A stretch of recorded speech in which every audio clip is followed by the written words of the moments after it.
Hello hello hello hello ഓടിവാ ഓടിവാ. നമുക്ക് ഒട്ടും സമയം കളയാനില്ല. എന്താണ് അവസ്ഥ? എങ്ങനെ ഉണ്ടായിരുന്നു ഇന്നത്തെ എക്സാം? എങ്ങനെ ഉണ്ടായിരുന്നു? ബയോളജി എക്സാം എങ്ങനെ ഉണ്ടായിരുന്നടാ? നാട്ടിലിപ്പോ എന്താണ് അവസ്ഥ? ഞാൻ നാട്ടിലില്ല, അതുകൊണ്ടാണ് ഞാൻ ചോദിക്കുന്നത്. നാട്ടിലിപ്പോ ചൂടാണെന്നൊക്കെ ഞാൻ അറിയുന്നുണ്ട്. നാട്ടിലിപ്പോ നോമ്പാണ്, ചൂടാണ്, എല്ലാം കൂടെ ആയിട്ട് ഒരു എക്സാം ആണ്, എല്ലാം കൂടെ ഒരുമിച്ചാണ് അല്ലെ? ഹും എന്താണ് അവസ്ഥ? എക്സാമുകളൊക്കെ എങ്ങനെ പോകുന്നു? ഇംഗ്ലീഷ് എക്സാമിനെ കുറിച്ചുള്ള നിങ്ങളുടെ ആവലാതികൾ, ആശങ്കകളൊക്കെ എന്തൊക്കെയാണ്? ഞാൻ ആദ്യം നിങ്ങളുടെ ഒരു അവസ്ഥ ഞാൻ അറിയട്ടെ. Hi hi hi. Biology super ആയിരുന്നു എന്ന് പറയുന്നുണ്ട് Anamika. Hi. Good evening good evening good evening. കയറി വാ കയറി വാ. ഓക്കെ. ഇന്ന് നമ്മുടെ എക്സാമിന്റെ തലേ ദിവസത്തെ ലൈവ് അല്ല, അതുകൊണ്ട് തന്നെ ഞാൻ അധികം ഒന്നും ബഹളം വെച്ചിട്ട് നമ്മൾ ഒരു ആളെക്കൂട്ടൽ ഓഫ് കോഴ്സ് ഇത് ആളുകളിലേക്ക് എത്തിക്കുക എന്നുള്ളത് നമ്മുടെ മെയിൻ ഉദ്ദേശം തന്നെയാണ്. ഇതിന്റെ ആവശ്യക്കാർക്ക് നമ്മൾ മാക്സിമം എത്തിക്കുക എന്നുള്ളതും ഇത് പരമാവധി ആളുകൾ ഇത് കാണുക എന്നുള്ളത് നമ്മുടെ ആവശ്യമാണ്. പക്ഷേ ഇന്നത്തെ നമ്മുടെ മെയിൻ പരിപാടി അറിയാലോ. ഇന്നത്തെ നമ്മുടെ മെയിൻ പരിപാടി എന്ന് അയ്യോ, എന്റെ തന്നെ എനിക്ക് തന്നെ കേൾക്കുന്നത്. ഓക്കെ, ഇന്നത്തെ മെയിൻ പരിപാടി എന്ന് പറയുന്നത് നിങ്ങൾ ഒന്നും കൂടെ കോൺഫിഡന്റ് ആക്കുക എന്നുള്ളതാണ്. നാളത്തെ എക്സാമിന് വേണ്ടിയിട്ട് നിങ്ങൾ ഒന്നും കൂടെ പ്രിപ്പയർ ആക്കുക എന്നുള്ളതാണ് ഇന്നത്തെ എന്റെ ഉദ്ദേശം എന്ന് പറയുന്നത്. മകള്, ഇന്നത്തെ ക്ലാസ് ഒക്കെ സ്റ്റാർട്ട് ചെയ്യുന്നതിന് മുന്നേ ഇന്നത്തെ ലൈവ് ഒക്കെ ഇംഗ്ലീഷ് ഒന്നും അറിഞ്ഞുകൂടാന്ന് പറയുന്നുണ്ട്. ഇംഗ്ലീഷ് ഒന്നും പേടിയാവുന്നു. എടാ, ഞാൻ ഒരു കാര്യം തുടക്കത്തിലേ പറയട്ടെ. നിങ്ങൾക്ക് ഈ ഒന്നും അറിയില്ല എന്ന് പറയുന്നത് നിങ്ങൾ നിങ്ങളോട് തന്നെ പറയുന്ന ഒരു നുണയാണ്. നമ്മൾ ഒന്നും അറിയാതെ ഒരു വർഷം ഒരു ക്ലാസ്സിൽ ഇരിക്കില്ല. നമ്മൾ എവിടേക്കോ എന്തൊക്കെയോ കാര്യങ്ങൾ കേട്ടിട്ടുണ്ട്. നിങ്ങൾ അവിടെ ക്ലാസ്സിൽ ഇരുന്നിട്ടുണ്ടെങ്കിൽ തന്നെ നമ്മൾ ഒരുപാട് കാര്യങ്ങൾ പഠിച്ചിട്ടുണ്ട്. ചിലപ്പോൾ അതിന് ഇനി ഒന്ന് പൊടി തട്ടി എടുക്കേണ്ടി വരും, ഒന്ന് ബ്രഷപ്പ് ചെയ്തെടുക്കേണ്ടി വരും. പറഞ്ഞുതരാം എങ്ങനെയാണ് ചെയ്യേണ്ടത്, എവിടെ നിന്ന് തുടങ്ങണം, എങ്ങനെ പഠിച്ചു തുടങ്ങണം, എന്താണ് അപ്രോച്ച്. ഇതുവരെ ഒന്നും പഠിക്കാത്തവരായിക്കോട്ടെ, എന്തൊക്കെയോ അറിയുന്നവരായിക്കോട്ടെ, ഇനി എല്ലാം പഠിച്ചിട്ട് ഒന്ന് ബ്രഷപ്പ് ചെയ്യേണ്ട ആവശ്യം മാത്രമുള്ളവരായിക്കോട്ടെ, ടെൻഷൻ ആവണ്ട, ഞാൻ റെഡിയാക്കാം. നെയ്മിക്ക. ഓക്കെ. ഹായ് സാർ, ഇതുവരെ ഫുൾ ക്വസ്റ്റ്യൻ അറ്റൻഡ് ചെയ്യാൻ പറ്റിയിട്ടില്ല, ടൈം കിട്ടുന്നില്ല. ടൈം മാനേജ്മെന്റ് നമുക്ക് സെറ്റ് ആക്കാം. സാറിന്റെ പാട്ട് ഞാൻ കേട്ടിട്ടുണ്ട്. എടാ, എനിക്കറിയില്ല, നമ്മുടെ വല്ലാത്തൊരു ഇമോഷണൽ ആയ ഒരു ഒരു ഒരു അവസ്ഥയാണല്ലോ, ഒരു സ്റ്റേറ്റ് ആണല്ലോ ഇപ്പൊ എന്ന് പറയുന്നത്. നിങ്ങളെ 3 വർഷം പഠിപ്പിച്ച സാറുമാരൊക്കെ ഇങ്ങനെ ഓരോരുത്തരായിട്ട് നമ്മളോട് വിട പറഞ്ഞുകൊണ്ടിരിക്കുകയാണ്, ബായ് പറഞ്ഞു. അവരെങ്ങും പോകുന്നൊന്നുമില്ല, അവർ ഇവിടെ തന്നെ ഉണ്ട്. അവര് നിങ്ങളുടെ കൂടെ ഉണ്ടാക്കി അവര് തന്നൊരു ഇമ്പാക്ട് എന്ന് പറയുന്നത് അത് നിങ്ങളുടെ ലൈഫ് ഉടനീളം ഉണ്ടായിരിക്കും. പക്ഷെ ഓരോരുത്തരായിട്ട് നമുക്ക് കഴിഞ്ഞ ദിവസം ബിലാൽ സാറും അതുപോലെ തന്നെ നമ്മുടെ ഫേവറേറ്റ് കിങ്ങിണി സാറൊക്കെ അവരൊക്കെ ബായ് പറഞ്ഞു പോവാണ്. 3 വർഷം നമ്മുടെ കൂടെ ഉണ്ടായിരുന്ന സാറുമാരാണ്. എന്നെ നിങ്ങൾ എത്ര പേർക്ക് അത്ര ഫെമിലിയർ ആണെന്ന് എനിക്കറിയില്ല. നിങ്ങളെ ഞാൻ 10th സ്റ്റാൻഡേർഡിൽ പഠിപ്പിച്ചിട്ടുണ്ടോ എന്ന് എനിക്കറിയില്ല. നിങ്ങളെ ഞാൻ 11th പഠിപ്പിച്ചതായിട്ടുണ്ടെന്നാണ് എൻ്റെ ഒരു ഓർമ്മ. ഓക്കെ. ടൈമാണ് വിഷയം എന്ന് പറയുന്നുണ്ട്. ഇത്രയും ദിവസം ഇംഗ്ലീഷ് ഒന്നും പഠിച്ചിട്ടില്ല. ഓക്കെ, നിങ്ങളുടെ സ്റ്റേറ്റ് എന്തായിരുന്നാലും അത് കാര്യമാക്കണ്ട. ഇത് ഞാൻ പറയാനുള്ള കാരണമല്ലേ, നിങ്ങളുടെ ഒരു ടൈമിൽ എൻ്റെ ഒരു പേഴ്സണൽ ഒരു അനുഭവം പറഞ്ഞുകൊണ്ട് നമുക്ക് ഇന്നത്തെ ക്ലാസ്സിലേക്ക് അധിക സമയമൊന്നും കളയാതെ തന്നെ കയറാം. നിങ്ങളെ ഒരു സമയത്ത്, നിങ്ങളുടെ ഒരു പ്രായത്തിൽ ഞാൻ ചെയ്തൊരു വലിയ മിസ്റ്റേക്ക് എന്ന് പറയുന്നത്, ഞാൻ ആ ഒരു +2 ഒക്കെ പഠിക്കുന്ന സമയത്ത് കുറച്ചൊരു പെർഫെക്ഷനിസ്റ്റ് മൈൻഡ് സെറ്റ് ഉണ്ടായിരുന്നു എനിക്ക്. പെർഫെക്ഷനിസ്റ്റ് മൈൻഡ് സെറ്റ് എന്ന് പറഞ്ഞാൽ നിങ്ങൾ തെറ്റിദ്ധരിക്കേണ്ട, എല്ലാം തികഞ്ഞ് എല്ലാം പെർഫെക്റ്റ് ആയിട്ട് ചെയ്യുന്ന ഒരാൾ എന്നല്ല അതിന്റെ അർത്ഥം. അതിന്റെ അർത്ഥം എന്ന് പറയുന്നത്, നമ്മൾ എല്ലാം പെർഫെക്റ്റ് ആയിട്ട് വന്നില്ലെങ്കിൽ ബാക്കിയുള്ള പരിപാടികൾ, ബാക്കിയുള്ള എഫേർട്ടുകൾ എടുക്കൂല എന്നുള്ളതാണ് ഒരു all or nothing mind set. നമുക്ക് എല്ലാം പെർഫെക്റ്റ്ലി അലൈൻഡ് ആയിട്ട് വരണം, അല്ലെങ്കിൽ നമ്മൾ അതിന് പ്രയത്നിക്കുകയില്ല, നമ്മൾ അതിന് മെനക്കെടുകയില്ല. എന്നെ പോലെ ഒരുപാട് പേരുണ്ടെന്ന് എനിക്കറിയാം. ഇപ്പോഴും നിങ്ങൾ ഈ എക്സാം എഴുതിക്കൊണ്ടിരിക്കുന്ന സമയത്തും നിങ്ങൾ ഈ ലൈവ് കണ്ടുകൊണ്ടിരിക്കുന്നിടത്തും ഒരുപാട് ആളുകൾ അങ്ങനെ ചെയ്യുന്നുണ്ടായിരിക്കും എന്ന് എനിക്കറിയാം. നിങ്ങളൊരു 1 to 10 സ്കെയിലിൽ നിങ്ങൾ എവിടെയാണെന്നുണ്ടെങ്കിൽ, നിങ്ങളിപ്പോ ഒരു 5 ആണ് നിങ്ങളുടെ സ്കോർ, നിങ്ങൾ ഇതുവരെ പഠിച്ചത് 1 to 10 ഒരു 5 ആണ് നിങ്ങളുടെ സ്കോർ എന്നുണ്ടെങ്കിൽ, ഇന്നൊരു മെനക്കെടുന്നുണ്ടെങ്കിൽ അത് 6 or 7 ആയി. അതൊരു ബിഗ് ഡിഫറൻസ് തന്നെയാണ്. ഞാനിങ്ങനെ എൻട്രൻസിന് പ്രിപ്പയർ ചെയ്യുന്ന സമയത്ത് എനിക്കിങ്ങനെ എല്ലാം സെറ്റ് ആയില്ലല്ലോ എന്നുള്ള ഒരു ഒരു ഒരു ഒരു ഒരു ഒരു റിഗ്രറ്റ് കാരണം ഞാൻ എൻട്രൻസ് എഴുതാതെ പോയി. ആ റിഗ്രറ്റ് എനിക്ക് ഇപ്പോഴും ഉണ്ട്. അങ്ങനെ എനിക്ക് ഇഷ്ടമല്ലാത്ത എന്തോ ഒരു കോഴ്സ് പഠിച്ച് അങ്ങനെ ബാച്ചിലേഴ്സ് ഒക്കെ ഞാൻ കംപ്ലീറ്റ് ചെയ്ത്, കോളേജൊക്കെ കംപ്ലീറ്റ് ചെയ്ത്, പിന്നെയാണ് ഞാനത് തിരിച്ചറിയുന്നത്. ആ ഒരു എഫേർട്ട് കൊടുക്കാത്തതിന്റെ, നമ്മൾ എല്ലാം തികഞ്ഞില്ലെങ്കിൽ പിന്നെ ഒന്നും മെനക്കെടണ്ടല്ലോ എന്നുള്ള ആ ഒരു പേടിയും ഉണ്ട് കേട്ടോ. അതിന്റെ പുറകിൽ വല്ലാത്തൊരു പേടിയുണ്ട്. നമ്മളൊന്നും ഇതുവരെ ഒന്നും പഠിച്ചില്ലല്ലോ എന്നുള്ളൊരു പേടിയും നമ്മളെ ബ്ലോക്ക് ചെയ്യുന്നുണ്ട്. ഇനിയിപ്പോ പഠിച്ചിട്ട് കാര്യമുണ്ടോ എന്നുള്ള സംശയം നമ്മളെ ബ്ലോക്ക് ചെയ്യുന്നുണ്ട്. ഇനിയിപ്പോ പഠിച്ചിട്ട് കാര്യമില്ല എന്ന് നമ്മളോട് തന്നെ പറയുന്നതും നമ്മളെ നമ്മൾ ബ്ലോക്ക് ചെയ്യുന്നുണ്ട്. സോ ഇങ്ങനെ ബ്ലോക്ക് ചെയ്ത സമയത്ത് ഞാൻ എൻ്റെ ബാച്ചിലേഴ്സ് മൊത്തം ആ റിഗ്രറ്റ് പേറിയാണ് ഞാൻ നടന്നത്. അത് കഴിഞ്ഞ് ബാച്ചിലേഴ്സ് കഴിഞ്ഞപ്പോൾ പിന്നെ എനിക്ക് എൻ്റെ ഏറ്റവും ഞാൻ ആഗ്രഹിക്കുന്ന കോളേജിൽ പഠിക്കണം എന്നുണ്ടായിരുന്നു. ഞാൻ മെനക്കെട്ടു. ബാക്കിയുള്ള എല്ലാ സംശയങ്ങളും, എനിക്കത് കിട്ടുമോ എന്നുള്ള സംശയം, ഞാനതിൽ നല്ലോണം പെർഫോം ചെയ്യുന്നുള്ള സംശയം, ഞാൻ മെനക്കെടുമോ എന്നുള്ള സംശയം, എനിക്ക് എന്നെ തന്നെ വിശ്വാസം ഇല്ലാത്തതിന്റെ സംശയം, ഇങ്ങനെയുള്ള എല്ലാ സംശയങ്ങളും ഞാൻ മാറ്റി വെച്ചുകൊണ്ട് ബ്ലൈൻഡ്ലി എനിക്ക് എത്രയാണോ സമയമുള്ളത്, എൻ്റെ എക്സാമിന് എനിക്ക് വളരെ കുറച്ച് സമയം ഉണ്ടായിരുന്നുള്ളൂ. ആ സമയത്ത് ഞാൻ നിങ്ങളെ പഠിപ്പിച്ചുകൊണ്ടിരിക്കാൻ തോന്നുന്നു. എനിക്ക് 11th-ലോ 10th-ലോ ഞാൻ ക്ലാസ് എടുത്തുകൊണ്ടിരിക്കുന്നുണ്ടായിരുന്നു. എക്സാമിന്റെ എൻ്റെ എൻട്രൻസ് എക്സാമിന്റെ, ഞാനിപ്പോൾ NIT-ലാണ്, നാഷണൽ ഇൻസ്റ്റിറ്റ്യൂട്ട് ഓഫ് ഡിസൈനിലാണ് പഠിക്കുന്നത്. അതിന്റെ ഒരാഴ്ച മുന്നെന്തോ ഉണ്ടായിരുന്നുള്ളൂ. അപ്പോൾ ഒരു എൻട്രൻസ് എക്സാമിന് ഒരാഴ്ച മുന്നേ പ്രിപ്പയർ ചെയ്ത് കഴിഞ്ഞാൽ കിട്ടുമോ ഇല്ല എന്നുള്ള സംശയമൊക്കെ ഉണ്ടായിരുന്നു. എന്നാലും ഞാൻ അതിന് മെനക്കെട്ടു. എനിക്ക് എന്തോ ഭാഗ്യം കൊണ്ട് കിട്ടി.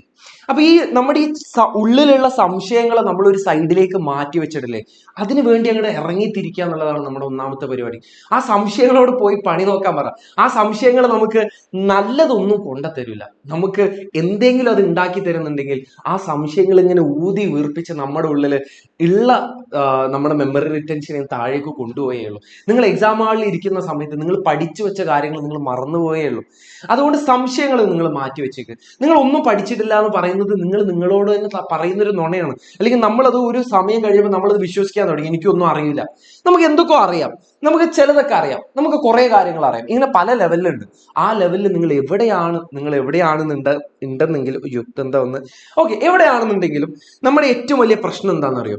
നമ്മൾ എന്താണ് പഠിച്ചെടുക്കേണ്ടത് എന്ന് അറിയാത്തതാണ് ഇംഗ്ലീഷിന്റെ ഏറ്റവും വലിയ പ്രശ്നം എന്ന് പറയുന്നത്. എവിടെയാണ് നമ്മൾ കൂടുതൽ ഫോക്കസ് ചെയ്യേണ്ടത്, എന്താണ് കൂടുതൽ ഫോക്കസ് ചെയ്യേണ്ടത് എന്ന് അറിയാത്തതാണ് നമ്മുടെ ഏറ്റവും വലിയ പ്രശ്നം എന്ന് പറയുന്നത്. റെഡിയാക്കി തരാം. ഞാൻ ക്ലാസ്സിലേക്ക് കയറുന്നതിന് മുന്നേ അതിനെക്കുറിച്ച് ഒന്ന് പറഞ്ഞു തരട്ടെ. റെഡി അല്ലടാ? ഓക്കെ. ഒന്നാമതായിട്ട് ഞാൻ മോട്ടിവേഷൻ ഒന്നും ഇനി അമിതമായിട്ട് മോട്ടിവേഷൻ പറഞ്ഞിട്ട് നിങ്ങളെ ഞാൻ ശ്വാസം മുട്ടിക്കുന്നില്ല. ഓക്കെ സാർ, NIT അല്ല, ഞാൻ NID-യിലാണ്, national institute of design. NIT പോലെ തന്നെ ഡിസൈനിന് വേണ്ടിയിട്ട് മാത്രമുള്ളൊരു നാഷണൽ ഇൻസ്റ്റിറ്റ്യൂട്ട് ആണ് നാഷണൽ ഇൻസ്റ്റിറ്റ്യൂട്ട് ഓഫ് ഡിസൈൻ എന്ന് പറയുന്നത്. അപ്പോൾ നിങ്ങൾക്ക് ആർക്കെങ്കിലും നാഷണൽ ഇൻസ്റ്റിറ്റ്യൂട്ടിനെ കുറിച്ച് ഇനി കൂടുതൽ അറിയണമെന്നുണ്ടെങ്കിൽ ഞാൻ ബാക്കിയുള്ള ഡീറ്റെയിൽസ് ഒക്കെ ഞാൻ പറഞ്ഞുതരാം. ഓക്കെ, ഇംഗ്ലീഷിലാണ് എൻ്റെ ബാച്ചിലേഴ്സ് ഡിഗ്രി. ശരിയാണ്. ഓക്കെ, അതാണോ എയിം?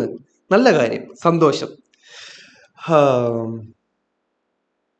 ഓക്കെ, അതെ. ഇവിടെ ക്ലൗഡ് എന്ന് പറഞ്ഞ ഒരു പയ്യൻ എന്തോ ഒരു വളരെ നല്ലൊരു കാര്യം പറഞ്ഞത്. ഈ ക്ലാസ് കേട്ടത് കൊണ്ട് കേൾവി മാത്രമല്ലേ ആവുള്ളൂ. ഞാൻ എല്ലാ ലൈവുകളിലും സ്ഥിരമായിട്ട് പറയുന്ന ഒരു കാര്യമാണ്, ഇംഗ്ലീഷ് എക്സാം എന്ന് പറയുന്നത് നമ്മൾ ബയോളജിയോ കെമിസ്ട്രിയോ ഫിസിക്സോ പഠിക്കുന്ന പോലെ നമ്മൾ കുറെ കാര്യങ്ങൾ ഇങ്ങനെ മെമ്മറൈസ് ചെയ്തുകൊണ്ട് മാത്രം കാര്യമില്ല. നമുക്ക് എഴുതി ഒരു പ്രാക്ടീസ് വേണം. നിങ്ങൾ എല്ലാവരും ഇല്ലേ ആ ഒരു പേടിയിലായിരിക്കും ഇന്ന് ക്ലാസ് വന്ന് കേൾക്കുന്നതെന്ന് എനിക്കറിയാം.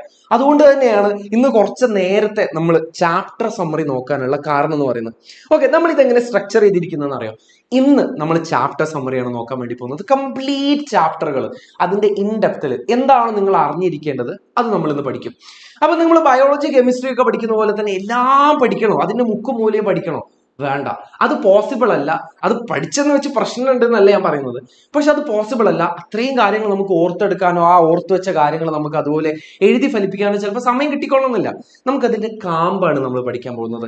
എന്താണോ നമ്മൾ എക്സാമിനർ നമ്മളിൽ നിന്ന് പ്രതീക്ഷിക്കുന്നത് അതാണ് നമ്മൾ ചാപ്റ്റർ സമ്മറിയിൽ നിന്ന് പ്രതീക്ഷിക്കുന്നത്. അതിന്റെ മെയിൻ തീമുകൾ, അതിന്റെ മെയിൻ പോയിന്റ്സ്, മെയിൻ ഐഡിയാസ് ഒക്കെയാണ് നമ്മൾ അതിന്റെ ചാപ്റ്റർ സമ്മറിയിൽ പഠിക്കുന്നത്.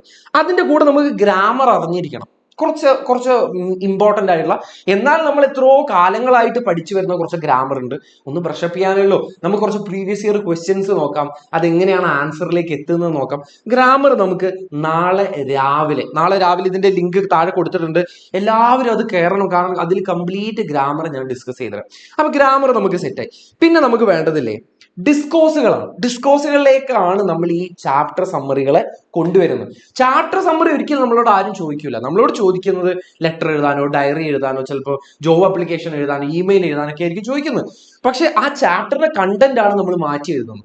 അപ്പൊ ഡിസ്കോഴ്സുകൾ അറിയണം. ഡിസ്കോഴ്സുകൾ അറിയുന്നതിന്റെ കൂട്ടത്തിൽ തന്നെ നമ്മളോട് എന്ത് തരം ചോദ്യങ്ങളാണ് ചോദിക്കുന്നത്, ഒരു ചാപ്റ്ററിൽ നിന്ന് സാധാരണഗതിയിൽ എന്തൊക്കെ ചോദ്യങ്ങൾ ചോദിക്കാറുണ്ട് എന്നുള്ള ഒരു ഐഡിയയും കൂടെ ഉണ്ടാക്കി കഴിഞ്ഞാൽ നമ്മുടെ പരിപാടി തീർന്നു. ഇപ്പൊ നിങ്ങളുടെ മനസ്സിലുള്ള വലിയൊരു സംശയം മാറിക്കിട്ടി, എന്താണ് നമ്മൾ പഠിക്കേണ്ടത് എന്നുള്ള സംശയം മാറിക്കിട്ടി. ഇതിന് നമ്മൾ ഈക്വൽ ഇമ്പോർട്ടൻസിന് കൊടുക്കണം. കാരണം നിങ്ങൾ +1 അല്ല, കുറച്ചുകൂടെ സീരിയസ് ആയ ഒരു ലക്ഷ്യവും കുറച്ചുകൂടെ സീരിയസ് ആയിട്ടുള്ള ഒരു ഒരു റെസ്പോൺസിബിലിറ്റി നമുക്കുണ്ട്. കാരണം നമ്മൾ ഇനി ഇത് റാപ്പപ്പ് ചെയ്യാൻ വേണ്ടി പോകണം. നമ്മൾ +2 നമ്മൾ റാപ്പപ്പ് ചെയ്യാൻ പോകണം. നിങ്ങൾ +1 എങ്ങനെയായിരുന്നു, നിങ്ങളുടെ പാസ്റ്റ് എങ്ങനെയായിരുന്നു, നിങ്ങളുടെ ഇംഗ്ലീഷിന്റെ പാസ്റ്റ് എന്തായിരുന്നു, എല്ലാ സംശയങ്ങളും ഞാൻ തുടക്കത്തിലേ പറഞ്ഞല്ലോ, സംശയങ്ങൾ മാറ്റി വെച്ചുകൊണ്ടാണ്, സംശയങ്ങൾ ഒരു സൈഡിലേക്ക് മാറി നിൽക്കാൻ പറഞ്ഞുകൊണ്ടാണ് നമ്മൾ ഇന്നത്തെ ക്ലാസ് സ്റ്റാർട്ട് ചെയ്യുന്നത്. നമ്മൾ ഒന്നാമത്തെ യൂണിറ്റിൽ നിന്നാണ് സ്റ്റാർട്ട് ചെയ്യാൻ വേണ്ടി പോകുന്നത്. നിങ്ങൾ ആകെ ഒന്ന് റെഡി ഒന്ന് കമന്റ് ചെയ്ത് കഴിഞ്ഞാൽ അത് നമ്മൾ പൈലറ്റ് ഒക്കെ ചെയ്യൂലേ, മുന്നിൽ ഒരു ഗിയർ അങ്ങോട്ട് ഫ്രണ്ടിലേക്ക് നീക്കുന്ന പോലെ നിങ്ങൾ താഴെ ഒന്ന് റെഡി ഒന്ന് കമന്റ് ചെയ്ത് കഴിഞ്ഞാൽ നമ്മൾ ഇന്നത്തെ കാര്യപരിപാടി സ്റ്റാർട്ട് ചെയ്യാൻ വേണ്ടി പോകണം.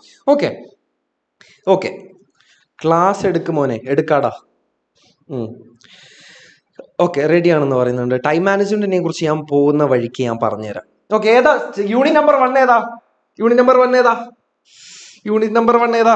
ഗ്ലിംസസ് ഓഫ് ഗ്രേറ്റ്നെസ് ആണ്. ഇവിടെ ഗ്ലിംസസ് ഓഫ് ഗ്രേറ്റ്നെസ് ഒക്കെ നമ്മൾ +1 പഠിച്ചതാണ്. ഇവിടെ നമ്മൾ പഠിക്കാൻ വേണ്ടി പോകുന്നത് ഫ്ലൈറ്റ്സ് ഓഫ് ഫ്രീഡം ആണ്. സ്വാതന്ത്ര്യത്തിനെ കുറിച്ച് സംസാരിക്കുന്ന, ഫ്രീഡത്തിനെ കുറിച്ച് സംസാരിക്കുന്ന 3 കിടിലൻ ചാപ്റ്റേഴ്സ് ആണ് നമുക്ക് ഈ യൂണിറ്റിൽ പഠിക്കാനുള്ളത്. അപ്പൊ എന്തിന്റെ ഫ്രീഡം ആണെന്ന് ചോദിച്ചു കഴിഞ്ഞാൽ, ഇത് എന്തിന്റെ സ്വാതന്ത്ര്യമാണെന്ന് ചോദിച്ചു കഴിഞ്ഞാൽ, നമ്മൾ ഇവിടെ സ്ത്രീ ശാക്തീകരണത്തിനെ കുറിച്ചും സ്ത്രീ സ്വാതന്ത്ര്യത്തിനെ കുറിച്ചും വുമൺ എംപവർമെന്റിനെ കുറിച്ചുമാണ് പഠിക്കുന്നത് ഈ യൂണിറ്റിൽ. വുമൺ എംപവർമെന്റിനെ കുറിച്ചാണ് ഇവിടെ പഠിക്കുന്നത്. എംപവർമെന്റ് ഈ ഒരു യൂണിറ്റിന്റെ മൊത്തമായ സ്വഭാവമാണ് ഞാൻ പറഞ്ഞത്. വുമൺ എംപവർമെന്റ് ആണ് നമ്മുടെ ഏറ്റവും ഇമ്പോർട്ടന്റ് ആയിട്ടുള്ള ഒരു തീമായിട്ട്, ഒരു പൊതുവായിട്ടുള്ള ഒരു തീമായിട്ട് വരുന്നത്. അതിൽ തന്നെ നമ്മൾ ഒന്നാമത്തെ ചാപ്റ്റർ എന്ന് പറയുന്നത് ദ 3 L's ഓഫ് എംപവർമെന്റ് എന്ന് പറഞ്ഞിട്ടുള്ള ഒരു സ്പീച്ചാണ് നമുക്ക് പഠിക്കാനുള്ളത്.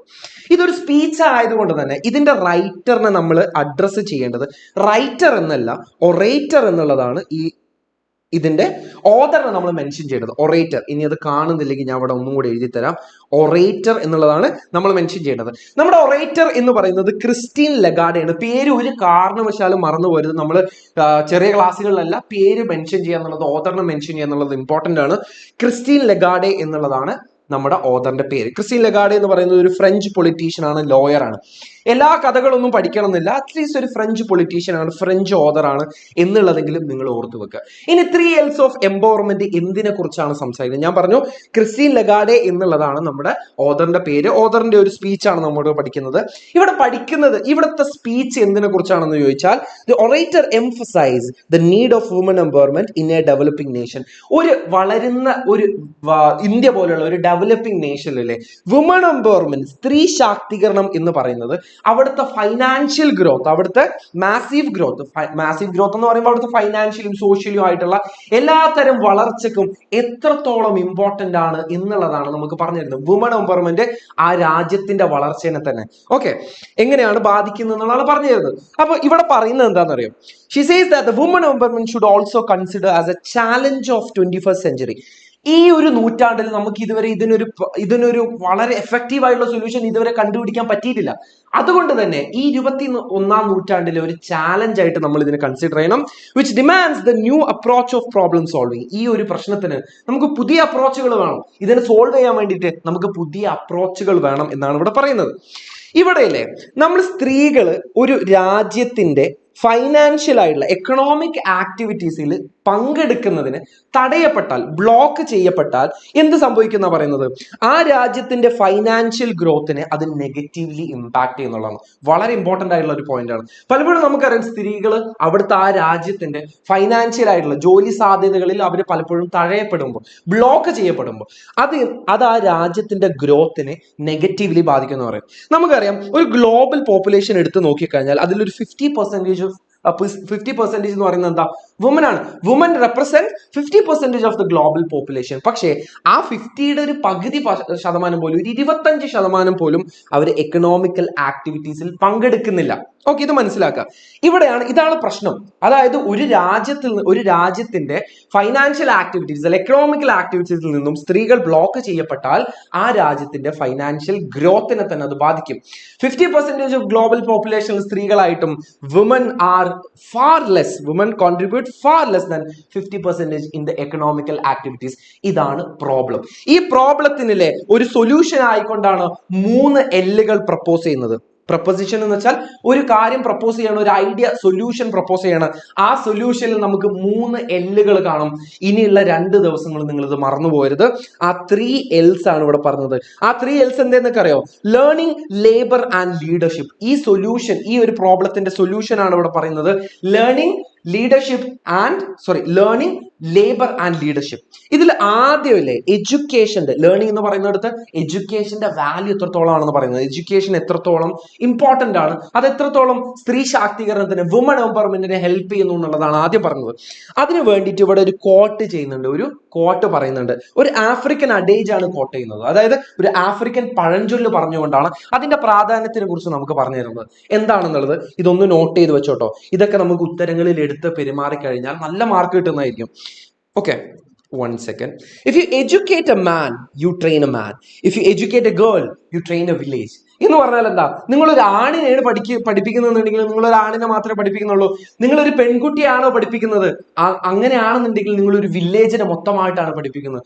എന്ന് വെച്ചാൽ ഒരു ആൺകുട്ടിയെ പഠിപ്പിക്കുന്നതിൽ കാര്യമില്ല, നിങ്ങൾ പെൺകുട്ടികളെ മാത്രം പഠിപ്പിച്ചാൽ മതി എന്നാണോ പറഞ്ഞത്? അല്ല.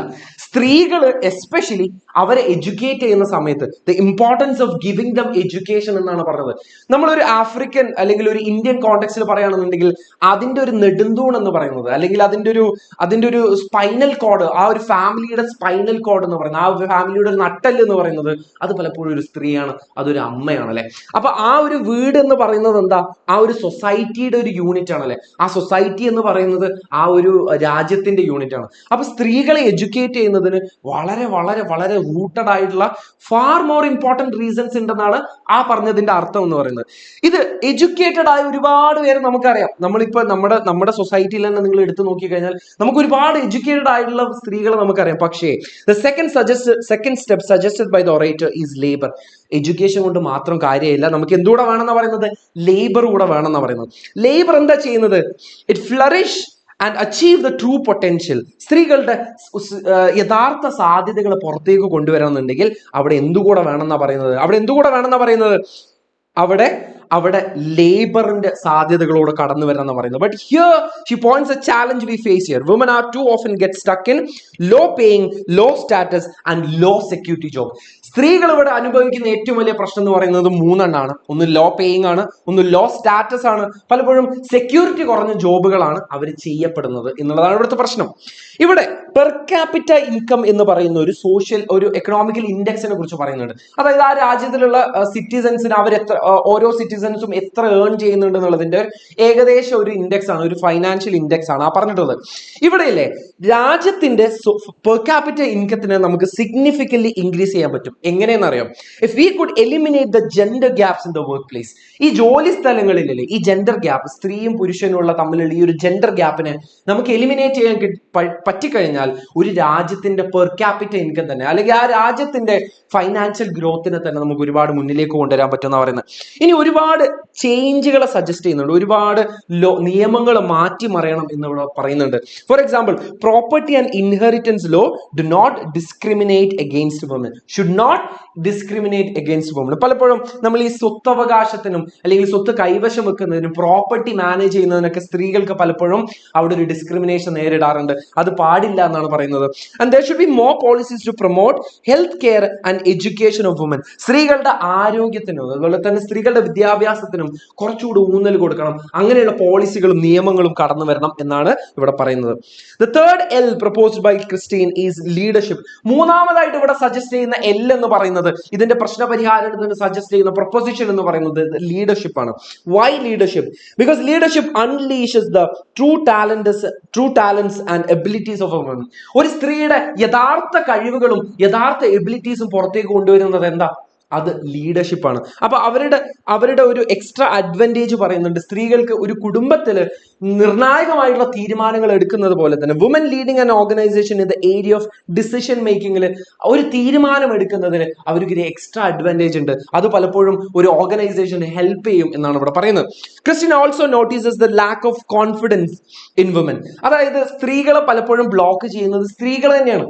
ലാക്ക് ഓഫ് കോൺഫിഡൻസ്, സ്വയമേ ഉള്ള ഒരു വിശ്വാസമില്ലായ്മയാണ് പലപ്പോഴും പലപ്പോഴും സ്ത്രീകളെ ഇങ്ങനെയുള്ള ലീഡർഷിപ്പ് റോളുകളിൽ നിന്ന് തഴയപ്പെടുന്നത് എന്നുള്ളതാണ് അവിടെ പറയുന്നത്. അപ്പൊ ഇതിന് വേണ്ടിയിട്ട് the only solution for this is to change the mindset. നമ്മുടെ മൈൻഡ് സെറ്റിനെ തന്നെ, നമ്മുടെ ആറ്റിറ്റ്യൂഡിനെ തന്നെ മാറ്റി എഴുതണം എന്നുള്ളതാണ് ഇതിന്റെ പരിഹാരം എന്നാണ് നമ്മളോട് പറയുന്നത്. Okay, Christian calls out all the woman to dare the difference and make a new world without any impediment and prejudice against woman. സ്ത്രീകൾക്കെതിരെയുള്ള എല്ലാ മുൻവിധികൾക്കെതിരെയും നമ്മളൊരു എല്ലാത്തിനെതിരെയും നമ്മൾ പൊരുതണം എന്നാ പറയുന്നത്. ലോകത്തിലുള്ള ആകമാനം സ്ത്രീകളെയും ആഹ്വാനം ചെയ്തുകൊണ്ടാണ് ഇങ്ങനെ ഒരു സ്പീച്ച് നിർത്തുന്നത്.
Okay okay. അപ്പോൾ ഇതിൻ്റെ സ്ക്രീൻ എന്താണ് ചെറുത്? ഇതിന്റെ സ്ക്രീൻ ചെറുതാണല്ലോ. അപ്പോൾ ഓക്കെ. അപ്പോൾ ഓക്കെ അല്ലേ. Hi hi hi hi hi. എടാ ചെറിയൊരു ടെക്നിക്കൽ ഇഷ്യൂ ഇടയ്ക്ക് വന്നു, പെട്ടെന്ന് തന്നെ സോൾവ് ചെയ്തു. അപ്പോൾ ഇടയ്ക്ക് സൗണ്ടൊക്കെ പോയി അല്ലേ. അപ്പോൾ നെയിം സാർ അങ്ങ് ഗുജറാത്തിലാണുള്ളത്, ഇതേ മൂന്നാമത്തെ പ്രാവശ്യം പറയുന്നത്. അപ്പോൾ ഇതാ ഇവിടെ വന്നു. അപ്പോൾ ഇനി ഇതാ നേരെ ജസ്റ്റ് നാ മിസ് റെഡി ആയിരുന്നുണ്ട്. നമ്മൾ ഇന്ന് ഓൾ ചാപ്റ്റർ സമ്മറി അല്ലേ, ഓൾ ചാപ്റ്റർ സമ്മറിയാണ് ഡിസ്കസ് ചെയ്യാൻ പോകുന്നത്. ഓൾ ചാപ്റ്റർ സമ്മറി ഇതാ കണ്ടിന്യൂ ചെയ്യാൻ പോവാണ്. നെക്സ്റ്റ് ഏതാ നമ്മൾ തുടങ്ങുന്ന ചാപ്റ്റർ ഏതാ? യൂണിറ്റ് ഏതാ? എന്താ കുട്ടികൾ ചാലഞ്ചസ് ഓഫ് ലൈഫ് എന്ന് പറഞ്ഞാൽ. അപ്പൊ ലൈഫിലെ നിങ്ങളെ ചാലഞ്ചസ് എന്തൊക്കെ? എപ്പോഴത്തെ പ്രധാന ചാലഞ്ചുകൾ എന്താണ് മക്കളെ പറഞ്ഞ? ലൈഫിലെ പ്രധാന ചാലഞ്ച് എന്താ? ഏതാണ്ട് അതൊക്കെ തന്നെ എഴുതിയാൽ മതി അല്ലേ. അങ്ങനെ എഴുതിയാൽ മതിയോ? അങ്ങനെ എഴുതിയാൽ പോരാ. ഇതിലേതാ പാർട്ട് 1 or 2? ഫൈനൽ ഡേ പാർട്ടിലെ ഇതിലേതാ? അതിന്റെ ഇംഗ്ലീഷിന്റെ ഏതാ? ഇതിലേതാ? P2E. എക്സാം എന്നാ? എക്സാം മറ്റന്നാളല്ലേ. സിമ്പിൾ. എടാ ഇംഗ്ലീഷ് സെക്കൻഡ് ഇയറിലൊക്കെ നിങ്ങൾക്ക് പേടിയുണ്ടോ? സെക്കൻഡ് ഇയർ ആയില്ലേ, ഇനി എന്ത് ഇംഗ്ലീഷ് പേടിച്ച് നടക്കുകയാണ്? എടാ അത് ഡൗൺലോഡ് ആവുന്നില്ലടാ, നെറ്റ് സ്ലോ ആണ്. റെഡി. അപ്പൊ ഇംഗ്ലീഷ് പ്രധാന എനിക്ക് അഡ്വൈസ് നിങ്ങൾക്ക് തരാനുള്ളത്, ബാക്കി ഇംഗ്ലീഷൊക്കെ ഇവർ പറഞ്ഞുതരും, ഇവർ പറഞ്ഞ പോലെ കേൾക്കുക. അവസാന നിമിഷം വരെ നിങ്ങൾ പോരാടുക എന്നുള്ളതാണ് ഇംഗ്ലീഷിന്റെ അല്ല ലാംഗ്വേജിന്റെ ഏറ്റവും അടിസ്ഥാനപരമായ ട്രിക്ക്. ഞാനൊക്കെ അത് പയറ്റി തെളിഞ്ഞതാണ്. അങ്ങ് 10 വർഷമല്ല 10 വർഷം ബാക്കിൽ അന്ന് എനിക്ക് +1 ഒരു മാർക്ക്, +2 ഒരു മാർക്ക്. എനിക്ക് അഭിമാനത്തോടെ എപ്പോഴും പറയാം, അത് ഇംഗ്ലീഷ് അറിഞ്ഞിട്ടൊന്നുമല്ല, പക്ഷെ അവസാന നിമിഷം പേപ്പർ ടീച്ചർ ഇങ്ങനെ കയ്യിൽ നിന്ന് പഠിച്ചു വാങ്ങൂലേ, അതുവരെ ഇരുന്ന് പോരാടിയിട്ടുണ്ട്. അങ്ങനെ ഇരുന്ന് കത്തിയടിച്ചിട്ടാണ്. ആൻഡ് അതിൽ പറഞ്ഞ കാര്യങ്ങൾ ഫോർമാറ്റും കാര്യങ്ങളൊക്കെ പ്രോപ്പറായിട്ട് പഠിക്കുക. എല്ലാ ചാപ്റ്ററിന്റെ സമ്മറിയും നിങ്ങൾക്ക് അറിഞ്ഞിരിക്കണം, അത് മസ്റ്റാണ്. എല്ലാ ചാപ്റ്ററിന്റെയും സമ്മറി ഞാൻ മലയാളം വായിക്കാറ് കേട്ടോ. ഞാൻ അത് ഇംഗ്ലീഷ് ഒന്നും വായിച്ചിട്ടില്ല. ഏതോ ഒരു ഗൈഡ് എന്തോ ഒരു സംഭവം ഒന്നും ഉണ്ടായിരുന്നു, ഇതേപോലെ ഓൺലൈൻ ക്ലാസ് ഒന്നുമില്ല. ഏതോ ഒരു ഗൈഡിന്റെ മലയാളം സമ്മറി വായിച്ചിട്ട് ഫുൾ ചാപ്റ്ററിന്റെയും സമ്മറി പോയത്തിന്റെ അർത്ഥങ്ങളൊക്കെ ഓർത്ത് വെക്കും. ബാക്കി ആ ഫോർമാറ്റ് ഒക്കെ അത്യാവശ്യം അറിയാം, ബാക്കി തള്ളി ഇവിടെ തന്നെ. ഓക്കെ റെഡി അല്ലേ? തുറയല്ലേ നമുക്ക്? എന്നാല് ശരിയല്ല, ഒക്കെ റെഡിയാ? റെഡി, സ്റ്റാർട്ട് ചെയ്യാം. ഇതെന്താ ഫുൾ സ്ക്രീൻ ആവാത്തെ? ഡൗൺലോഡ് ആയില്ലേ അല്ലേ? ഒന്ന് പുറത്തുകൊണ്ട് ഡൗൺലോഡ് ചെയ്തോണ്ടോ? റെഡി. അപ്പോൾ നമ്മൾ ചാപ്റ്റർ 3 കൊടുക്കുകയാണ്. ചാലഞ്ചസ് ഇൻ ലൈഫ് എന്ന് പറഞ്ഞ ചാപ്റ്റർ സ്റ്റാർട്ട് ചെയ്യാൻ പോവുകയാണ്. റെഡി. അതിലേതാ? ഇനി എൻ്റെ സമയം ഇനി ബാക്കി ഞാൻ ഇന്ന് തല്ലിയ കുച്ചക്കന്മാർ എന്നെ എയറിലിടും. മൈക്ക് ഞാൻ കൈമാറി. ഏതാ ചാപ്റ്റർ? ഏതാ? Challenges in life. അത് തൽക്കാലം hello hi hi hi hi. Yes, ചെറിയൊരു ടെക്നിക്കൽ ഇഷ്യൂ ആണ്. ഓക്കെ, അപ്പോൾ നമ്മൾ എനിക്ക് തോന്നുന്നത് അല്ലേ, നെയിം സാർ ഫസ്റ്റത്തെ യൂണിറ്റ് ഒക്കെ ഏകദേശം ഇങ്ങനെ സെറ്റ് ആക്കിക്കൊണ്ട് നിങ്ങളിങ്ങനെ പഠിപ്പിച്ചുകൊണ്ടിരിക്കുകയായിരുന്നു എന്നുള്ളതാണ്. അപ്പോൾ ഇനി എന്ത് ചെയ്യണം, ബാക്കിയുള്ള ചാപ്റ്റേഴ്സും കൂടി നമുക്ക് അടിപൊളിയായിട്ട് ഡീൽ ചെയ്യണം അല്ലേ. അപ്പോൾ മാം ഇന്ന് ഡിസ്കസ് ചെയ്യാൻ വേണ്ടി പോകുന്നത് നിങ്ങളുടെ യൂണിറ്റ് 3 അതേപോലെ തന്നെ യൂണിറ്റ് 2. ഓക്കെ, യൂണിറ്റ് 3 യൂണിറ്റ് 2 അതേപോലെ തന്നെ യൂണിറ്റ് 5 ഇമ്പോർട്ടൻ്റ് ആയിട്ടുള്ള ഒരു ചാപ്റ്റർ ഉണ്ട്. അപ്പോൾ ഇത്രയും കാര്യങ്ങൾ ഞാൻ പഠിപ്പിക്കും. ആൻഡ് അതിൻ്റെ ഇടയിൽ തന്നെ നമ്മുടെ നെയിം സാർ വരും കേട്ടോ. ഓക്കെ, നെയിം സാർ വരും. നെയിം സാർ വന്നിട്ട് എന്ത് ചെയ്യും, ബാക്കിയുള്ള ചാപ്റ്റേഴ്സ് ഒക്കെ ഡീൽ ചെയ്യും എന്നുള്ളതാണ്. എടാ സ്ക്രീൻ കാണുന്നുണ്ടോ? സ്ക്രീൻ കാണുന്നുണ്ടടാ? കേൾക്കാൻ പറ്റുന്നില്ലടാ? യെസ് എന്താ എനിക്ക് ചാറ്റ് ഒന്ന് ഒരു തുള്ളി. ഓക്കെ, യെസ് കുറെ പേര് ചോദിക്കുന്നുണ്ട് മോട്ടിവേഷൻ തരുമോ എന്നുള്ളതൊക്കെ. അവസാന ആ ഒരു ദിവസം ആകുമ്പോഴുള്ള പ്രശ്നമാണല്ലേ എല്ലാ ആൾക്കാർക്കും. കാരണം എല്ലാം പഠിച്ചിട്ടുണ്ടാവും, പക്ഷെ എങ്ങനെയൊക്കെയാണ് എന്തൊക്കെയാണ് ചെയ്യേണ്ടി എന്നുള്ളത് ഭയങ്കര സംശയമുള്ള കുട്ടികളായിരിക്കും അല്ലേ നിങ്ങൾ എല്ലാ ആൾക്കാരും. എടാ ആ സംശയങ്ങളും നിങ്ങളുടെ ആ പ്രശ്നങ്ങളൊക്കെ എന്ത് ചെയ്യും, നമ്മൾ ഡീൽ ചെയ്യും കേട്ടോ. ഓക്കെ, അപ്പോൾ നമ്മൾ ഇന്ന് കാണാൻ വേണ്ടി പറ്റുന്നുണ്ടല്ലോ? കാണാൻ വേണ്ടി പറ്റുന്നില്ലടാ? Yes okay. മാം സൗണ്ട് കുറച്ച് അങ്ങനെ. ഓക്കെ, സൗണ്ട് ഉണ്ടല്ലേ? ഞാൻ വിചാരിച്ചു സൗണ്ട് ഇല്ല എന്നുള്ളതാണ് പറഞ്ഞിട്ടുള്ളത് എന്നുള്ളതാണ്. ഓക്കെ ആണല്ലോ? Yes set. ഓക്കെ, സോ നോക്കടാ, നമ്മൾ ഇന്ന് ആദ്യം തന്നെ പറയാൻ വേണ്ടി പോകുന്നത് യൂണിറ്റ് 3 അതേപോലെ തന്നെ unit 2 then unit 5 the lighter സൈഡിലുള്ള പോസ്റ്റ് ഏർലി ഫോർ ക്രിസ്മസ് എന്ന് പറഞ്ഞിട്ടുള്ളത്. ഓക്കെ, അപ്പോൾ ഇത്രയും ചാപ്റ്റേഴ്സ് നമ്മളിപ്പോൾ ഇന്ന് എന്ത് ചെയ്യും, അടിപൊളിയാക്കിയിട്ട് നമ്മൾ ഇന്ന് ഡിസ്കസ് ചെയ്യാൻ വേണ്ടി പോവാണ് കേട്ടോ. ആൻഡ് ഇപ്പൊ നിങ്ങൾ ശ്രദ്ധിക്കുന്ന കാര്യം എന്താ പറയുക, നിങ്ങൾക്ക് എല്ലാ ആൾക്കാർക്കും ജസ്റ്റ് കഥ അറിയാൻ മതിയാവും അല്ലേ? ഈ കഥ മാത്രം അറിഞ്ഞാൽ നമുക്ക് അടിപൊളിയായിട്ട് എക്സാം എഴുതാൻ വേണ്ടി പറ്റുമോ? ഇല്ല. നമുക്ക് എന്ത് ചെയ്യണം, ഇമ്പോർട്ടൻ്റ് ആയിട്ടുള്ള പോയിന്റ്സ് കറക്റ്റ് നമുക്ക് നമ്മുടെ കയ്യിൽ ഉണ്ടാവണം. എന്നാൽ മാത്രമേ എങ്ങനെയൊക്കെ ചോദ്യങ്ങൾ വന്നാലും നമുക്ക് അടിപൊളിയായിട്ട് എഴുതാൻ വേണ്ടി പറ്റുള്ളൂ എന്നുള്ള. ഓക്കെ, സോ നിങ്ങൾക്ക് പല കുട്ടികളുടെയും പല കുട്ടികൾ യെസ് ഫുള്ളോ അടിപൊളി. ഓക്കെ യെസ് ഓക്കെ അല്ലേ? യെസ്. അപ്പൊ നിങ്ങളുടെയൊക്കെ പ്രശ്നങ്ങൾ എന്താണ് എന്നുള്ളതൊക്കെ നിങ്ങൾ ജസ്റ്റ് ഒന്ന് കമന്റ് ചെയ്യട്ടോ. എടാ നിങ്ങൾക്ക് എന്തൊക്കെയാണ് വേണ്ടതെന്നുള്ള. പല കുട്ടികൾക്കും ഇപ്പൊ ഗ്രാമറൊക്കെ ഭയങ്കര പ്രശ്നം ഉണ്ടാവും അല്ലെ. ഗ്രാമറൊക്കെ നാളെ നമ്മുടെ ലൈവ് ഉണ്ട് കേട്ടോ. അപ്പൊ നാളത്തോട് കൂടിയിട്ട് നിങ്ങളുടെ എന്ത് ചെയ്യും, ഗ്രാമർ കാര്യങ്ങളൊക്കെ സെറ്റ് ചെയ്യും. അപ്പൊ ഇന്നത്തെ ഈ ഒരു രാത്രിയോട് കൂടിയിട്ട് എല്ലാ ചാപ്റ്റേഴ്സും നമ്മൾ സെറ്റ് ആക്കും. ഓക്കെ, അപ്പൊ നിങ്ങൾ എന്ത് ചെയ്യണം എന്നറിയണം മക്കളെ. നിങ്ങളൊക്കെ ഒരുപാട് ഫ്രണ്ട്സ് ഉണ്ടാവും അല്ലെ. ഇപ്പൊ ഇതില് സയൻസ് ആരുണ്ട്, കൊമേഴ്സ് ആരുണ്ട്, ഹ്യൂമാനിറ്റീസ് ആരുണ്ട്, എല്ലാ ആൾക്കാരും ഉണ്ട് എന്നുള്ളതാണ്. അപ്പൊ നിങ്ങളുടെയൊക്കെ ക്ലാസ്സിൽ ഇപ്പോഴും ചിലപ്പോൾ ഇംഗ്ലീഷിനെ പറ്റിയിട്ട് വലിയൊരു ഐഡിയ ഇല്ലാത്ത, ഇംഗ്ലീഷിൽ ഏതൊക്കെ ചാപ്റ്റേഴ്സ് എങ്ങനെയൊക്കെ പഠിക്കണം, ഇതിലൊക്കെ എന്താ കഥ, എന്താ കാര്യങ്ങൾ, ഇതിലെ കഥ അറിയാം, പക്ഷെ ഇതിൽ ഇമ്പോർട്ടൻ്റ് ആയിട്ട് ഞാൻ എന്താ പഠിക്കേണ്ടത്, ഇങ്ങനെയുള്ള കുറേ കാര്യങ്ങളൊക്കെ ഉണ്ടാവും. അപ്പോൾ അതൊക്കെ സംശയമുള്ള കുട്ടികളുണ്ടെന്നുണ്ടെങ്കിൽ ഒന്ന് പെട്ടെന്ന് തന്നെ ലിങ്ക് ഒന്ന് നിങ്ങൾ ഷെയർ ചെയ്യണം. കാരണം ഇനി നമുക്ക് സമയമില്ല അല്ലേ. ഇതുവരെ നിങ്ങൾ എന്തൊക്കെ ചെയ്തു എന്നുള്ളതൊന്നല്ല, ഇനി നിങ്ങൾ എന്തൊക്കെ ചെയ്യുന്നുണ്ട് എന്നുള്ളതും കൂടിയാണ് നിങ്ങളുടെ റിസൾട്ടിനെ ബാധിക്കാൻ വേണ്ടി പോകുന്നത് എന്നുള്ള അല്ലേ. ആൻഡ് നിങ്ങളുടെ സംബന്ധിച്ചിടത്തോളം ഇപ്പോൾ വലിയ വലിയ സബ്ജക്റ്റുകളൊക്കെ നിങ്ങൾ എന്ത് ചെയ്തിട്ടുണ്ട്, മറികടന്ന് വന്നിട്ടുള്ള കുട്ടികളാണ് അല്ലേ. മെയിൻ ആയിട്ടുള്ള സബ്ജക്റ്റുകളൊക്കെ കഴിഞ്ഞ് ഇനിയിപ്പോൾ ഇംഗ്ലീഷും അതേപോലെ തന്നെ എനിക്ക് തോന്നുന്ന ലാംഗ്വേജ് ഒക്കെയാണ് ബാക്കിയുള്ളത് എന്നുള്ള അല്ലേ. ഓക്കെ, അപ്പം അതും കൂടി ഒന്ന് അടിപൊളിയായിട്ട് നമുക്ക് എന്ത് ചെയ്യാൻ പറ്റിയാലും അല്ലേ, ഡീൽ ചെയ്യാൻ വേണ്ടി പറ്റിയാലും നിങ്ങൾക്ക് നല്ല സുഖസുന്ദരമായിട്ടുള്ള ഒരു വെക്കേഷനാണ് നിങ്ങൾ കാത്തിരിക്കുന്നത്. അത് മാത്രമല്ല, നിങ്ങൾ ആഗ്രഹിക്കുന്ന പോലെ നിങ്ങളുടെ അല്ലെ അഡ്മിഷൻ, ഇപ്പോൾ ഡിഗ്രി ആണെങ്കിൽ ഡിഗ്രി, ഇനി മെഡിക്കൽ ആണെങ്കിൽ മെഡിക്കൽ, എഞ്ചിനീയറിംഗ് ആണെങ്കിൽ അങ്ങനെ, ഇനി അതല്ല അല്ലെ ഒരുപാട് മറ്റുള്ള CA CMA എന്നൊക്കെ പറഞ്ഞിട്ടുള്ള ഒരുപാട് മേഖലകൾ ആഗ്രഹിച്ചിരിക്കുന്ന കുട്ടികളാണ് നിങ്ങൾ. അപ്പൊ അതിലൊക്കെ വളരെ നിർണായകരമായിട്ടുള്ള ഒരു എക്സാം അല്ലെ, ആ പബ്ലിക് എക്സാമിലേക്കാണ് നിങ്ങൾ ഇങ്ങനെ അടുത്തോണ്ടിരിക്കുന്നത്. അപ്പൊ ഓരോരോ സബ്ജക്ട് ഞാനൊക്കെ പഠിക്കുന്ന സമയത്ത് ഞാൻ ഇങ്ങനെ എന്ത് ചെയ്യും, ഇപ്പൊ ടേബിൾ മേലൊക്കെ എത്ര ബുക്ക് ഉണ്ട് എന്നുണ്ടെങ്കിൽ ഓരോ എക്സാം കഴിയുന്നതോറും അല്ലെ ആ ബുക്കുകൾ ഇങ്ങനെ മാറ്റി മാറ്റി മാറ്റി വെച്ച് അവസാനം ഇങ്ങനെ 1-2 ബുക്കുകളായിട്ട് നിൽക്കുന്ന സമയത്ത് നമുക്ക് ഉണ്ടാവുന്ന ഒരു സമാധാനം ഉണ്ട്. അപ്പൊ ആ ഒരു സമാധാനത്തോട് കൂടിയിട്ട് യെസ് നിങ്ങൾ എന്ത് ചെയ്യാണ്, നിങ്ങൾ ഇങ്ങനെ അടുത്തിരിക്കുകയാണ് എന്നുള്ള. അപ്പൊ ഇംഗ്ലീഷ് നമ്മൾ എന്ത് ചെയ്യണം, നമ്മൾ സെറ്റ് ആക്കണം. അപ്പോൾ നേരത്തെ ഇപ്പൊ സുഹേൽ സാർ ഒക്കെ പറഞ്ഞിട്ടുള്ളൊരു കാര്യം ഉണ്ട് അല്ലെ, ഇംഗ്ലീഷ് നമ്മൾ അവസാന സമയം വരെ നമ്മൾ പോരാടുക എന്നുള്ള സംഭവം അത് തന്നെയാണ് ചെയ്യാനുള്ളത് എന്നുള്ളതാണ്. അതായത് നമ്മൾ എത്രത്തോളം അടിപൊളിയാക്കിയിട്ട് ആ 2.5 മണിക്കൂർ നിങ്ങൾ മെനക്കെടുന്നുണ്ടോ അതിനനുസരിച്ച് തന്നെ ഉണ്ടാവും നിങ്ങളുടെ റിസൾട്ട് എന്നുള്ളതാണ്. പല കുട്ടികൾക്ക് ഒരുള്ള പ്രശ്നം എന്താ വെച്ചാൽ ക്വസ്റ്റ്യൻ പേപ്പർ ഇങ്ങനെ കാണുമ്പോൾ ഇംഗ്ലീഷ് കുറെ ഇതാണല്ലോ എന്നുള്ള ഒരു ആറ്റിറ്റ്യൂഡ് ഉണ്ടാവും അല്ലെ. പക്ഷെ അങ്ങനെയാണെന്നുണ്ടെങ്കിൽ നമുക്ക് എന്ത് ചെയ്യാൻ പറ്റൂല, അടിപൊളിയായിട്ട് നമുക്ക് എഴുതാൻ വേണ്ടി പറ്റൂല. കാരണം നല്ലോണം എഴുതണം, കൈയൊക്കെ വേദന ആവും. പക്ഷെ കുഴപ്പമില്ല, നമ്മൾ അടിപൊളിയായിട്ട് എഴുതാം. കൃത്യമായിട്ട് മാം പറഞ്ഞുതരും 8 മാർക്കിന് എത്ര എഴുതണം, 6 മാർക്കിന് എത്ര എഴുതണം, ഇങ്ങനെ കറക്റ്റ് ആയിട്ട് പറഞ്ഞുതരും. അതനുസരിച്ചിട്ട് നിങ്ങൾ എന്ത് ചെയ്യുക, ഫോളോ ചെയ്യുക. കറക്റ്റ് ആയിട്ട് അതനുസരിച്ചിട്ട് എഴുതിയാൽ നിങ്ങൾക്ക് നല്ല അടിപൊളിയായിട്ടുള്ള മാർക്ക് തന്നെ നിങ്ങൾക്ക് സ്കോർ ചെയ്യാൻ വേണ്ടി പറ്റും. ഓക്കെ, അപ്പോൾ മാക്സിമം എഴുതുക, നിങ്ങളുടെ അടിപൊളിയായിട്ട് നിങ്ങൾ ഇമാജിൻ ചെയ്യുക. ഓരോ ക്വസ്റ്റ്യൻ കാണുമ്പോൾ നിങ്ങൾക്ക് എന്തൊക്കെയാണോ പോയിന്റ് അടിപൊളിയായിട്ട് നിങ്ങൾക്ക് കിട്ടുന്നത് അതൊക്കെ നമ്മുടെ ആൻസർ പേപ്പറിലേക്ക് നമുക്ക് കൊണ്ടുവരാൻ വേണ്ടി പറ്റണം എന്നുള്ളതൊക്കെയാണ് കേട്ടോ. അപ്പൊ അതിനൊക്കെ വേണ്ടത് എന്താ, ചാപ്റ്റേഴ്സ് നമുക്ക് തറോ ആണ് എന്നുള്ളത് തന്നെയാണ്. കാരണം ഇംഗ്ലീഷിന്റെ ഒരു പ്രത്യേകത അങ്ങനെയല്ലേ. ഇപ്പൊ ബാക്കിയുള്ള സബ്ജക്ട് നോക്കുകയാണെങ്കിൽ ചിലപ്പോൾ നമുക്കറിയാം ഒരു ഫിക്സഡ് ആയിട്ട് കുറച്ച് മേഖലകൾ ഉണ്ടാവും, ആ ഒരു ഏരിയ പാർട്സ് അവിടെ നിന്നൊക്കെ കുറച്ച് ക്വസ്റ്റ്യൻസ് വരും. അതിനിപ്പോൾ PYQ ഒക്കെ നിങ്ങൾ പ്രാക്ടീസ് ചെയ്താലൊക്കെ അടിപൊളിയായിട്ട് നിങ്ങൾക്ക് എന്ത് ചെയ്യാൻ പറ്റും, മാർക്ക് സ്കോർ ചെയ്യാൻ വേണ്ടി പറ്റും. പക്ഷെ ഇംഗ്ലീഷിനെ സംബന്ധിച്ചിടത്തോളം നമുക്ക് ഒരു റിപ്പീറ്റഡ് ആയിട്ടുള്ള ക്വസ്റ്റ്യൻസ് തന്നെ അല്ല വരിക അല്ലെ. പുതിയ പുതിയ ക്വസ്റ്റ്യൻസ് നമുക്ക് പ്രതീക്ഷിക്കാം, പുതിയ പുതിയ സാധ്യതകൾ നമുക്ക് പ്രതീക്ഷിക്കാം ചോദ്യത്തിന്റെ. അപ്പൊ എന്ത് ചെയ്യണം, കറക്റ്റ് ആ ചാപ്റ്റർ, ഈ ചാപ്റ്ററിന്റെ കംപ്ലീറ്റ് ആയിട്ടുള്ള കാര്യവും അതിൽ നിന്ന് നമുക്ക് കിട്ടേണ്ട ഇൻസൈറ്റ് നമുക്ക് ക്ലിയർ ആണെങ്കിൽ പിന്നെ എങ്ങനെയൊക്കെ ചോദ്യം വന്നാലും ഒരു കുഴപ്പമില്ല. ഇപ്പൊ ഫസ്റ്റ് ചാപ്റ്റർ ഇപ്പൊ ഓൾറെഡി ഡിസ്കസ് ചെയ്ത് കഴിഞ്ഞിട്ടുണ്ടാവും അല്ലെ, വിമൻ എംപവർമെന്റിനെ പറ്റിയിട്ടൊക്കെ പറഞ്ഞിട്ടുണ്ട്.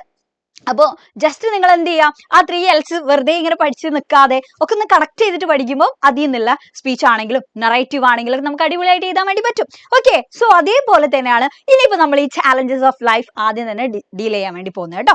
ഓക്കെ, സോ റെഡി ആണോ മക്കളെ, റെഡി ആണോ? നിങ്ങൾ എന്ത് ചെയ്യണം, മാക്സിമം നിങ്ങളുടെ ഫ്രണ്ട്സിൽ ഒക്കെ ഒന്ന് ഷെയർ ചെയ്ത് കൊടുക്കുക കേട്ടോ. ഓക്കെ, കാരണം ഇനി എന്തില്ല, ദിവസങ്ങളില്ല, അതുകൊണ്ട് തന്നെയാണ്. അപ്പൊ അതുകൊണ്ടാണ് മാം കുറച്ച് ആൾക്കാരൊന്ന് വെയിറ്റ് ചെയ്തത്. ഓക്കെ, സോ ഇനി നമ്മൾ സ്റ്റാർട്ട് ചെയ്യാൻ വേണ്ടി പോവാണ് നമ്മുടെ യൂണിറ്റ് 3 ചാലഞ്ചസ് ഓഫ് ലൈഫ് എന്ന് പറയുന്നത് അല്ലെ. ഓക്കെ, സോ ആ ഒരു യൂണിറ്റിന്റെ ഹെഡിങ് ജസ്റ്റ് ആ ഒരു ടൈറ്റിൽ തന്നെ ഉണ്ടല്ലോ, ചാലഞ്ചസ് ഓഫ് ലൈഫ് എന്ന് പറയുമ്പോൾ അതിൽ നിന്ന് തന്നെ നമുക്ക് ഇത് മനസ്സിലാക്കണം. ഇതിൽ ജീവിതത്തിന്റെ അല്ലെ നമ്മളിപ്പോൾ ഒരുപാട് പ്രതിസന്ധികളൊക്കെ ഉണ്ടാവും, നമുക്ക് ഒരുപാട് ചാലഞ്ചസ് ഒക്കെ ഉണ്ടാവും. അപ്പൊ അതിനൊക്കെ പറ്റിയിട്ടാണ് പറയുന്നത്. സോ അത് ജസ്റ്റ് നമ്മുടെ പ്രശ്നങ്ങൾ എന്നുള്ളതിന് അപ്പുറത്തേക്ക് ഇവിടെ നമ്മളോട് കുറച്ച് കാര്യങ്ങൾ ചോദിച്ചിട്ടുണ്ട് എന്നുള്ളതാണ്. സോ നിങ്ങൾ മനസ്സിലാക്കേണ്ട കാര്യം എന്താ നോക്കാം, ഇവിടെ കുറച്ച് ക്വസ്റ്റ്യൻസ് ഉണ്ടോ, മാം സ്ലൈഡിൽ കുറച്ച് ക്വസ്റ്റ്യൻസ് കൊടുത്തിട്ടുണ്ട് അല്ലെ. ജസ്റ്റ് നിങ്ങൾ ഈ ഒരു ഐഡിയ നിങ്ങൾക്ക് കിട്ടണം കേട്ടോ. ഈ ഒരു യൂണിറ്റ് പഠിക്കുന്നതോട് കൂടിയിട്ട് ഈ ഐഡിയ നിങ്ങളുടെ മൈൻഡിൽ വേണം, എന്നാൽ മാത്രമേ നിങ്ങൾക്ക് ഈ യൂണിറ്റിൽ നിന്നുള്ള ക്വസ്റ്റ്യൻസ് അടിപൊളിയായിട്ട് എഴുതാൻ വേണ്ടി പറ്റുള്ളൂ. സോ നോക്ക് ഇവിടെ എന്താ ചോദിച്ചേ, what do you want to be? അല്ലെ? നിങ്ങൾക്ക് എല്ലാ ആൾക്കാർക്കും ഒരുപാട് ആഗ്രഹങ്ങളുള്ള കുട്ടികളാണ് നിങ്ങൾ എല്ലാ ആൾക്കാരും, അല്ലെ? സ്വപ്നങ്ങളുള്ള മനുഷ്യന്മാർ തന്നെയാണ് നിങ്ങൾ എല്ലാ ആൾക്കാരും. ഇതിലുള്ള ഡ്രീംസ് ഉണ്ടാവും. And especially about your career, അല്ലെ? നിങ്ങളുടെ ഭാവിനെ പറ്റിയിട്ട് നിങ്ങൾക്ക് നല്ല നല്ല ഡ്രീംസ് ഉണ്ടാവും. പല ഓരോ ആൾക്കാർക്കും ഡിഫറെന്റ് ആയിട്ടുള്ള കാര്യങ്ങളായിരിക്കും, അല്ലെ? ആഗ്രഹങ്ങളായിരിക്കും. ഡോക്ടർ ആവണം, എഞ്ചിനീയർ ആവണം, കളക്ടർ ആവണം, ഇങ്ങനെ പല പല ഡാൻസർ ആവണം, ആക്ടർ ആവണം, ഡിഫറെന്റ് ടൈപ്പ് ഓഫ്, അല്ലെ? ഇനിയിപ്പോ പ്ലെയർ ആണെങ്കിൽ പ്ലെയർ, അങ്ങനെ പല ഡ്രീംസും എല്ലാ ആൾക്കാർക്കും ഉണ്ടാവും നമ്മുടെ കരിയറിനെ പറ്റിയിട്ട്, ഭാവിയിലൊക്കെ പറ്റിയിട്ട്. So why do you like it എന്നുള്ള ഒരു ചോദ്യം നിങ്ങളോട് തന്നെ ഒന്ന് ചോദിക്കാം. ജസ്റ്റ് ഒന്ന് ആലോചിച്ച് നോക്കുക. ഞാൻ ഡോക്ടർ ആവണേ, അല്ലെ? അല്ലെങ്കിൽ എന്തിനാണ് ഞാനൊരു ടീച്ചർ ആവുന്നത്? എന്തുകൊണ്ടാണ് ഞാനൊരു ലെക്ചർ ആവണം എന്ന് പറയാൻ കാരണം? എന്തുകൊണ്ട് ഞാനൊരു അക്കൗണ്ടന്റ് ആവണം എന്ന് ഞാൻ ആഗ്രഹിക്കാൻ കാരണം? ഇങ്ങനെയുള്ള ജസ്റ്റ് എന്ത് ചെയ്യുക, നിങ്ങളുടെ ആ ഒരു ഡ്രീമിനെ പറ്റി നിങ്ങളൊന്ന് ആലോചിക്കുക, നിങ്ങളുടെ കരിയറിനെ പറ്റി നിങ്ങളൊന്ന് ആലോചിക്കാം. സോ നോക്ക്, what service do you wish to give to the needy in our society? ഇപ്പൊ നമുക്കൊക്കെ എങ്ങനെയാവും നമ്മുടെ കരിയറിനെ പറ്റിയിട്ട് നിങ്ങൾക്ക് നല്ലൊരു ധാരണ ഉണ്ടാവും. പക്ഷേ നിങ്ങൾ ആ കരിയർ ഫുൾഫിൽ ചെയ്യുന്നതോട് കൂടിയിട്ട് ഈ ഒരു സൊസൈറ്റിയിൽ നിങ്ങൾക്ക് എന്താ ചെയ്യാനുള്ള കാര്യം, അതിനെ പറ്റി ജസ്റ്റ് ഒന്ന് ആലോചിച്ച് നോക്കുക. എന്തൊരു കാര്യമാണെങ്കിലും ഇപ്പൊ നമ്മളിങ്ങനെ പറയും, എനിക്ക് അതാവണം, എനിക്ക് ഇതാവണം എന്നുള്ളത് നമ്മൾ പറയും, അല്ലെ? ചിലപ്പോൾ നമ്മൾ എന്ത് ചെയ്യും, നല്ല പല കുട്ടികളും ചോദിക്കുന്നത് ഞാൻ കണ്ടിട്ടുണ്ട് കേട്ടോ. അതായത് ഏറ്റവും കൂടുതൽ എന്താണ് നല്ല, അല്ലെ, ഇൻകം ഏതാണെന്ന് നമുക്ക് തരാം. അപ്പൊ ആ രീതിയിലുള്ള പ്രൊഫഷൻ നമ്മൾ സെലക്ട് ചെയ്യും. അല്ലെങ്കിൽ ചില ആൾക്കാർ എന്ത് ചെയ്യും, കുറച്ചും കൂടി നമ്മുടെ പാഷൻ അനുസരിച്ചിട്ടുള്ള പ്രൊഫഷൻ നമ്മൾ സെലക്ട് ചെയ്യും. അങ്ങനെ ഓരോ ആൾക്കാരും അവരുടേതായിട്ടുള്ള കരിയർ ചൂസ് ചെയ്യാൻ പല ടൈപ്പ് ഓഫ് കാരണങ്ങൾ ഉണ്ടാവും, അല്ലെ? പല ടൈപ്പ് ഓഫ് റീസൺസ് ഒക്കെ ഉണ്ടാവും. സോ ഇവിടെ പറഞ്ഞിട്ടുള്ളത് നമ്മൾ ഇഷ്ടപ്പെടുന്ന ആ ഒരു കരിയർ അത് നമ്മൾ ചൂസ് ചെയ്യുന്ന സമയത്ത് അതിനാല് നമുക്ക് എന്തൊക്കെയാണ് ഈ സൊസൈറ്റിയിൽ ചെയ്യാൻ വേണ്ടി പറ്റുക എന്നുള്ളത് ഒരു ചോദ്യം ചോദിക്കുകയാണ്. കാരണം ഈ ചോദ്യം എന്തിനാണ് നമ്മളോട് ചോദിക്കുന്നത്?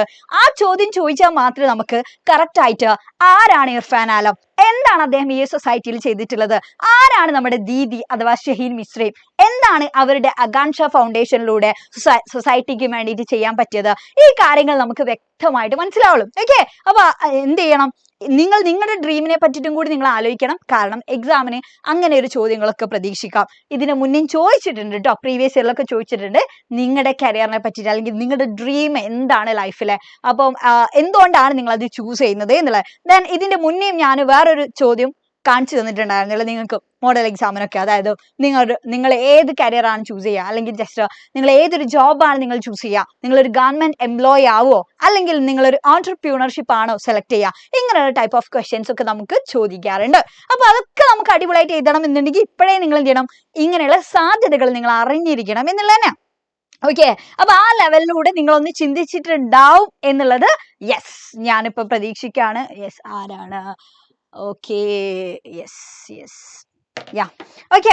സോ അത്രയും കാര്യങ്ങൾ നിങ്ങളിപ്പോ ഒന്ന് ചിന്തിച്ചിട്ടുണ്ടല്ലോ. സോ ഇനി നോക്ക്, ഇതിൽ നമുക്ക് 3 ചാപ്റ്റേഴ്സ് അല്ലേ ഉള്ള.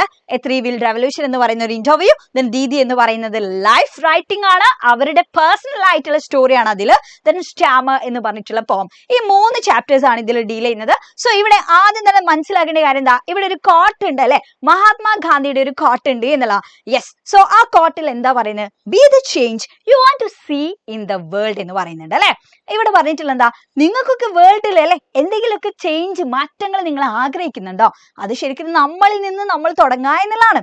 ഓക്കെ, സോ ചില ആൾക്കാരൊക്കെ ചോദിക്കുന്നുണ്ട് ക്ലാസ് തുടങ്ങുക എന്നുള്ളത്. എടാ മോനെ, ഇതെന്താ, ഇത് ഇംഗ്ലീഷിന്റെ ക്ലാസ്സാ. നമ്മുടെ ഇംഗ്ലീഷിന്റെ ക്ലാസ് എന്ന് പറയുമ്പോൾ എങ്ങനെ ഉണ്ടാവാ, നമ്മൾ ഡയറക്റ്റ് ആയിട്ട് ഈ ചാപ്റ്റേഴ്സിലെ പോയിന്റ് മാത്രം ഇങ്ങനെ എറിഞ്ഞു കൊടുത്തിട്ട് കുട്ടികൾക്ക് ഒന്നും കിട്ടാൻ വേണ്ടി പോകുന്നില്ല അല്ലെ. ആ കറക്റ്റ് ആയിട്ട് എന്തിനാ ഈ ചാപ്റ്റർ പഠിക്കുന്നത്, ഈ ചാപ്റ്ററിന്റെ കാര്യങ്ങൾ എന്താ, ഇതൊക്കെ മനസ്സിലാവണം. ഇതൊക്കെ മനസ്സിലായിട്ട് നമ്മൾ ചാപ്റ്ററിലേക്ക് എത്തിയിട്ടേ കാര്യമുള്ളൂ. അല്ലെങ്കിൽ നമ്മൾ എന്ത് ചെയ്യും, ക്വസ്റ്റ്യൻ കാണുമ്പോൾ നമ്മളിങ്ങനെ അന്തം വിടുന്ന ഒരു രീതി ഉണ്ടാവും നമുക്ക് എന്നുള്ള കേട്ടോ. കാരണം നമുക്ക് ഒരിക്കലും ഇംഗ്ലീഷിന് ലൈൻ ഇങ്ങോട്ട് തന്നിട്ട് ലൈനിലുള്ള ചോദ്യങ്ങൾ തന്നെയല്ല വരിക അല്ലെ. വലിയ 8 മാർക്സിനൊക്കെ ക്വസ്റ്റ്യൻ എന്ന് പറയുമ്പോൾ ഏകദേശം ചാപ്റ്ററുമായി ബന്ധപ്പെട്ടിട്ട്, പക്ഷെ ബാക്കിയുള്ള കാര്യങ്ങളും കൂടി നിങ്ങൾ റിലേറ്റ് ചെയ്തിട്ടാണ് എഴുതുക. അപ്പോൾ വ്യക്തമായിട്ട് ഒരു ധാരണ വേണം എന്താ ഈ യൂണിറ്റ് എന്നുള്ളത് കേട്ടോ. ഓക്കെ, അല്ലാതെ നമ്മൾ നേരെ വെറുതെ ചാപ്റ്ററിലെ പോയിന്റ്സ് മാത്രം പഠിച്ചിട്ട് ഒരു കാര്യമില്ല. നിങ്ങൾക്ക് എലാബറേറ്റ് ചെയ്തിട്ട് എഴുതാൻ വേണ്ടി പറ്റില്ല. അപ്പൊ മാക്സിമം എങ്ങനെയൊക്കെ ബ്രോഡ് ആയിട്ട് നിങ്ങൾക്ക് ഒരു ചാപ്റ്ററിനെ കാണാൻ വേണ്ടി പറ്റുമോ, ഒരു പോയിന്റിനെ അല്ലെ നിങ്ങൾക്ക് കാണാൻ വേണ്ടി പറ്റുമോ, അത്രയും അടിപൊളിയായിട്ട് നിങ്ങൾക്ക് മനസ്സിലാക്കിയാൽ നിങ്ങൾക്ക് എന്ത് ചെയ്യാൻ വേണ്ടി പറ്റും, യെസ് നിങ്ങൾക്ക് എങ്ങനെയുള്ള ഒരു ചോദ്യം കണ്ടാൽ നിങ്ങൾക്ക് അറ്റൻഡ് ചെയ്യാൻ വേണ്ടി പറ്റും. ഓക്കെ, സോ നോക്കാം, ഇവിടെ പറയുന്ന കാര്യം എന്താ, success is not just making money. നമ്മുടെയൊക്കെ ജീവിതത്തിൽ സക്സസ് എന്ന് പറഞ്ഞാൽ ജസ്റ്റ് നമ്മൾ ക്യാഷ് ഉണ്ടാക്കുക എന്നുള്ളത് മാത്രമല്ല എന്നുള്ള. It is about pursuing excellence to make a difference in the society. നമ്മുടെ സൊസൈറ്റിയിൽ മാറ്റങ്ങൾ നമുക്ക് കൊണ്ടുവരണം, വേണ്ടേ, മാറ്റങ്ങൾ കൊണ്ടുവരണം.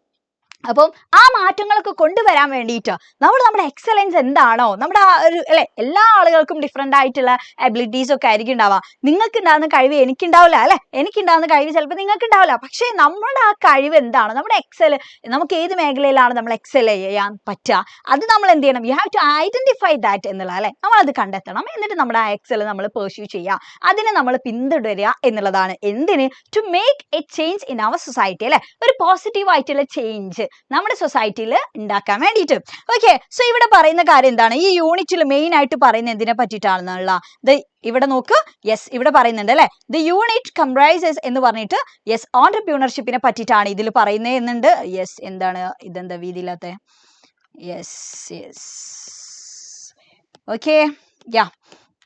സോ ഇവിടെ പറയുന്നത് എന്താ, ഓൺട്രപ്രീനർഷിപ്പിനെ പറ്റി പറയുന്നുണ്ട് അല്ലെ. ദെൻ അതേപോലെ തന്നെ ഡിഗ്നിറ്റി ഓഫ് ലേബർ. ഇപ്പൊ നമ്മുടെ സൊസൈറ്റിയിൽ എല്ലാ ടൈപ്പ് ഓഫ് ആളുകളും ഉണ്ടാവും, പല രീതിയിലുള്ള തൊഴിൽ. ലേബർ എന്ന് പറയുമ്പോൾ എന്താണ്, തൊഴിൽ അല്ലെ, പല രീതിയിലുള്ള തൊഴിൽ ചെയ്യുന്ന ആൾക്കാരുണ്ടാവും. അപ്പൊ ഏതൊരു തൊഴിലായാലും അതിന് അതിൻ്റെതായിട്ടുള്ള ഡിഗ്നിറ്റി ഉണ്ട് എന്നുള്ള അത് നമ്മൾ എന്ത് ചെയ്യണം, നമ്മളത് റെക്കഗ്നൈസ് ചെയ്യണം അല്ലെ. ഇപ്പൊ എല്ലാ ആൾക്കാരും വളരെ ഇപ്പൊ വൈറ്റ് കോളർ ജോബ് മാത്രം ചെയ്യുന്ന ആൾക്കാരാണെന്നുണ്ടെങ്കിൽ നമ്മുടെ സൊസൈറ്റിയിലുള്ള എല്ലാ കാര്യങ്ങളും നടന്നു പോവോ? ഇല്ല. ഇപ്പൊ ബസ് ഓടിക്കുന്ന ആൾക്കാർക്ക് ബസ് ഓടിക്കണം അല്ലെ, ദെൻ അതേപോലെ തന്നെ ടാക്സി ഓടിക്കുന്ന ആൾക്കാർക്ക് അങ്ങനെ ചെയ്യണം. ഇപ്പൊ ബേക്കറിയിലാണെങ്കിൽ അത്, ഹോട്ടലിലെ ജീവനക്കാരാണെങ്കിൽ അത്, ഇങ്ങനെയുള്ള ആൾക്കാരൊക്കെ അവരുടേതായിട്ടുള്ള ആ ഒരു ലാബ് അവർ ചെയ്യുന്നതുകൊണ്ട് മാത്രമാണ് നമ്മുടെ ഈ ഒരു ലോകം അല്ലെ, ഈ വേൾഡ് ഇത്ര സ്മൂത്ത് ആയിട്ട് റൺ ചെയ്യണേ എന്നുള്ളതാണ്. അപ്പൊ എല്ലാ ലാബറിനും അതിൻ്റെതായിട്ടുള്ള എന്തുണ്ട്, ഡിഗ്നിറ്റി ഉണ്ട്, നമ്മൾ അത് മനസ്സിലാക്കണം കൂടിയാണ്. So it comprises an interview with a young entrepreneur അല്ലെ. അപ്പൊ interview, then Didi, then Starmer. Okay, so നമ്മൾ നേരെ ചാപ്റ്ററിലേക്ക് പോവാണ്. എ 3-wheeled revolution എന്ന് പറയുന്നത് അല്ലെ. ആ വാക്കിൽ തന്നെ നമ്മുടെ ആ ഒരു ടൈറ്റിൽ തന്നെ എന്ത് മനസ്സിലാക്കാം, ഒരു 3 ചക്ര വണ്ടി ഉണ്ടാക്കിയിട്ടുള്ള ഒരു എന്താണ്, റെവല്യൂഷൻ അല്ലെ, ഒരു വിപ്ലവത്തെ പറ്റിയിട്ടാണ് ഇവിടെ പറയുന്നത് എന്നല്ല. ഓക്കെ, അപ്പൊ വല്ല രീതിയിലുള്ള ഒരു മാറ്റം കൊണ്ടുവരാന് ഈ 3-wheeled ആയിട്ടുള്ള ഈ ഒരു വെഹിക്കിളിന് പറ്റിയിട്ടുണ്ട് എന്നല്ല. അപ്പൊ അതെന്താ, ഇത് ആരാ ചെയ്തിട്ടുള്ളത്, ഈ കാര്യങ്ങളൊക്കെയാണ് നമ്മൾ ഇവിടെ പറയാൻ വേണ്ടി പോകുന്നത്. സോ ഈ ഒരു 3-wheeled റെവല്യൂഷൻ കൊണ്ടുവന്നിട്ടുള്ള ആള് എന്ന് പറയുന്ന ആരാണ്, നമ്മുടെ ഇർഫാൻ ആലമാണ്. ഓക്കെ, സോ ആ ഇർഫാൻ ആലത്തിനെ നടത്തിയിട്ടുള്ള ഒരു ഇന്റർവ്യൂ ആണ് നമ്മൾ ഇവിടെ പറയാൻ വേണ്ടി പോകുന്നത്. ആ ഇന്റർവ്യൂവിലെ ഏറ്റവും ഇമ്പോർട്ടന്റ് ആയിട്ടുള്ള പോയിന്റ്സ് ഒക്കെ. ഓക്കെ, സോ ആദ്യം നമ്മൾ എന്തറിയണം, ഇങ്ങനെ ഒരാളെ നമ്മൾ ഇന്റർവ്യൂ ചെയ്യുകയാണെങ്കിൽ എന്താ ഇർഫാൻ ആലത്തിന്റെ പ്രത്യേകത എന്നുള്ളത് നമ്മൾ അറിയണം അല്ലെ. സോ നോക്കുക, ഇർഫാൻ ആലം എന്ന് പറഞ്ഞാൽ ആരാണോ, is the founder and chairman of Samman foundation അല്ലെ. സമ്മാൻ ഫൗണ്ടേഷന്റെ ഫൗണ്ടർ ആണ്, അതിന്റെ ചെയർമാൻ ആണ് ആള്. എന്നിട്ടോ എന്താ ഈ സമ്മാൻ ഫൗണ്ടേഷൻ ചെയ്യുന്ന കാര്യം, എന്താ വളരെ ഇമ്പോർട്ടന്റ് ആണ്, ശ്രദ്ധിച്ചോ. അത് ഒരു ഇന്ത്യൻ കമ്പനിയാണ് അല്ലെ, Indian company which organizes the rickshaw pulling sector in Bihar. ബീഹാറിലുള്ള ഈ റിക്ഷ പുള്ളിംഗ് സെക്ടേഴ്സിനെ അല്ലെ അവർ ഓർഗനൈസ് ചെയ്യുന്നതാണ് ഈ സമ്മാൻ ഫൗണ്ടേഷൻ ചെയ്യുന്നത്. ഒരുപാട് റിക്ഷ പുള്ളേഴ്സ് ഉണ്ട്, അവർ അതുവരെ ഒറ്റക്കൊറ്റക്കായിട്ട് അല്ലെ തനിയെ അവരിങ്ങനെ റിക്ഷ വാടകയ്ക്ക് എടുക്കുന്നു, എന്നിട്ട് അവർ ഓട്ടുന്നു. ഇതായിരുന്നു അവരുടെ രീതി. അപ്പൊ അവർക്ക് എന്ത് ചെയ്യില്ല, സ്വന്തമായിട്ട് റിക്ഷ ഇല്ല, അപ്പൊ അതിന്റെ റെന്റ് ഒക്കെ കൊടുക്കണം. അങ്ങനെ ജീവിച്ചുകൊണ്ടിരുന്ന ഒരു വിഭാഗത്തെ അവരെ ഓർഗനൈസ് ചെയ്തിട്ടുണ്ട്. ഈ റിക്ഷ പുള്ളിംഗ് സെക്ടറിനെ ഓർഗനൈസ് ചെയ്തിട്ടുള്ളതാണ് ഈ സമ്മാൻ ഫൗണ്ടേഷൻ എന്ന് പറഞ്ഞാൽ. ഓക്കെ, സോ നോക്ക്, എന്നിട്ട് എന്താ ഈ സമ്മാൻ ഫൗണ്ടേഷൻ ചെയ്തത് അല്ലെ, ഇവർ ഓർഗനൈസ് ചെയ്തിട്ട് അതിൽ ചെയ്തിട്ടുള്ള കാര്യം എന്താന്ന് വെച്ചാല് അതിൽ എന്തൊക്കെ ഇംപ്ലിമെന്റ് ചെയ്തു എന്നുള്ള കുറച്ച് ഇന്നോവേഷൻസ് ഒക്കെ, അഥവാ കുറച്ച് നൂതനമായിട്ടുള്ള കാര്യങ്ങൾ. സോ അതിൽ എന്തൊക്കെയാ നമുക്ക് പറയാമെന്നുള്ള, അഡ്വർടൈസിങ് ആൻഡ് മ്യൂസിക് അല്ലെ, അഡ്വർടൈസിങ്, അതിൽ പരസ്യം കൊടുക്കുക, അതേപോലെ തന്നെ music, the news papers, first aid, water, juices, ഇതൊക്കെ എന്ത് ചെയ്തു അതിൽ ഇംപ്ലിമെന്റ് ചെയ്യാൻ വേണ്ടി തുടങ്ങി. ആർക്ക് വേണ്ടിയിട്ട്, യാത്രക്കാർക്ക് വേണ്ടിയിട്ട്. ഓക്കെ, അപ്പൊ നോക്കാം. എന്നിട്ടോ ഇത്രയും അല്ലെ ഇവിടെ പറഞ്ഞിട്ടുണ്ട് അല്ലെ, ഒരു 1 lakhോളം ഓപ്പറേറ്റേഴ്സ് ഇന്ന് എന്തുണ്ട്, പല 9 സ്റ്റേറ്റ്സ്, 9ഓളം സംസ്ഥാനങ്ങളിൽ ഇന്ന് ഈ ഒരു നമ്മുടെ സമ്മാൻ ഫൗണ്ടേഷൻ ഉണ്ട് എന്നല്ല. ആൻഡ് അദ്ദേഹത്തിന് എന്ത് കിട്ടിയിട്ടുണ്ട്, ബിസിനസ് ബാസീഗർ അല്ലെ അവാർഡ്, അതേപോലെ തന്നെ വേൾഡ് ബാങ്ക്സ് ഇന്നോവേഷൻ അവാർഡൊക്കെ അദ്ദേഹത്തിന് കിട്ടിയിട്ടുണ്ട്. അത് മാത്രമല്ല ടൈംസ് ഓഫ് ഇന്ത്യ എന്ത് പറഞ്ഞിട്ടുണ്ട് എന്നുള്ളതാണ്, ഇന്ത്യയിലുള്ള ടോപ്പ് 13 യൂത്ത് ഐക്കണിലുള്ള ആ ടോപ്പ് ആയിട്ടുള്ള ഒരാളാണ് നമ്മുടെ ഇർഫാൻ ആലം എന്ന് പറഞ്ഞാൽ. ഓക്കെ, അപ്പൊ അത്രയും അദ്ദേഹത്തിന്റെ ഈ ഒരു ഇന്നോവേഷൻസ്, അദ്ദേഹത്തിന്റെ ഈ ഒരു ഓൺട്രപ്രീനർഷിപ്പിലൂടെ അദ്ദേഹം അത്രയും അടിപൊളിയായിട്ട് അദ്ദേഹം അംഗീകരിക്കപ്പെട്ടു എന്നുള്ള, റെക്കഗ്നൈസ് ചെയ്യപ്പെട്ടിട്ടുണ്ട്. സോ അദ്ദേഹത്തെ പറ്റിയിട്ട് പ്രസിഡന്റ് ഒബാമ അല്ലെ, മുൻ പ്രസിഡന്റ്, അമേരിക്കന്റെ മുൻ പ്രസിഡന്റ് ആയിട്ടുള്ള ഒബാമ പറഞ്ഞിട്ടുള്ള ഒരു കാര്യം എന്താന്ന് വെച്ചാൽ, you are doing A tougher job than me. ഞാൻ ചെയ്യുന്നതിനേക്കാളും അല്ലെ ടഫർ ആയിട്ടുള്ള ഒരു ജോബാണ് നിങ്ങൾ ചെയ്തുകൊണ്ടിരിക്കുന്നത് എന്ന് പറഞ്ഞിട്ട് എന്ത് ചെയ്തിട്ടുണ്ട്, ഹി കോംപ്ലിമെന്റഡ് എന്നുള്ള അല്ലെ, അദ്ദേഹത്തെ പറ്റിയിട്ട് ശരിക്കും ഇവിടെ പ്രശംസിച്ചിട്ടുണ്ട് എന്നുള്ള. അപ്പൊ അത്രയും അടിപൊളിയായിട്ടാണ് ഇദ്ദേഹം ചെയ്യുന്ന വർക്കും. ഓക്കെ, സോ അപ്പൊ ഇപ്പൊ ഇർഫാൻ ആലത്തെ പറ്റി നിങ്ങൾക്ക് ഒരു ഐഡിയ കിട്ടിയാലോ? ഇർഫാൻ ആലമാരം എന്താണ്, സമ്മാൻ ഫൗണ്ടേഷനെ പറ്റിയിട്ടുള്ള അതിന്റെ വർക്കിംഗ് മനസ്സിലായി, ദെൻ അദ്ദേഹം എങ്ങനെയൊക്കെ അല്ലെ റെക്കഗ്നൈസ് ചെയ്യപ്പെട്ടു എന്നുള്ള കാര്യം നമ്മൾ പറഞ്ഞിട്ടുണ്ട്. സോ അദ്ദേഹത്തിന്റെ ഈ ഒരു ജീവിത രീതിയിലൂടെ അല്ലെങ്കിൽ അദ്ദേഹം മുന്നോട്ട് വെച്ചിട്ടുള്ള ഈ സമ്മാൻ ഫൗണ്ടേഷനിലൂടെ അദ്ദേഹം നമുക്ക് മുന്നിൽ എന്താ കാണിക്കുന്നതെന്ന് വെച്ചാൽ നോക്ക്, success is for those who think big and act differently. അതായത് അദ്ദേഹം ചിന്തിച്ച ഒരു രീതി എന്ന് പറഞ്ഞാൽ വളരെ വ്യത്യസ്തമായിട്ടുള്ള രീതിയാണ് അല്ലെ. അപ്പം എല്ലാ ആളുകളും എന്തൊക്കെയാണ് ചെയ്യുന്നത്, കോമൺ ആയിട്ട് ഓരോ ആൾക്കാരും ചെയ്യുന്ന കാര്യങ്ങൾ ചെയ്യാൻ എല്ലാ ആൾക്കാർക്കും പറ്റും അല്ലെ. പക്ഷെ വ്യത്യസ്തമായിട്ട് എന്താണോ ചിന്തിക്കുന്നത് അല്ലെ, അങ്ങനെ ആരാണോ ചിന്തിക്കുന്നത് അങ്ങനെയുള്ള ആൾക്കാർക്കാണ് വിജയം എന്നുള്ളതാണ് ഇവിടെ പറയുന്നത് എന്നുള്ള. സോ ഇർഫാൻ ആലം എന്ന് പറഞ്ഞാൽ അദ്ദേഹം ഒരു ഓൺട്രപ്രൂണർ ആണ്. അദ്ദേഹം എന്താ ചെയ്തത്, who changed the lives of many people through his innovative enterprise അല്ലെ. അദ്ദേഹത്തിന്റെ ഈ നൂതനമായിട്ടുള്ള ഈ ഒരു സംരംഭത്തിലൂടെ, ഈ ഒരു എന്റർപ്രൈസിലൂടെ അദ്ദേഹം എന്ത് ചെയ്തിട്ടുണ്ട്, ഈ റിക്ഷക്കാരുടെ കംപ്ലീറ്റ് ആയിട്ടുള്ള അവരുടെ ജീവിതം തന്നെ മാറ്റിമറിച്ചു എന്നുള്ള കേട്ടോ. Who changed the lives of rickshaw pulling sectors എന്നുള്ളത് തന്നെയാണ്. ഓക്കെ, സോ അദ്ദേഹം ഇവിടെ പറയുന്ന കാര്യം എന്താണെന്ന് വെച്ചാൽ, if you aspire to live in a happier world. ഇപ്പൊ നമുക്ക് എല്ലാ ആൾക്കാർക്കും ആഗ്രഹം ഉണ്ടാവും നല്ലൊരു ഹാപ്പി ആയിട്ടുള്ള ഒരു വേൾഡിൽ ജീവിക്കണം അല്ലെ. ആ ഒരു കാര്യം നമ്മളെല്ലാ ആൾക്കാരും നമുക്കൊക്കെ ആഗ്രഹങ്ങൾ ഉണ്ടാവും. സോ അങ്ങനെ ഒരു ആഗ്രഹം നിങ്ങൾക്ക് ഉണ്ട് എന്നുണ്ടെങ്കിൽ നിങ്ങൾ ചെയ്യേണ്ട കാര്യം എന്താ, ഈ ലോകം ഹാപ്പി ആവണം അല്ലെങ്കിൽ അല്ലെ സന്തോഷകരമായിട്ടുള്ള ഒരു വേൾഡ് നിങ്ങൾ ആഗ്രഹിക്കുന്നുണ്ടോ, അങ്ങനെയാണെങ്കിൽ നിങ്ങൾ ചെയ്യേണ്ട കാര്യം എന്താന്ന് വെച്ചാൽ ഇവിടെ പറഞ്ഞിട്ടുള്ളത്, we must empower those living on the margins of society. നമ്മുടെ സൊസൈറ്റിയിൽ അരികവൽക്കരിക്കപ്പെട്ടിട്ടുള്ള ഒരുപാട് ആൾക്കാരുണ്ട്. അപ്പൊ ആദ്യം നമ്മൾ എന്ത് ചെയ്യാ, അവര് നമ്മൾ അപ്ലിഫ്റ്റ് ചെയ്യുക, അവര് നമ്മൾ എംപവർ ചെയ്യുക എന്നുള്ളതാണ് പറയുന്നത് കേട്ടോ. അപ്പൊ അവരെ മാക്സിമം അവരുടെ കാര്യങ്ങളൊക്കെ ചെയ്തിട്ടല്ലേ അവര് നമ്മൾ ശക്തിപ്പെടുത്തി കൊണ്ടുവരികയാണെന്നുണ്ടെങ്കിൽ അതിലൂടെ തന്നെ നമുക്ക് എന്ത് കാണാൻ വേണ്ടി പറ്റും, ഒരു സുന്ദരമായിട്ടുള്ള ഒരു സന്തോഷകരമായിട്ടുള്ള ഒരു വേൾഡ് നമുക്ക് കാണാൻ വേണ്ടി പറ്റും എന്നുള്ള, നമുക്ക് അങ്ങനെയുള്ള ഒരു ലോകത്ത് നമുക്ക് ജീവിക്കാൻ വേണ്ടി പറ്റും. ഓക്കെ, സോ ഇവിടെ പറയുന്നത് ഇനി അദ്ദേഹത്തിന്റെ ആ ഒരു ഇന്റർവ്യൂലുള്ള മെയിൻ ആയിട്ടുള്ള കോണ്ടന്റ് ആണ് ഇനി നമ്മൾ ഡിസ്കസ് ചെയ്യാൻ വേണ്ടി പോകുന്നത്. സോ അദ്ദേഹം എന്താണെന്ന് നമ്മൾ പറഞ്ഞു, ഒരു ഓൺട്രപ്രൂണർ ആണ് അല്ലെ, ഈ സമ്മാൻ ഫൗണ്ടേഷന്റെ ഫൗണ്ടർ ആണ്, ചെയർമാൻ ഒക്കെയാണ്. അപ്പൊ അദ്ദേഹം ഒരു ഇങ്ങനെയുള്ള അല്ലെ ഒരു ബിസിനസ് ഓൺട്രപ്രൂണർഷിപ്പ് ചെയ്യുന്ന ഒരാളാണ്. സോ അദ്ദേഹം എങ്ങനെ ഇതിൽ എത്തിയേ എന്നുള്ളത് നമുക്ക് മനസ്സിലാവണം. ഓക്കെ, സോ ആ രീതിയിൽ എക്സാമിന് ചോദ്യങ്ങൾ കാണാറുണ്ട് കേട്ടോ. അപ്പൊ നോക്കാം, ആ ഒരു ഐഡിയ ഓഫ് ഓൺട്രപ്രൂണർഷിപ്പിനെ പറ്റിയിട്ടാണ് നമ്മൾ ആദ്യം പറയുന്നത്. സോ ഇവിടെ പറയുന്നത്, from childhood itself Irfan Alam had business ideas in mind അല്ലെ. അദ്ദേഹത്തിന് കുട്ടിക്കാലം മുതലേ തന്നെ അദ്ദേഹത്തിന്റെ മൈൻഡിൽ എന്തുണ്ട്, ഈ ഒരു ബിസിനസ് ഐഡിയാസ് ഒക്കെ ഉണ്ട്. Once while traveling in a rickshaw, he felt thirsty. അങ്ങനെ ഒരു ദിവസം അദ്ദേഹം എന്ത് ചെയ്യായിരുന്നു, അദ്ദേഹം ഇങ്ങനെ ഈ റിക്ഷയിൽ ഇങ്ങനെ സഞ്ചരിച്ചുകൊണ്ടിരിക്കുന്ന സമയത്ത് അദ്ദേഹത്തിന് ഭയങ്കര ദാഹം തോന്നി എന്നുള്ളതാണ് അല്ലെ, ഭയങ്കര തേഴ്സ്റ്റി ഫീൽ ചെയ്തു. സോ ആ സമയത്ത് എന്ത് ചെയ്തു, അദ്ദേഹം ഇപ്പൊ സ്വാഭാവികമായിട്ട് ചോദിക്കല്ലോ, അദ്ദേഹത്തിന്റെ കയ്യിൽ വെള്ളമൊന്നുമില്ല. അപ്പൊ ആ സമയത്ത് ഇപ്പൊ റിക്ഷക്കാരോട് ചോദിച്ചപ്പോ റിക്ഷക്കാരന്റെ കയ്യിലും വെള്ളമില്ല എന്നുള്ളതാണ്.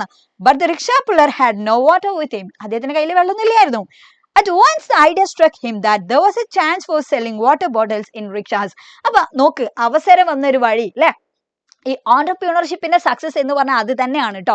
U have to identify the opportunity എന്നുള്ള, നമ്മൾ എന്ത് തുടങ്ങിയാലാണ് വിജയിക്കുക എന്നുള്ള. ഇപ്പം ഒരു സ്ഥലത്ത് എല്ലാ ആൾക്കാരും, ഇവിടെ കുറെ ടെക്സ്റ്റൈൽസ് ഉണ്ട്. അപ്പൊ നമ്മൾ പോയിട്ട് ഒരു ടെക്സ്റ്റൈൽസ് ഒരു ഷോപ്പിംഗ് സെന്റർ ഒക്കെ നമ്മൾ ഇട്ടെന്ന് വെച്ചോ, ചിലപ്പോൾ അത് വിജയിക്കണം എന്നില്ല.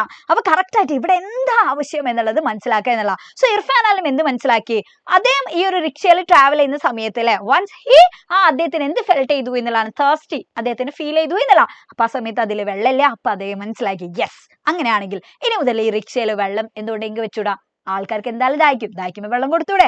അപ്പൊ ആ ഒരു സംഭവം അങ്ങനെയാണ് അദ്ദേഹത്തിന് ആ ഒരു ഐഡിയ വന്നത് എന്നുള്ളതാണ്.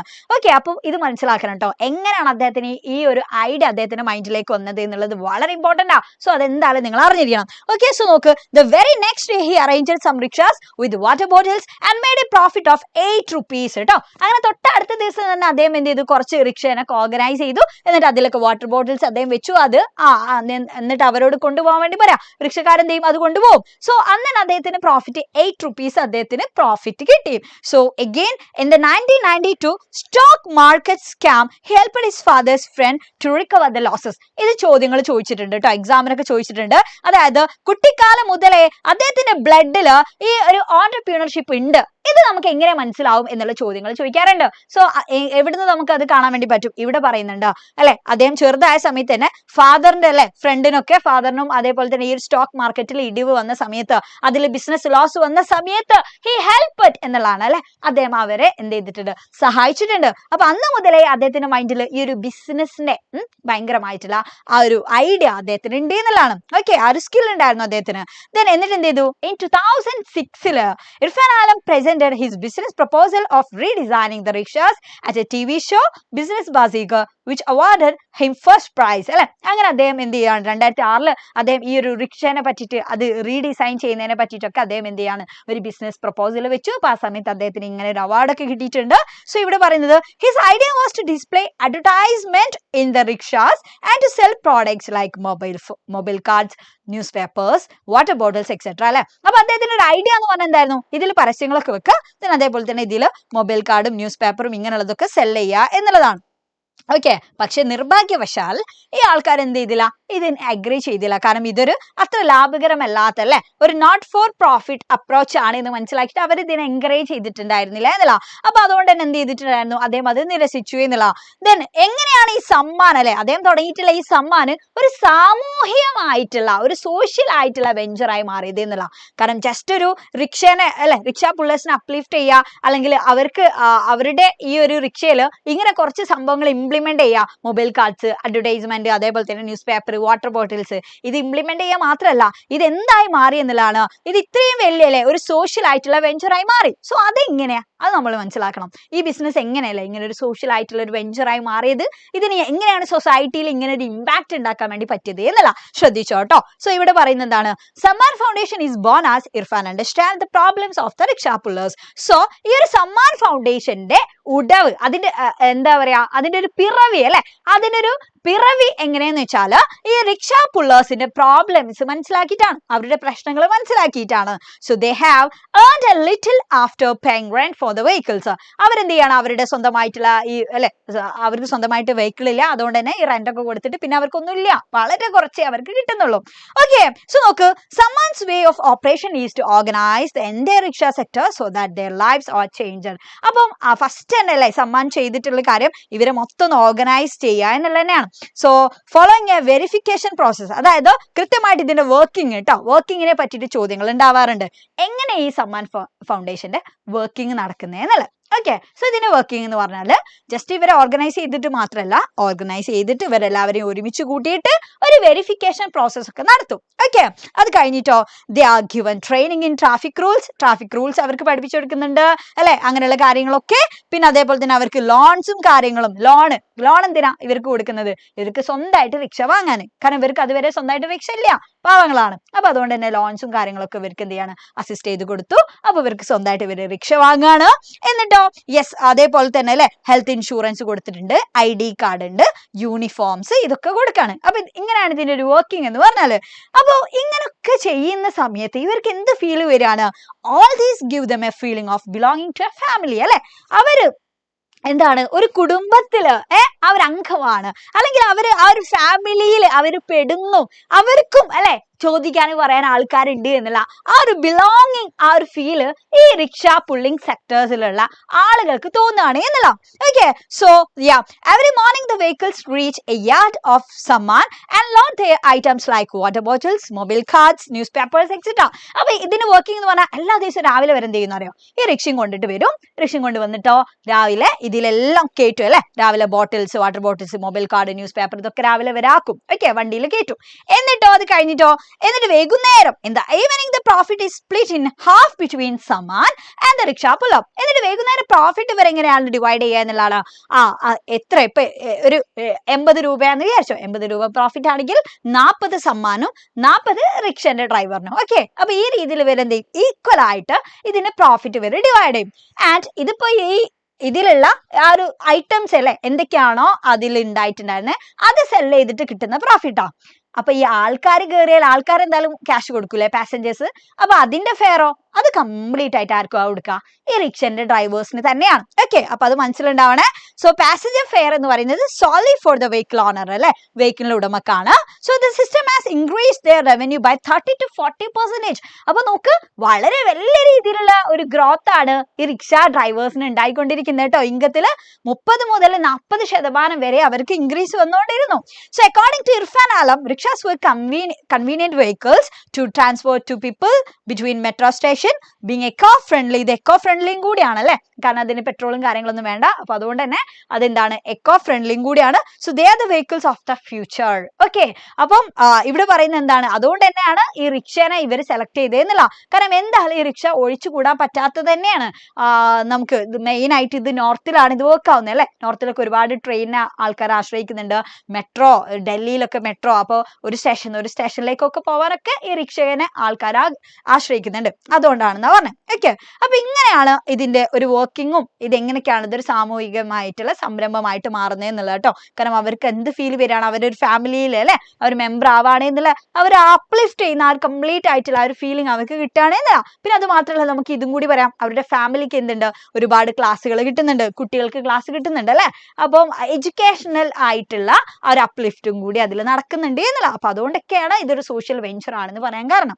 ഓക്കെ, സോ ഇനി അടുത്തത്, ഇപ്പൊ നമ്മൾ എന്തിനാ അത് പഠിക്കുന്നത്, ഓന്റർപ്രീനർഷിപ്പിനെ പറ്റിയിട്ടാണ് പഠിക്കുന്നത്, ഇർഫാൻ ആലത്തിനെ പറ്റിയിട്ടും സമ്മാൻ ഫൗണ്ടേഷനെ പറ്റിയിട്ടും. സോ അപ്പൊ അദ്ദേഹത്തിന് ഈ ഇന്റർവ്യൂവിൽ നമ്മളോട് ഒരു അഡ്വൈസ് പറയാനുണ്ട്. എന്താന്ന് വെച്ചാൽ അദ്ദേഹം പറയുന്ന കാര്യം എന്താ നോക്ക്. An entrepreneur is a person who identifies an opportunity and make it an enterprise. So ഒരു ഓന്റർപ്രീനർഷിപ്പ് എന്ന് പറയുമ്പോൾ അത് വിജയിക്കണമെങ്കിൽ എന്താവണം എന്നുള്ള കറക്റ്റ് ആയിട്ട് നമ്മൾ എവിടെയാണോ അല്ലെ അവസരം ഉള്ളത്, ആ ഓപ്പർച്യൂണിറ്റി നമ്മൾ മനസ്സിലാക്കുക, ചാൻസ് മനസ്സിലാക്കിയിട്ട് നമ്മൾ എന്ത് ചെയ്യുക, അവിടെ കാര്യങ്ങൾ നമ്മൾ ചെയ്യുക. അത് മാത്രമല്ല, എന്നിട്ട് അതെന്ത് ചെയ്യുക, ഒരു സംരംഭമായിട്ട് നമ്മൾ കൊണ്ടുവരാം. സോ നോർമലി അല്ലെ, ഒരു നിലവില് ആളുകളൊക്കെ എന്ത് ചെയ്യും, നമ്മളിപ്പോ എന്തെങ്കിലും ഒരു ബിസിനസ് ചെയ്യാന്നൊക്കെ പറയുമ്പോൾ 5-10 ലക്ഷം അല്ലെ, അല്ലെങ്കിൽ ഒരു 25-50 ലക്ഷം ഒക്കെ മുടക്കാന്ന് പറയുമ്പോൾ ആൾക്കാർ നമ്മളെ അങ്ങനെ ഡിസ്കറേജ് ചെയ്യും. കാരണം അത് പൊട്ടിപ്പോയാലോ, ബിസിനസ് ആണ്, അത് പാളിപ്പോവും, അത് പൊട്ടിപ്പോവും എന്നൊക്കെ പറഞ്ഞിട്ട് അല്ലെ. സോ പീപ്പിൾ എന്ത് ചെയ്യും, ആളുകൾ നമ്മൾ എപ്പോഴും ഡിസ്കറേജ് ചെയ്യും എന്നുള്ളതാണ് അല്ലെ യൂത്തിനെ. കാരണം ടേക്കിംഗ് റിസ്ക് ഇൻ ലൈഫ്, ജീവിതത്തിൽ വലിയൊരു റിസ്ക് തന്നെയാണ് ഈ ബിസിനസ് എന്ന് പറഞ്ഞാൽ.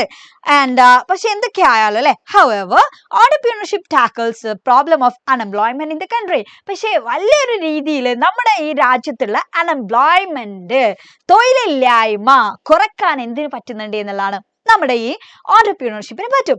So along with having A dream, it is important to take calculated risk to achieve your dreams. അപ്പൊ ഇത് വളരെ ഇമ്പോർട്ടന്റ് ആട്ടോ. അപ്പൊ ഇർഫാൻ ആലത്തിന് നമ്മളോട് പറയാനുള്ള അഡ്വൈസ് എന്ന് പറഞ്ഞാൽ, നിങ്ങൾ ഓന്റർപ്രീനർഷിപ്പിനെ പറ്റിയിട്ട്, അല്ലെങ്കിൽ നിങ്ങൾ എന്താണ് നിങ്ങളുടെ ഡ്രീം, അത് നിങ്ങൾ ആ സ്വപ്നം കാണുന്ന അതേപോലെ തന്നെ ഈക്വലി ഇമ്പോർട്ടന്റ് ആണ് അതിലേക്ക് നമ്മൾ എടുക്കേണ്ട റിസ്ക് എന്നുള്ള അല്ലെ. നിങ്ങൾക്ക് ഇപ്പൊ നല്ല +2 നിങ്ങൾക്ക് നല്ല മാർക്ക് വാങ്ങണം.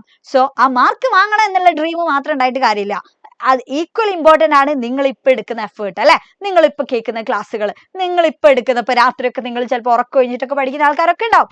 അപ്പോൾ നിങ്ങൾ എത്രത്തോളമാണ് നിങ്ങൾ എഫേർട്ട് ഇടുന്നോ അത് ഈക്വൽ ഇമ്പോർട്ടന്റ് ആ. അപ്പോൾ ആ എഫേർട്ട് ഇടുമ്പോൾ നമ്മൾ പോലും അറിയാണ്ട് നമ്മൾ അല്ലെ ആ ഡ്രീം നമ്മൾ അച്ചീവ് ചെയ്യും എന്നുള്ളത് തന്നെയാ. അപ്പൊ അതന്നെയാണ് ഇർഫാൻ ആലം ഇവിടെ പറയുന്നത്, കാൽക്കുലേറ്റഡ് റിസ്ക് നമ്മൾ ചെയ്യുമ്പോൾ നമ്മൾ എന്ത് ചെയ്യും, നമ്മുടെ ആ എയിമിലേക്ക് നമ്മൾ എത്തും, നമ്മുടെ ആ ലക്ഷ്യത്തിലേക്ക് നമ്മൾ എത്തും എന്നതാണ് ഇർഫാൻ ആലം നമ്മളോട് പറയുന്നത്. ഓക്കെ, സോ അത്രയും കാര്യങ്ങളാണ് ഇതിൽ ഏറ്റവും ഇമ്പോർട്ടന്റ് ആയിട്ടുള്ള പോയിന്റ്സ്. സോ ഇനി നമ്മൾ മറക്കാൻ പാടില്ലാത്ത അല്ലെ പോയിന്റ്സ് ടു റിമെമ്പർ ആണ് പറയുന്നത്. സോ ഈ ഒരു ചാപ്റ്റർ പഠിക്കുന്നതോട് കൂടിയിട്ട് നിങ്ങൾക്ക് അറിയേണ്ട കാര്യം, ആരാണ് ഇർഫാൻ ആലം അല്ലെ, who is Irfan Alam and what is Samman foundation എന്നുള്ളതാണ്. സോ ഇർഫാൻ ആലം എന്ന് പറയുമ്പോൾ സമ്മാൻ ഫൗണ്ടേഷന്റെ വിഷണറി ഫൗണ്ടർ ആണ്, അതിന്റെ ചെയർമാൻ ഒക്കെയാണ്. ദെൻ അതേപോലെ തന്നെ നോക്ക്, അദ്ദേഹം ഒരു ഓന്റർപ്രീനർ ആണ്, അതേപോലെ സോഷ്യൽ ഇന്നോവേറ്റർ ആണ്. അദ്ദേഹം എന്താ ചെയ്തത്, സമ്മാൻ അല്ലെ അദ്ദേഹം നിലവിൽ കൊണ്ടുവന്നു. അതിന്റെ എയിം, അതിന്റെ ലക്ഷ്യം എന്തായിരുന്നടാ, അതിന്റെ ലക്ഷ്യം എന്ന് പറഞ്ഞാല് uplifting the lives of rickshaw pullers in India. ഇന്ത്യയിലുള്ള റിക്ഷാ പുള്ളിങ് അല്ലെ ആളുകളുടെ സെക്ടേഴ്സിന് അവരുടെ ലൈഫ് അപ്ലിഫ്റ്റ് ചെയ്യുക എന്നുള്ളതാണ് അതിന്റെ എയിം. ഓക്കെ, സോ എന്നിട്ടോ the foundation focus on transforming the rickshaw sector into A sustainable and empowering livelihood option for these individuals അല്ലെ. എന്നിട്ടോ ഇനിയിപ്പോ സമ്മാൻ ഫൗണ്ടേഷനെ പറ്റി പറയുകയാണെങ്കിൽ, അത് നമ്മൾ നേരത്തെയും പറഞ്ഞിട്ടുണ്ടായിരുന്നു, സോഷ്യൽ വെഞ്ചർ ആണ് എന്നുള്ളത് അല്ലെ. സോഷ്യൽ വെഞ്ചർ മാത്രമല്ല, അതായത് അതായത് അതൊരു മീൻസ് ഓഫ് ട്രാൻസ്പോർട്ടേഷൻ അല്ലെ. നമ്മളിപ്പോ ബസ് കാണും, അതേപോലെ തന്നെ ഓട്ടോ, അങ്ങനെ ഒരുപാട് മീൻസ് ഓഫ് ട്രാൻസ്പോർട്ടേഷൻ നമുക്കറിയാം അല്ലെ. ദെൻ അപ്പോൾ എങ്ങനെയാണ് ഈ റിക്ഷൻ്റെത്, ഈ സമ്മാൻ ഫൗണ്ടേഷൻ എങ്ങനെയാണ് പക്ഷെ ഇവിടെ ഒരു സോഷ്യൽ വെഞ്ചർ ആയിട്ട് മാറുന്നതെന്ന് വെച്ചാൽ അത് അത്രയും ആളുകളുടെ അല്ലെ ആ ഒരു ജീവിതം ശരിക്കും അപ്ലിഫ്റ്റ് ചെയ്യുന്നതോടുകൂടി തന്നെയാണ്. ആൻഡ് അപ്പൊ അത് എന്തൊക്കെയാണ് ചെയ്യുന്നതെന്ന് വെച്ചാൽ ട്രെയിനിങ് കൊടുക്കുന്നുണ്ട്, ബാങ്ക് ലോണ്, ദെൻ അതേപോലെ തന്നെ ഇവർക്ക് ഓണർഷിപ്പ് കൊടുക്കുന്നുണ്ട്. കാരണം അത് ഈ ബാങ്ക് ലോണിലൂടെ അല്ലെ ഇവർ സ്വന്തമായിട്ടാണ് ഈ റിക്ഷ പിന്നെ വാങ്ങുന്നത് അല്ലെ. അപ്പൊ അതുകൊണ്ട് തന്നെ പിന്നെ അവരാണ് അതിന് ഓണേഴ്സ് എന്നുള്ള. സോ ഓണർഷിപ്പ് വളരെ ഇമ്പോർട്ടന്റ് ആണ്. ദെൻ അവർക്ക് insurance, then opportunities to earn additional income through advertising and selling products അല്ലെ. പരസ്യത്തിലൂടെയും പ്രോഡക്ട്സ് വിറ്റിട്ടൊക്കെയാണ് ഇവർക്ക് അഡീഷണൽ ആയിട്ട് ഇൻകം ഒക്കെ കിട്ടുന്നത്. ഓക്കെ, അപ്പൊ അതൊക്കെ എന്ത് ചെയ്യാം, നമ്മുടെ ഓർമ്മയിൽ വേണം. എന്നിട്ട് ഈ സമ്മാൻ ഫൗണ്ടേഷൻ ചെയ്യുന്ന കാര്യം എന്താ, ഡിഗ്നിറ്റി ഉയർത്തുന്നുണ്ട് അല്ലെ. ഇവരുടെ ആ ലേബർ, ഇവർ ചെയ്യുന്ന ആ ലേബറിന്റെ ഡിഗ്നിറ്റി ഭയങ്കരമായിട്ട് ഇത് കൂട്ടുന്നുണ്ട്. അതേപോലെ തന്നെ ഇവരെ എംപവർ ചെയ്യുന്നുണ്ട്. പിന്നെ ഇവർക്ക് എന്താണ്, ഫൈനാൻഷ്യൽ സ്റ്റെബിലിറ്റിയും ഇത് കൂട്ടുന്നുണ്ട് എന്നുള്ള. അപ്പം എക്കണോമിക് ആയിട്ടുള്ള ചാലഞ്ചസ് മാത്രമല്ല, ഇത് സോഷ്യൽ ആയിട്ടുള്ള ചാലഞ്ചസും എന്ത് ചെയ്യുന്നുണ്ട്, ഇത് അഡ്രസ് ചെയ്യുന്നുണ്ട് എന്നുള്ള അല്ലെ. കാരണം സോഷ്യൽ ആയിട്ടുള്ള ചാലഞ്ചസ് എന്ന് പറയുമ്പോൾ ഇതിൽ പെടും. അതായത് എക്കണോമിക് ചാലഞ്ചസ് എന്ന് പറയുമ്പോൾ ഇവർക്ക് ഇൻകം ഇല്ല, അങ്ങനെയുള്ള പ്രശ്നങ്ങളാണ്, അതായത് വരുമാനമില്ലാത്ത. പക്ഷെ ഈ സോഷ്യൽ ചാലഞ്ചസ് എന്ന് പറഞ്ഞാൽ എന്താ, ഇവരൊരു മാർജിനലൈസ്ഡ് ആയിട്ടുള്ള ഒരു കമ്മ്യൂണിറ്റിനെ പോലെ ഒരു സൈഡിലൂടെ അല്ലെ ഇവരിങ്ങനെ ജീവിച്ചു പോവായിരുന്നു. അപ്പൊ അവർ ചെയ്യുന്ന ആ ലേബറിന് അതിനൊന്നും ഡിഗ്നിറ്റി ഇല്ലാത്ത രീതിയിലായിരുന്നു. പക്ഷെ അതൊക്കെ കിട്ടാൻ തുടങ്ങിയത് ഈ സമ്മാൻ ഫൗണ്ടേഷനിൽ ഇവർ മെമ്പർ ആയതിനു ശേഷമാണ്. കാരണം അവർക്ക് അവരുടെ ഫാമിലിക്കും ക്ലാസ്സും കാര്യങ്ങളും, മക്കള്, അവരുടെ അല്ലെ അവരുടെ പാർട്ട്നേഴ്സ്, ഇവരൊക്കെ എംപവർ ചെയ്യാൻ വേണ്ടി തുടങ്ങി. അപ്പം അതിലൂടെ ഇവരുടെ ഡിഗ്നിറ്റിയും ഇത് കൂട്ടുന്നുണ്ട്. ഓക്കെ, ആ കണക്ഷൻ കറക്റ്റ് മനസ്സിലാക്കണം കേട്ടോ. അപ്പൊ അതുകൊണ്ടാണ് ഇർഫാൻ ആലത്തിന്റെ ഈ ഒരു അല്ലെ ഈ ഒരു 3 വീൽഡ് റെവല്യൂഷൻ അല്ലെങ്കിൽ ഈ ഒരു സമ്മാൻ ഫൗണ്ടേഷൻ എന്ത് ഡെമോൺസ്ട്രേറ്റ് ചെയ്യുന്നുണ്ട് എന്നാ പറഞ്ഞത് നോക്ക്. Potential of social entrepreneurship to create a positive change in society. ഒരു സാമൂഹികപരമായിട്ടുള്ള ഒരു സംരംഭത്തിന് നമ്മുടെ സൊസൈറ്റിയിൽ, സമൂഹത്തിൽ എങ്ങനെ ഒരു പോസിറ്റീവ് ആയിട്ടുള്ള ഇമ്പാക്ട് ഉണ്ടാക്കാൻ വേണ്ടി പറ്റുമല്ലോ, അല്ലെങ്കിൽ നല്ലൊരു ചേഞ്ച് ഉണ്ടാക്കാൻ വേണ്ടി പറ്റുമെന്നുള്ളതിന്റെ ഒരു തെളിവാണ് ശരിക്കും ഇർഫാൻ ആലത്തിന്റെ ഈ ഒരു സമ്മാൻ ഫൗണ്ടേഷൻ എന്ന് പറഞ്ഞാൽ. ഓക്കെ, അപ്പൊ അത് നമ്മുടെ മൈൻഡിൽ വെക്കാം. നെക്സ്റ്റ് നിങ്ങൾ മനസ്സിലാക്കേണ്ടത്, people at the bottom of the society become empowered with the help of Samman അല്ലെ. അപ്പൊ അത് എങ്ങനെയാന്നുള്ളത് നമ്മൾ അറിയണം. അതായത് നമ്മുടെ സൊസൈറ്റിയിലുള്ള താഴേക്കിടയിലുള്ള ആളുകൾ വരെ ഈ സമ്മാനിലൂടെ എംപവേർഡ് ആവുന്നു എന്നാണ് പറഞ്ഞത് അല്ലെ. അവര് വരെ അത്രയും എന്ത് ചെയ്യുന്നുണ്ട്, എംപവർ ചെയ്യുന്നുണ്ട്. അപ്പൊ അത് എങ്ങനെയൊക്കെയാണ് എന്നുള്ളത് നമുക്ക് കൃത്യമായിട്ടുള്ള ധാരണ വേണം. ഇർഫാൻ ആലം സമ്മാൻ ഫൗണ്ടേഷൻ ഒക്കെ നമുക്ക് മനസ്സിലായി. സോ ഇവര് എങ്ങനെയൊക്കെയാണ് ഈ താഴേക്കിടയിലുള്ള ആൾക്കാരെ അത്രയും എംപവർ ചെയ്യുന്നത്, എങ്ങനെയൊക്കെയാണ് നേരത്തെ പറഞ്ഞിട്ടുണ്ടായിരുന്നു. എന്തൊക്കെയാണ്, ഇവർക്ക് ഓണർഷിപ്പ് കൊടുക്കുന്നു, ഫൈനാൻഷ്യൽ ഇൻഡിപെൻഡൻസ് കൊടുക്കുന്നുണ്ട്. കാരണം ഇവർക്ക് ഇപ്പൊ സ്വന്തമായിട്ട് റിക്ഷ ആയി, അവർക്ക് അഡീഷണൽ ആയിട്ടുള്ള ഇൻകം കിട്ടുന്നുണ്ട്. 30 to 40% വരെയാണ് അവർക്ക് കൂടുന്നത്. ദെൻ അതേപോലെ തന്നെ ക്രെഡിറ്റും, ദെൻ ലോണ്, പിന്നെ അതേപോലെ തന്നെ ഇവർക്ക് ട്രെയിനിങ് കൊടുക്കുന്നുണ്ട്. ഒരു പ്രൊഫഷണൽ ഫീൽ ആണ് ഇവർക്ക് ശരിക്കും വരുന്നത് അല്ലെ. വെറുതെ ഇങ്ങനെ റിക്ഷ വലിച്ചു നടക്കാതെ ഞങ്ങളൊക്കെ സമ്മാനിലുള്ള ഒരു മെമ്പറാണ് അല്ലെ, ആ രീതിയിൽ ഒരു പ്രൊഫഷണലിസം ശരിക്കും അവരിൽ ഉണ്ടായി തുടങ്ങി എന്നുള്ള. ആൻഡ് അതേപോലെ തന്നെ insurance, life insurance, health insurance, security, then additional ആയിട്ടുള്ള ഇൻകം, പിന്നെ കുട്ടികൾക്ക് അല്ലെ അവരുടെ ഫാമിലികൾക്കൊക്കെ എഡ്യൂക്കേഷനും സ്കിൽ ഡെവലപ്മെന്റും കൊടുക്കാൻ വേണ്ടി തുടങ്ങി. Dignity and empowerment, then belonging and community, അവർക്ക് ആ ഒരു ഫീൽ വരാൻ വേണ്ടി തുടങ്ങിയ അവരല്ലേ ദേ ബിലോങ്സ് ടു എ ഫാമിലി എന്നുള്ളത്. ദെൻ നെക്സ്റ്റ് പ്രൊമോട്ടിങ് എൻവയോൺമെന്റൽ സസ്റ്റൈനബിലിറ്റി അല്ലെ, ഒരു എൻവയോൺമെന്റൽ സസ്റ്റൈനബിലിറ്റി, ഒരു സുസ്ഥിര വികസനം ശരിക്കും എന്ത് ചെയ്യുന്നുണ്ട്, ഇത് പ്രൊമോട്ട് ചെയ്യുന്നുണ്ട് എന്നുള്ള. കാരണം അത് പൊല്യൂഷനും കാര്യങ്ങളൊന്നും ഇല്ല ആ ഒരു റിക്ഷക്ക്, അതുകൊണ്ടാണ് അത് പറയാൻ കാരണം. അപ്പം ഇതിലൂടെയൊക്കെ അത് എന്ത് ചെയ്യുന്നുണ്ട് എന്നുള്ള ബോട്ടം ഓഫ് സൊസൈറ്റീനെയും ശരിക്കും എംപവർ ചെയ്യുന്നുണ്ട് എന്ന് നമുക്ക് പറയാം. ഇനി അടുത്തത് നമ്മൾ ഈ ഒരു ചാപ്റ്റർ പഠിക്കുന്നതോട് കൂടിയിട്ട് അറിയേണ്ടത് ഈ ഓൺടർപ്രീനർഷിപ്പിനെ പറ്റിയിട്ടാണല്ലോ നമ്മളിപ്പോ ഇത്രയും നേരം പറഞ്ഞത്. അപ്പം ഇത് എങ്ങനെയല്ലേ, ഇതിന്റെ മെറിറ്റ്സ് ഇപ്പൊ എന്താ, ഇതിപ്പോ നിങ്ങൾക്കാണ് ക്ലാസ് എടുത്തു തരുന്നത്, നിങ്ങൾ +2 കുട്ടികളാ അല്ലെ. അപ്പൊ നിങ്ങളൊക്കെ യൂത്ത് ആയിട്ടുള്ള ആൾക്കാരാണ്. അപ്പം ഈ യൂത്തിന്റെ ഇടയിൽ ഈ ഓൺടർപ്രീനർഷിപ്പ് പ്രൊമോട്ട് ചെയ്യുന്നതിലൂടെയുള്ള മെറിറ്റ് എന്താ, ഇതിന്റെ ഡിമെറിറ്റ് എന്താ അല്ലെ, ഇങ്ങനെയുള്ള കുറച്ച് ഡിമെറിറ്റ്സ് അല്ല, നമ്മൾ മെറിറ്റ്സിനെ പറ്റിയിട്ടാണ് ഇവിടെ നമ്മൾ പറയുന്നത്. ഓക്കെ, അപ്പം എന്തൊക്കെ മെറിറ്റ്സ് ഉണ്ട് എന്നുള്ളത് നമ്മൾ അറിയണം. എന്തിനാ നമ്മൾ ഈ പാഠം പഠിച്ചു അല്ലെ, ഇങ്ങനെയുള്ള കുറെ കാര്യങ്ങൾ. അപ്പൊ അതിൽ നമുക്ക് എന്തൊക്കെ പറയാം, ഈ ഓൺടർപ്രീനർഷിപ്പ് പ്രൊമോട്ട് ചെയ്യുന്നതിലൂടെ എന്ത് ചെയ്യുന്നില്ല, it fosters innovations and creativity, ഒരുപാട് നൂതനമായിട്ടുള്ള കാര്യങ്ങൾ അല്ലെ, ക്രിയേറ്റിവിറ്റി ഒക്കെ നിങ്ങളിൽ ഭയങ്കരമായിട്ട് കൂട്ടും. അതേപോലെ തന്നെ encouraging young minds to think outside the box and come up with groundbreaking ideas. വളരെ നല്ല രീതിയിലുള്ള അല്ലെ, അതായത് ഒരു സാധാരണ ഒരു ചിന്ത കൊണ്ട് മാത്രം നടക്കുന്ന ഒരു കുട്ടിക്ക് പോസിബിൾ ആയിട്ടുള്ള ഒരു കാര്യമല്ല ഈ ഒരു ഓൺടർപ്രീനർഷിപ്പ് എന്ന് പറയുമ്പോൾ അല്ലെ. അതായത് അത് പെട്ടെന്ന് നമുക്ക് ഇങ്ങനെ ഒരു ഐഡിയ ഇങ്ങനെ വരുന്ന, ഓക്കെ ഇങ്ങനെ ചെയ്താൽ ഇത് അടിപൊളിയാവുമല്ലോ, ഞാൻ ഇങ്ങനെ ഇവിടെ ഒരു ഷോപ്പ് ഇട്ടാൽ അത്രയും കുറച്ചും കൂടി അല്ലെ. ഇപ്പൊ നമ്മൾ പല രീതിയിലുള്ള എന്താണ് ഇതൊക്കെ ഇപ്പൊ നമ്മളിപ്പോ ഫോർ എക്സാമ്പിൾ നമ്മളിപ്പോ ഈ എജുപോർട്ട് തന്നെ നിങ്ങൾ എടുത്തു നോക്കുക, നിങ്ങൾ ഒരുപാട് റീലൊക്കെ കണ്ടിട്ടുണ്ടാവും അല്ലെ. ഇപ്പൊ അജാസ്കക്ക് അന്ന് ആ ഒരു കോവിഡിന്റെ സമയത്ത് തോന്നിയിട്ടുള്ള ഒരു ഐഡിയ ആണ് അല്ലെ. ആ സമയത്ത് നിങ്ങളെല്ലാ ആൾക്കാർക്കും എന്തില്ല, സ്കൂളിൽ പോകാൻ വേണ്ടി പറ്റുന്നില്ല, അപ്പൊ പാഠങ്ങളൊക്കെ പഠിക്കണം. അപ്പൊ ആ സമയത്ത് ഇതേപോലെയുള്ള ഓൺലൈൻ ആയിട്ടുള്ള സംരംഭങ്ങളൊക്കെ വളർന്നു വന്നു. അപ്പം അന്ന് വടകര ഒരു റൂമിൽ വെച്ചിട്ട് അല്ലെ അജാസ്ക തുടങ്ങിയിട്ടുള്ള ഒരു സംരംഭമാണ്. അപ്പം അന്ന് തുടങ്ങിയിട്ടുള്ള ഒരു ഐഡിയ ആണ് ഇന്നിപ്പോ ഇത്രയും എംപ്ലോയീസ് ഇവിടെ വർക്ക് ചെയ്യുന്നുണ്ട്. എത്ര ആൾക്കാർക്ക് ഇപ്പൊ ജോലി കൊടുക്കുന്നുണ്ട് അല്ലെ. നമ്മളെ പോലുള്ള ഒരുപാട് ആൾക്കാർക്ക് ഇപ്പൊ PGയും BEdും ഇവിടെ MPhil ഒക്കെ കഴിഞ്ഞിട്ടുള്ള ആൾക്കാരൊക്കെ ഉണ്ട്. അപ്പൊ ഇങ്ങനെയുള്ള ആൾക്കാർക്കൊക്കെ ഇപ്പൊ തൊഴിൽ കൊടുക്കാൻ വേണ്ടി പറ്റി. അപ്പൊ ഇവിടെ പറഞ്ഞിട്ടുള്ള ഒരു കാര്യം എന്താണെന്ന് വെച്ചാല് ആ ഒരു സമയത്ത് അല്ലെ ആ കറക്റ്റ് ഓപ്പർച്യൂണിറ്റി മനസ്സിലാക്കിയിട്ട് നമ്മൾ ആ ഒരു ഐഡിയ ഇംപ്ലിമെന്റ് ചെയ്തു എന്നുള്ള തന്നെയാണ്. അപ്പൊ ഇത് തന്നെയാണ് ഇവിടെ ഓൺടർപ്രീനർഷിപ്പിന്റെ കാര്യത്തിൽ ഇവിടെ ഒക്കെ പറയുന്നത് കേട്ടോ. സോ നോക്ക്, അപ്പോ ഈ ഓൺടർപ്രീനർഷിപ്പ് ഡിസ്കറേജ് ചെയ്താൽ ആളുകൾക്ക് ഇതേപോലെയുള്ള നല്ല നല്ല ഐഡിയാസ് ആയിട്ട് മുന്നോട്ട് വരാൻ വേണ്ടി പറ്റുമോ? ഇല്ല. ഇപ്പൊ നിങ്ങളൊക്കെ ഒരുപാട് കണ്ടിട്ടുണ്ടാവും ഒരു കുട്ടിക്ക് ഒരു ടീച്ചർ എന്ന് പറഞ്ഞിട്ടുള്ളൊക്കെ. അതൊക്കെ ഓരോ ആൾക്കാർക്ക് അപ്പൊ തോന്നുന്ന അവരുടെ ഐഡിയാസ് ആണ് അവർ മുന്നോട്ട് കൊണ്ടുവരുന്നത് അല്ലെ. അപ്പൊ അത് എത്രത്തോളം നമ്മൾ എൻകറേജ് ചെയ്യുന്നുണ്ടോ അതിനനുസരിച്ചിട്ടുണ്ടാവും ഇനിയും പുതിയ പുതിയ ഇതേപോലെയുള്ള ഓൺടർപ്രീനേഴ്സ് നമ്മുടെ സൊസൈറ്റിയിലേക്ക് വരുന്നത്. അതുകൊണ്ട് തന്നെയാണ് നമ്മുടെ സൊസൈറ്റിയിൽ ഇന്ന് എന്ത് ചെയ്യുന്നത്, മന്ത്രിമാര് അതേപോലെ തന്നെ നമ്മുടെ ഗവൺമെന്റ് ഒക്കെ എന്ത് ചെയ്യുന്നത്, ഇതേപോലെയുള്ള സംരംഭങ്ങളൊക്കെ മാക്സിമം അവരെന്ത് ചെയ്യുന്നത് പ്രോത്സാഹിപ്പിക്കുന്നത് എന്നുള്ള. ഓക്കെ, കാരണം എന്താ വെച്ചാൽ ഒരുപാട് ആൾക്കാർക്ക് ജോലി കൊടുക്കാൻ വേണ്ടി പറ്റും. അപ്പൊ അങ്ങനെയുള്ള കുറെ കാര്യങ്ങൾ ഇത് അഡ്രസ് ചെയ്യുന്നുണ്ട്. ഓക്കെ, സോ നോക്ക്, come up with groundbreaking ideas and enhances economic growth, sense of self reliance and responsibility അല്ലെ. അപ്പൊ ഇവിടെ പറഞ്ഞിട്ടുള്ള എന്താണ്, നമ്മളൊക്കെ ബാക്കിയുള്ള ആൾക്കാരൊന്നും ഡിപ്പെൻഡ് ചെയ്യാതെ സെൽഫ് റിലയന്റ് ആയിട്ട് നിൽക്കാനും വലിയ അതേപോലെ ഉത്തരവാദിത്തം അല്ലെ റെസ്പോൺസിബിലിറ്റി എന്ന് പറയുന്നത് കൂട്ടും ഈ ഒരു ഓൺടർപ്രീനർഷിപ്പ് പ്രൊമോട്ട് ചെയ്യുന്നതിലൂടെ. കാരണം വലിയൊരു ഉത്തരവാദിത്തമുള്ള ഒരാളുകൾക്ക് മാത്രമേ അല്ലേ ഇങ്ങനെയുള്ള കാര്യങ്ങൾ ചെയ്യാൻ വേണ്ടി പറ്റുള്ളൂ. ഒരു ഓൺടർപ്രീനർഷിപ്പ് എന്ന് പറഞ്ഞാൽ ഹൈ റെസ്പോൺസിബിലിറ്റി ആണ്. ഓക്കെ, അപ്പൊ അത് യുവാക്കളുടെ ഇടയിൽ കൂട്ടാൻ വേണ്ടി പറ്റും. ദെൻ അതേപോലെ തന്നെ അൺഎംപ്ലോയ്മെന്റ് ഇഷ്യൂസ് അഡ്രസ് ചെയ്യുന്നുണ്ട്. Encourages A culture of risk taking and resilience അല്ലെ, പ്രതിരോധത്തിന്റെ റെസിലിയൻസിന്റെ അതേപോലെ തന്നെ ഒരു റിസ്ക് ടേക്കിംഗ് ബിഹേവിയർ ഒക്കെ കുട്ടികളിൽ ഉണ്ടാക്കാൻ വേണ്ടി പറ്റുന്നുണ്ട്. And build A stronger and more adaptable work force അല്ലെ. അപ്പൊ ഇതൊക്കെ എന്താണ്, ജസ്റ്റ് കുറച്ച് പോയിന്റ്സ് ആണ് കേട്ടോ.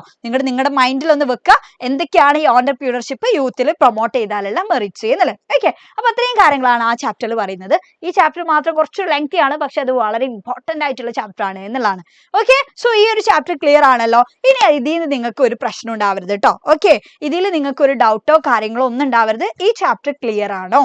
ക്ലിയർ ആണോ മക്കളെ? ഒന്ന് കമന്റ് ബോക്സിൽ നിങ്ങൾ കമന്റ് ചെയ്യും. ഇർഫാൻ ആലത്തിന്റെ ഈ ഒരു ചാപ്റ്റർ അല്ലെ, എ 3-wheel റെവല്യൂഷൻ എന്ന് പറയുന്നത് ഇവിടെ ആരാ ചോദിച്ച ടീച്ചർ ക്ലാസ് കഴിയുമ്പോ പാട്ട് പാടി തരുമോ എന്നുള്ളത്. എനിക്ക് ആകെല്ലാത്തൊരു കഴിവാണ് ഈ പാട്ട് പാടുക എന്നുള്ളത്. യെസ്, ക്ലിയർ ആണല്ലോ. ഓക്കെ, ക്ലിയർ, എല്ലാ ആൾക്കാർക്കും ക്ലിയർ ആയി. ഓക്കെ, ഇനി എനിക്ക് തോന്നുന്നത് അതിൽ നിന്ന് എങ്ങനെ ചോദ്യം വന്നാലും നിങ്ങൾക്ക് അടിപൊളിയായിട്ട് എഴുതാൻ വേണ്ടി പറ്റും. കാരണം നമ്മൾ അതിന്റെ എല്ലാ മേഖലയും നമ്മൾ തൊട്ട് കഴിഞ്ഞു. ഓക്കെ, സോ ഇനി അടുത്ത് നമ്മൾ പറയാൻ വേണ്ടി പോകുന്നത് അബൌട്ട് ദീദി. ദീദി എന്ന് പറയുമ്പോൾ അല്ലെ ഷഹീൻ മിസ്രി എഴുതിയിട്ടുള്ള അവരുടെ ലൈഫ് റൈറ്റിംഗ് ആണ്, അഥവാ അവരുടെ പേഴ്സണൽ ആയിട്ടുള്ള എക്സ്പീരിയൻസിനെ പറ്റിയിട്ടാണ് പറയുന്നത് കേട്ടോ. നമ്മുടെ ഷഹീൻ മിസ്രിയുടെ ജീവിതത്തിൽ നിന്ന് എടുത്തിട്ടുള്ള കാര്യങ്ങളാണ്, അവരുടെ അനുഭവങ്ങളെ പറ്റിയിട്ടാണ് പറയുന്നത് എന്നുള്ള. അപ്പൊ ആരായി ദീദി? ദീദി ആരടാ? നമ്മുടെ ഷഹീൻ മിസ്രി ആണ് എന്നുള്ള. ഓക്കെ, അവരെ വിളിച്ചിട്ടുണ്ടായിരുന്ന പേരാണ് ഈ ദീദി എന്ന് പറഞ്ഞാല്. സോ എങ്ങനെയാ അവര് ദീദി ആയത്, എന്താ അതിന്റെ പിന്നിലുള്ള കാരണങ്ങൾ, ഇതൊക്കെ നമുക്ക് അറിയണ്ടേ? യെസ്, അപ്പൊ അതാണ് നമ്മൾ ഇനി പറയാൻ വേണ്ടി പോകുന്നത്. ഓക്കെ, സോ നോക്കാം. ഷെയ്ൻ മിസ്രിനെ പറ്റി ജസ്റ്റ് നമ്മൾ കുറച്ച് കാര്യങ്ങൾ അറിഞ്ഞിരിക്കണം. എന്തൊക്കെയാണ്? ഷെയ്ൻ മിസ്രി ഒരു ഇന്ത്യൻ അല്ലെ സോഷ്യൽ ആക്ടിവിസ്റ്റ് ആണ്, എഡ്യൂക്കേറ്റർ ആണ്. ദെൻ അഗാൻഷ ഫൗണ്ടേഷന്റെ ഫൗണ്ടർ ആണ്. ദെൻ നോക്ക്, ഇന്ത്യൻ എഡ്യൂക്കേഷണൽ അല്ലെ, ഈ അഗാൻഷ ഫൗണ്ടേഷൻ എന്ന് പറഞ്ഞാൽ എന്താ? അഗാൻഷ ഫൗണ്ടേഷൻ എന്ന് പറഞ്ഞാല് ഇന്ത്യയിലുള്ള അല്ലെ ഒരു എഡ്യൂക്കേഷണൽ ഇനീഷ്യേറ്റീവ് ആണ്. എവിടെ ബേസ് ചെയ്തിട്ടാ?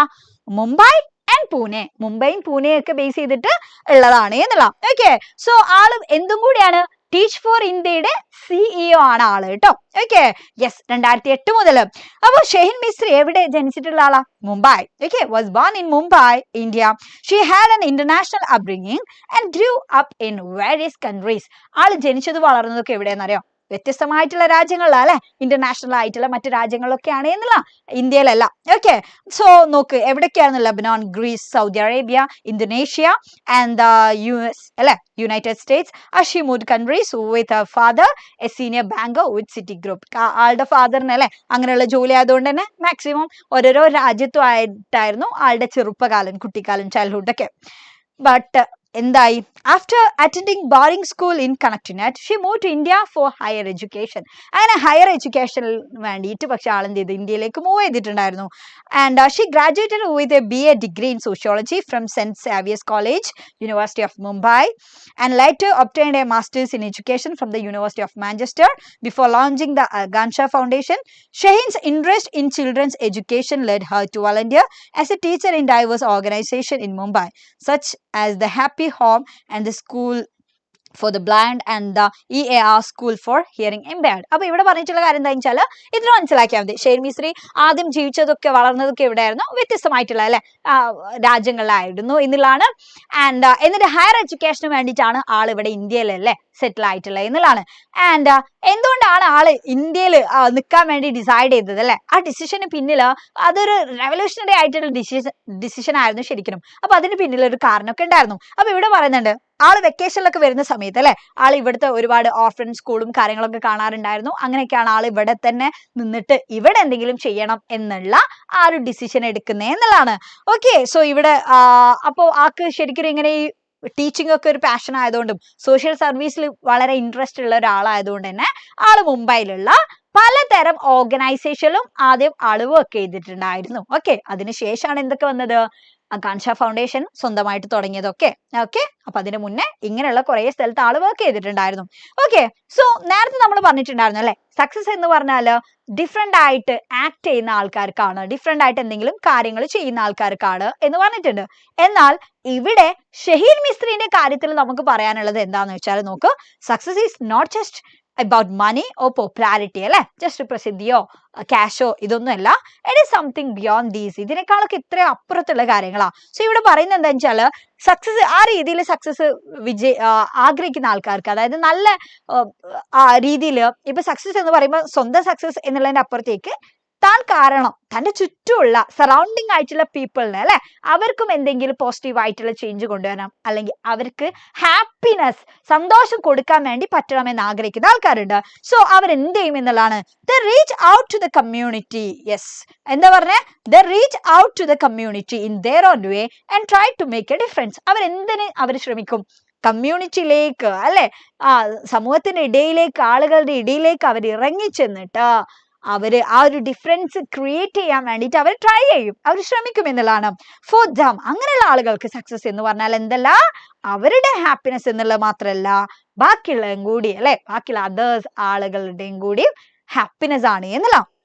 ഓക്കെ, അപ്പൊ അങ്ങനെയുള്ള ഒരു ഗേളിനെ പറ്റിയിട്ടുള്ള ഒരു നറേഷൻ ആണ് നമ്മളിവിടെ വായിക്കുന്നത് എന്നുള്ള കേട്ടോ. അതായത് പേഴ്സണൽ ആയിട്ട് അവരെന്നെ പറയുന്ന കാര്യം. ഓക്കെ, അപ്പൊ ഒരുപാട് കുട്ടികൾ ചോദിക്കാറുണ്ട് ഈ ദീദി എന്ന് പറയുന്ന ചാപ്റ്ററിന്റെ ഇതിലെ സമറി ഉണ്ടോ, അല്ലെങ്കിൽ എന്താ ഇതിലെ ഇമ്പോർട്ടന്റ് ആയിട്ടുള്ള പോയിന്റ്സ് എന്നുള്ള അല്ലെ. സോ നോക്കാം, ദീദി എന്ന് പറയുന്ന ചാപ്റ്റർ ബുദ്ധിമുട്ടുള്ള ആളുകളൊക്കെ ശ്രദ്ധിച്ചോ, വളരെ ഇമ്പോർട്ടന്റ് ആയിട്ടുള്ള പോയിന്റ്സ് ആണ് ഇനി നമ്മൾ പറയാൻ വേണ്ടി പോകുന്നത് കേട്ടോ. ഓക്കെ, സോ നോക്ക് ഇവിടെ എന്താ പറയുന്നത്, it is A Shaheen Misri. ഇവിടെ ഈ ഒരു കഥയിൽ എന്താ പറയുന്നതെന്ന് വെച്ചാൽ ആളുടെ പേഴ്സണൽ ആയിട്ടുള്ള എക്സ്പീരിയൻസ് ആണ് ആൾ ഇവിടെ നറേറ്റ് ചെയ്യുക അല്ലെ, ആൾ എന്നെ വിവരിക്കുകയാണ്, ഷഹീൻ മിസ്രി എന്നെ വിവരിക്കുകയാണ്. ഓക്കെ, അപ്പൊ എന്തിനെ പറ്റിച്ചാ വിവരിക്കുന്നത്, എന്തായി വിവരിച്ചത് അല്ലെ, അതെന്താ നോക്കാം. It is about how she educated the slum children of India. ഇന്ത്യയിലുള്ള ഒരുപാട് സ്ലം ചിൽഡ്രൻ ഉണ്ടോ, തെരുവ് പ്രദേശങ്ങളിൽ അല്ലെ, ചേരി പ്രദേശങ്ങളിൽ ജീവിക്കുന്ന കുട്ടികളെ എങ്ങനെയാണ് ഇവർ ക്വാളിറ്റി എഡ്യൂക്കേഷൻ കൊടുത്തത്, എങ്ങനെയാണ് അവരെ എഡ്യൂക്കേറ്റ് ചെയ്തത് എന്നുള്ളതിനെ പറ്റിയിട്ടാണ് ഇവിടെ നറേറ്റ് ചെയ്യുന്നത് എന്നുള്ളതാണ്. Here we see how she dared to pursue her dream. Shaheen Mistri is an Indian social activist and educator അല്ലെ, ആൾ ഇന്ത്യൻ സോഷ്യൽ ആക്ടിവിസ്റ്റും എഡ്യൂക്കേറ്റർ ഒക്കെയാണ്. എന്നിട്ട് എന്തൊക്കെയാണ് ആള്? Founder of Akanksha foundation and CEO of Teach for India അല്ലെ, ഒന്നിന്റെ CEO ആണ്, ഒന്നിന്റെ ഫൗണ്ടർ ഒക്കെയാണ്. ആൻഡ് ഇന്ന് ആളെന്താണ്, ഒരു സോഷ്യൽ ഓൺടർപ്യൂണർ അല്ലെ. And she was born in a wealthy family, നല്ല അടിപൊളിയായിട്ടുള്ള വെൽത്തി ഫാമിലിയിലാണ് ആൾ ജീവിച്ചതൊക്കെ. She wanted to do something in return for the favors she got in life. പക്ഷേ ആക്ക് എന്തോ ഒരു മിസ്സിങ് ഫീൽ ചെയ്തിട്ടുണ്ടായിരുന്നു. അതായത് നല്ലൊരു സുഖ ജീവിതം ഇങ്ങനെ നയിച്ചു പോരാ ആള്, പക്ഷേ ജീവിതത്തിൽ എന്തെങ്കിലുമൊക്കെ കാര്യങ്ങൾ ചെയ്യണം, എനിക്ക് ഇത്രയും ഈ ഒരു അല്ലെ ഫോർച്ചുനേറ്റ് കാര്യങ്ങളൊക്കെ കിട്ടിയതിന്, സൗഭാഗ്യങ്ങളൊക്കെ കിട്ടിയതിന് എന്നുള്ളത് ഇങ്ങനെ ആൾ തിങ്ക് ചെയ്തു. അങ്ങനെയാണ് ആൾ ഇതിലേക്ക് ഇറങ്ങി ചെല്ലുന്നത് എന്നുള്ള. How visit to an orphanage during a vacation change her outlook. വെക്കേഷനിലാണ് ഇങ്ങനെ ഇന്ത്യയിലേക്ക് വരാം. അങ്ങനെ ഒരു വെക്കേഷനിൽ ഇന്ത്യയിലേക്ക് ഇങ്ങനെ വന്ന സമയത്ത് അല്ലെ ആ ഒരു ഓർഫനേജ് ഒക്കെ വിസിറ്റ് ചെയ്ത സമയത്താണ് ആളുടെ മൈൻഡ് സെറ്റ് കംപ്ലീറ്റ് മാറിയത്. She notice inequality everywhere. അവരെന്ത് ശരിക്കും മനസ്സിലാക്കി എന്നുള്ള, എല്ലാ സ്ഥലത്തും ഇനീക്വാളിറ്റീസ് ഉണ്ട് എന്നുള്ള അല്ലെ, ഒരുപാട് അസമത്വം കാര്യങ്ങളൊക്കെ ഉണ്ട്. അപ്പൊ അത് അവര് മനസ്സിലാക്കിയിട്ടുണ്ട്. ഒരുപാട് കുട്ടികൾക്ക് വിദ്യാഭ്യാസം കിട്ടാത്ത കുട്ടികളുണ്ട് ഇല്ലേ? Okay, so she decided to remain in India and work for poor children. അങ്ങനെയാണ് ആൾ എന്ത് ഡിസൈഡ് ചെയ്തത് എന്നതാ, ഇന്ത്യയിൽ തന്നെ നിൽക്കണം, ഇവിടെയുള്ള പാവപ്പെട്ട കുട്ടികൾക്ക് വേണ്ടിയിട്ട്, പുവർ ആയിട്ടുള്ള ചിൽഡ്രന് വേണ്ടിയിട്ട് എന്ത് ചെയ്യണം, വർക്ക് ചെയ്യണം എന്നുള്ളതും മനസ്സിലാക്കി. Okay, so she was searching for N identity. അതായത് ഷെയ്ൻ മിസ്ത്രി ഇങ്ങനെ സാധാ പോലെ എല്ലാരെയും പോലെ അല്ലെ അവിടെ ഇവിടെയൊക്കെ ഇങ്ങനെ നിൽക്കുന്നു, ഇന്ത്യയിലേക്ക് വരുന്നു, വെക്കേഷൻ ആവുന്നു, തിരിച്ചു പോകുന്നു. അപ്പൊ അങ്ങനെ ഒരു നോർമൽ, പക്ഷെ ആൾക്ക് എന്ത് വേണം, ഒരു ഐഡന്റിറ്റി വേണം എന്നുള്ള ഒരു സംഭവം. അതായത് എന്തൊക്കെയോ ലൈഫിൽ എനിക്ക് ചെയ്യണം, ഞാനൊന്നും ആയിട്ടില്ല അല്ലെ, എൻ്റെ ഒരു ആ ഐഡന്റിറ്റി അല്ലെങ്കിൽ ഞാൻ ഒരു ഫുൾഫിൽ ചെയ്തിട്ടില്ല എന്നുള്ള ആ ഒരു ഫീൽ ഉണ്ടായിരുന്നു ആൾക്ക്. She decided to teach the slum children of Mumbai. അങ്ങനെയാണ് എന്ത് തീരുമാനിക്കുന്നത് എന്നുള്ള, മുംബൈയിലുള്ള ചേരി പ്രദേശത്തുള്ള കുട്ടികളെ പഠിപ്പിക്കണം എന്നുള്ളത് ഡിസൈഡ് ചെയ്തു. She launched Akanksha foundation in 1991. അങ്ങനെ 1991 ആൾ എന്ത് ലോഞ്ച് ചെയ്യുന്നത് എന്നുള്ളതാണ്, യെസ്, അഗാൻഷ ഫൗണ്ടേഷൻ ആള് ലോഞ്ച് ചെയ്യുന്നത് എന്നുള്ളതാണ്. ഓക്കെ, സോ ഇനി അഗാൻഷ ഫൗണ്ടേഷനെ പറ്റിയിട്ടാണ് പറയുന്നത്. അപ്പം ആൾ ഇതിലേക്ക് വന്നിട്ടുള്ള കാര്യം പറഞ്ഞു അല്ലെ, അഗാൻഷ ഫൗണ്ടേഷൻ ലോഞ്ച് ചെയ്യുന്നു എന്ന് പറഞ്ഞു. സോ ഈ അഗാൻഷ ഫൗണ്ടേഷൻ ലോഞ്ച് ചെയ്യുമ്പോൾ അതിന്റെ പിന്നിൽ ഒരുപാട് കഥകൾ പറയാനുണ്ടാവും. അതായത് അത്ര ഈസി ആയിട്ടൊന്നും ഒരാൾക്ക് ഇങ്ങനെ ഒരു ഫൗണ്ടേഷൻ ലോഞ്ച് ചെയ്യാൻ വേണ്ടി പറ്റൂല അല്ലെ. അപ്പൊ നോക്കാം, ഈ അഗാൻഷ ഫൗണ്ടേഷന്റെ പിന്നിലുള്ള അല്ലെ ആ ഒരു ആശയത്തിന് കാരണം എന്ന് പറഞ്ഞാൽ എന്താണ് എന്നുള്ളതാണ്. അത് ഭയങ്കര സിമ്പിൾ ആണ് എന്നുള്ളതാണ്. India had people who could teach അല്ലെ, ഇന്ത്യയിൽ പഠിപ്പിക്കാൻ പറ്റുന്ന ആൾക്കാരും ഉണ്ട്, അതേപോലെ തന്നെ ഒരുപാട് സ്പേസും ഉണ്ട് നമുക്ക് ക്ലാസ് റൂം ആയിട്ട് യൂസ് ചെയ്യാൻ വേണ്ടി പറ്റുക. And funding to educate all of the children, ഫണ്ടിങ്ങും നമുക്ക് എന്താണ് പോസിബിൾ ആ. അപ്പൊ എന്തൊക്കെ വേണം, നമുക്ക് ഒരു എഡ്യൂക്കേഷനും കാര്യവും നമുക്ക് ശരിക്കും ഒരു ഫൗണ്ടേഷൻ സ്റ്റാർട്ട് ചെയ്യണമെന്നുണ്ടെങ്കിൽ പഠിപ്പിക്കാൻ ആൾക്കാർ വേണം, പഠിപ്പിക്കാൻ ഒരു സ്ഥലം വേണം, ഫണ്ടിങ്ങും വേണം. അപ്പൊ ഇത് മൂന്നും വലിയ ബുദ്ധിമുട്ടില്ല എന്നുള്ളത് മനസ്സിലാക്കിയിട്ടുണ്ട് എന്നുള്ളതാണ്. ആൻഡ് അപ്പൊ ഈ കുട്ടികൾക്ക് ശരിക്കും എന്താ വേണ്ടത്, പഠിപ്പിക്കാൻ ആൾക്കാരൊക്കെ റെഡി ആയാൽ പഠിപ്പിക്കാൻ ഒരു സ്ഥലം വേണ്ടേ. അതെന്ത് സ്ഥലം വേണം, ഡിസ്ട്രാക്റ്റഡ് ഫ്രീ ആയിട്ടുള്ള ഒരു സ്ഥലം വേണം അല്ലെ, ഡിസ്ട്രാക്ഷനും കാര്യങ്ങളൊന്നും ഇല്ലാത്തൊരു സ്ഥലം വേണം. So she approached 20 school in the city and asked if they could use one of their class room for 3 hours every evening. എല്ലാ ദിവസവും വൈകുന്നേരം അല്ലെ ഒരു 3 മണിക്കൂർ ക്ലാസ് റൂം തരുമോ എന്ന് ചോദിച്ചിട്ട് 20 സ്കൂൾ, 20ഓളം സ്കൂൾ വരെ അവള് സമീപിച്ചിട്ടുണ്ടായിരുന്നു, അപ്രോച്ച് ചെയ്തു. For the most ridiculous of reasons, they all declined. പരിഹാസകരമായിട്ടുള്ള അല്ലെ ചെറിയ ചെറിയ കാര്യങ്ങളും പറഞ്ഞിട്ട് അവരെല്ലാ ആൾക്കാരും നിരസിച്ചു. ആരും റൂം കൊടുത്തില്ല, ക്ലാസ് റൂം കൊടുത്തില്ല. Finally, the principal of Colba's Holy Name School consented to provide a classroom. അങ്ങനെ അവസാനം ആരാണ് ഇതിന് സമ്മതിച്ചത് എന്നുള്ളതാണ്, കൊളബാസ് ഹോളി നെയിം ഹൈസ്കൂൾ ആണ് സമ്മതിച്ചത് to provide a classroom അല്ലെ, ഒരു ക്ലാസ് റൂം കൊടുക്കാൻ വേണ്ടിയിട്ട്.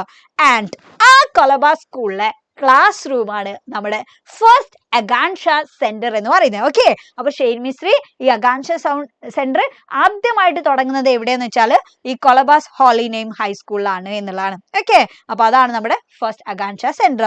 എന്നിട്ട് എന്ത് ചെയ്തു, ക്ലാസ് റൂം ഒക്കെ കിട്ടി. ക്ലാസ് റൂം ഒക്കെ കിട്ടിയപ്പോൾ താൻ പഠിച്ചിട്ടുള്ള സെന്റ് സേവിയേഴ്സിലെ അല്ലെ കുട്ടികളൊക്കെ വളണ്ടിയേഴ്സ് ആയിട്ട് എടുത്തു. എന്നിട്ട് നേരെ പോയിട്ട് അവരോട് പഠിപ്പിക്കാൻ വിടാൻ വേണ്ടി പറ്റുമോ, ഇല്ല. അവർക്ക് എന്ത് കൊടുക്കണം, കറക്റ്റ് ഒരു ബേസിക് ആയിട്ടുള്ള ഫ്രെയിം വർക്ക് കൊടുക്കണ്ടേ, ഇന്ന കാര്യങ്ങൾ പഠിപ്പിക്കുക, അതിനൊക്കെ ഒരു ചിട്ടയുണ്ട് അല്ലെ, അത് വേണം. സോ ആ ബേസിക് ഫ്രെയിം വർക്കും കാര്യങ്ങളൊക്കെ അവർക്ക് കൊടുത്തു, എന്തൊക്കെയാ പഠിപ്പിക്കേണ്ടത് അങ്ങനെയുള്ള കാര്യങ്ങൾ. ആൻഡ് ഇൻ 1991 1991 എന്തായിട്ടുള്ളത്, അഗാൻഷ അല്ലെ നിയമപരമായിട്ട് അത് നിലവിൽ വന്നു. Over the years the programme grew naturally. ഇന്ന് വർഷങ്ങൾ പിന്നിടുമ്പോൾ അത് വളരെ നല്ല രീതിയിൽ തന്നെ എന്ത് ചെയ്തിട്ട് നാച്ചുറൽ ആയിട്ട് തന്നെ അത് വളർന്ന് പന്തലിച്ചിട്ടുണ്ട് എന്നുള്ളതാണ്. ആൻഡ് അന്ന് അഗാൻഷ സെന്റർ അല്ലെ ജസ്റ്റ് ഒരു 15 കുട്ടികളെ വെച്ച് ഒരു സിംഗിൾ ക്ലാസ് റൂമിൽ തുടങ്ങിയിട്ടുണ്ടെങ്കിൽ ഇന്നത് 58 centers, 6 schools serving over 3,500 children. ഇത്രയും വലിയതായിട്ട് ഈ അഗാൻഷ സെന്റർ മാറി എന്നുള്ളതാണ് കേട്ടോ. എന്നിട്ട് അവരെന്തൊക്കെയാ പഠിപ്പിക്കുന്നത് എന്നുള്ള, English, maths, values, confidence and self esteem. അതായത് ജസ്റ്റ് സബ്ജക്റ്റുകൾ മാത്രമല്ല അവർ പഠിപ്പിച്ചിട്ടുണ്ടായിരുന്നേ എന്നുള്ള. കുട്ടികൾക്ക് എന്തൊക്കെ വേണടാ, സബ്ജക്റ്റ് മാത്രം നമ്മൾ പഠിച്ചിട്ട് കാര്യമുണ്ടോ, ഇല്ല. നമുക്ക് കോൺഫിഡൻസ് വേണം അല്ലെ. നിങ്ങൾക്കൊക്കെ ഇപ്പം അല്ലെ എല്ലാ ആൾക്കാരുടെയും പ്രശ്നം അതായിരിക്കും, ഈ കോൺഫിഡൻസ് എന്ന് പറയുന്നത്. അപ്പം അതിനെ പറ്റിയിട്ടും അതേപോലെ തന്നെ സെൽഫ് എസ്റ്റീം, ഇതൊക്കെ വളരെ ഇമ്പോർട്ടൻ്റ് ആണ് അല്ലെ. അപ്പം ഇതൊക്കെ കുട്ടികളിൽ പഠിപ്പിക്കണം. ഇതൊക്കെ കുട്ടിക്ക് വേണം. കുട്ടിക്ക് സബ്ജക്റ്റ് മാത്രം പഠിച്ചിട്ട് കാര്യമില്ല അല്ലെ. സബ്ജക്റ്റ് മാത്രം പഠിച്ചാൽ ചിലപ്പോൾ നമുക്ക് എന്ത് ചെയ്യാൻ പറ്റില്ല, ലൈഫിൽ സക്സസ് ആവണം എന്നില്ല. നമ്മൾ ജീവിക്കാൻ കൂടി പഠിക്കണം. ആ ജീവിക്കണം എന്നുണ്ടെങ്കിൽ നമുക്ക് എന്തൊക്കെ വേണം, ഇതേപോലെയുള്ള സെൽഫ് കോൺഫിഡൻസ്, സെൽഫ് എസ്റ്റീം, ഇതൊക്കെ വളരെ ഇമ്പോർട്ടൻ്റ് ആണ് എന്നുള്ള.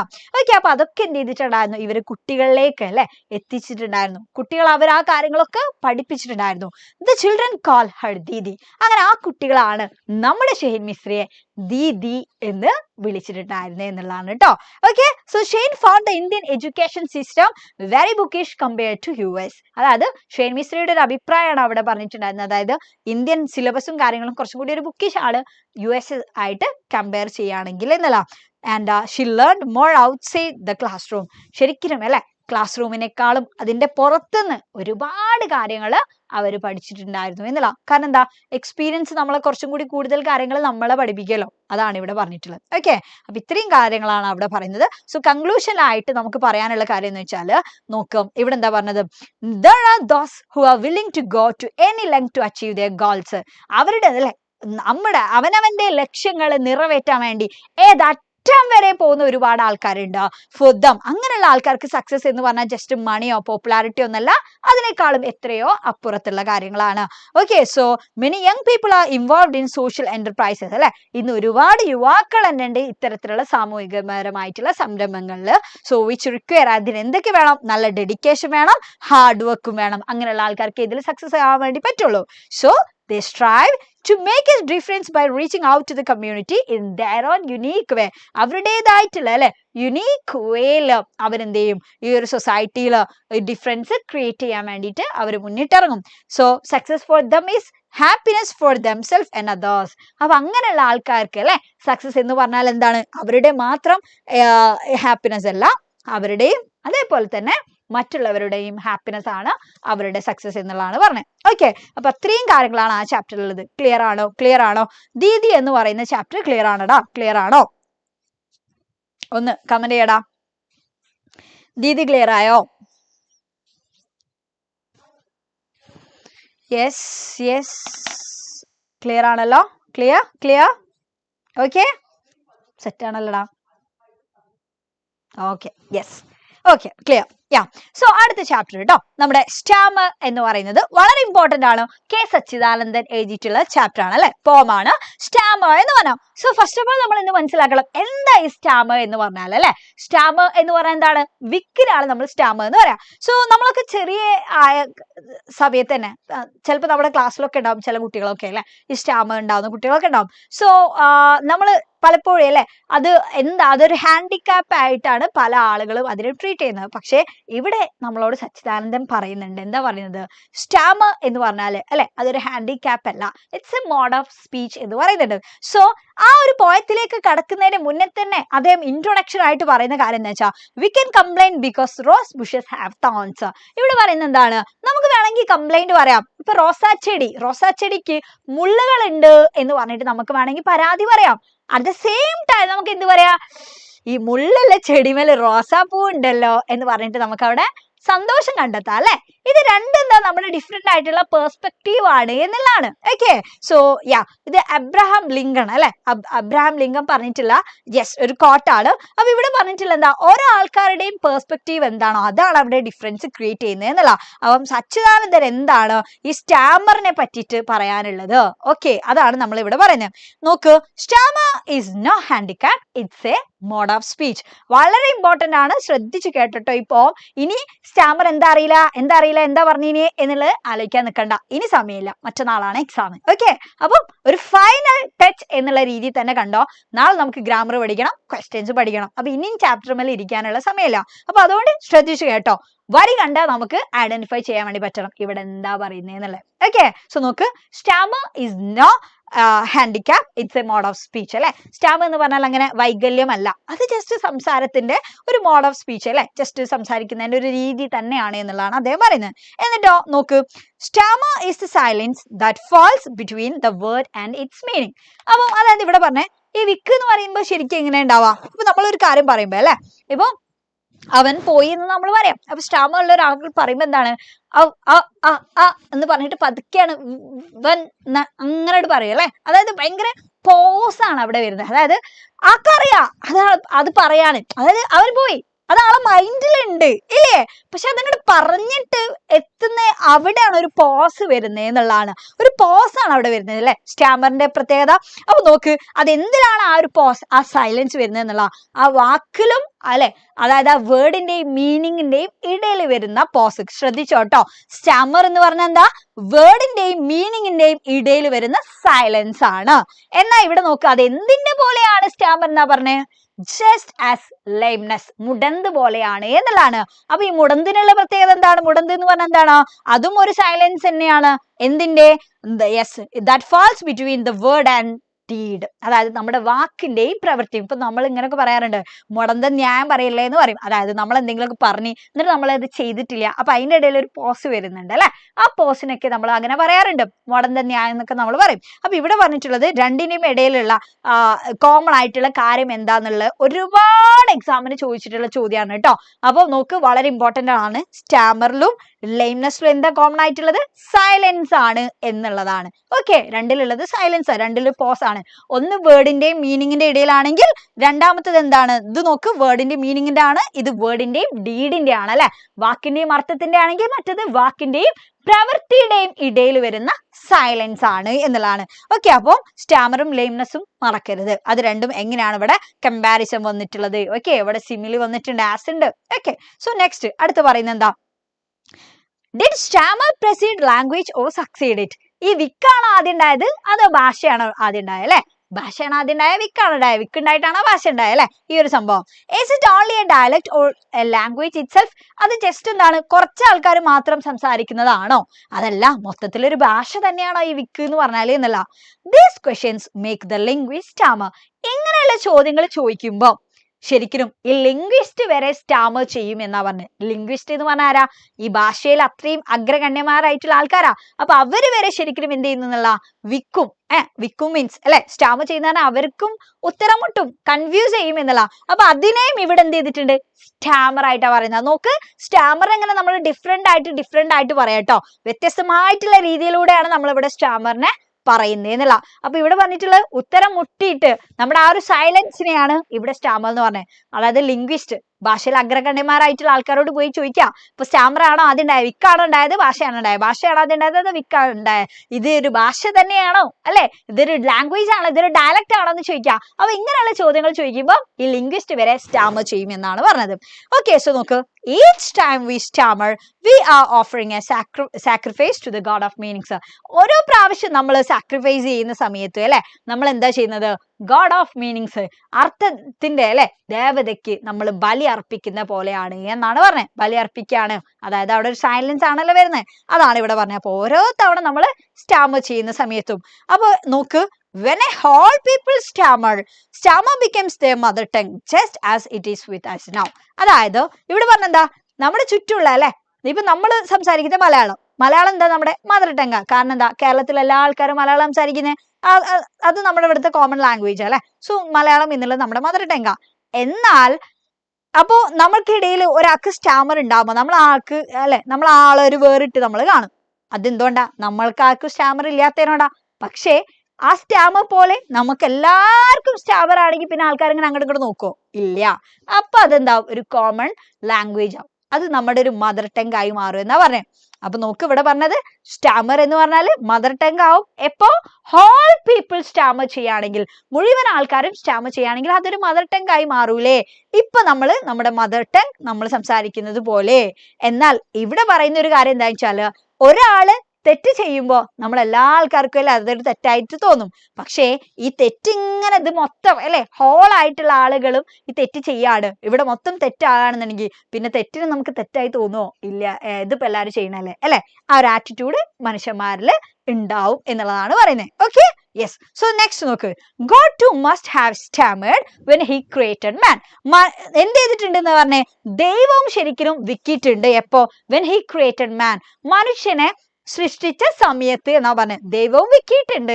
എന്തുകൊണ്ട് അങ്ങനെ പറയാൻ കാരണം, that is why all the words of man carry different meanings.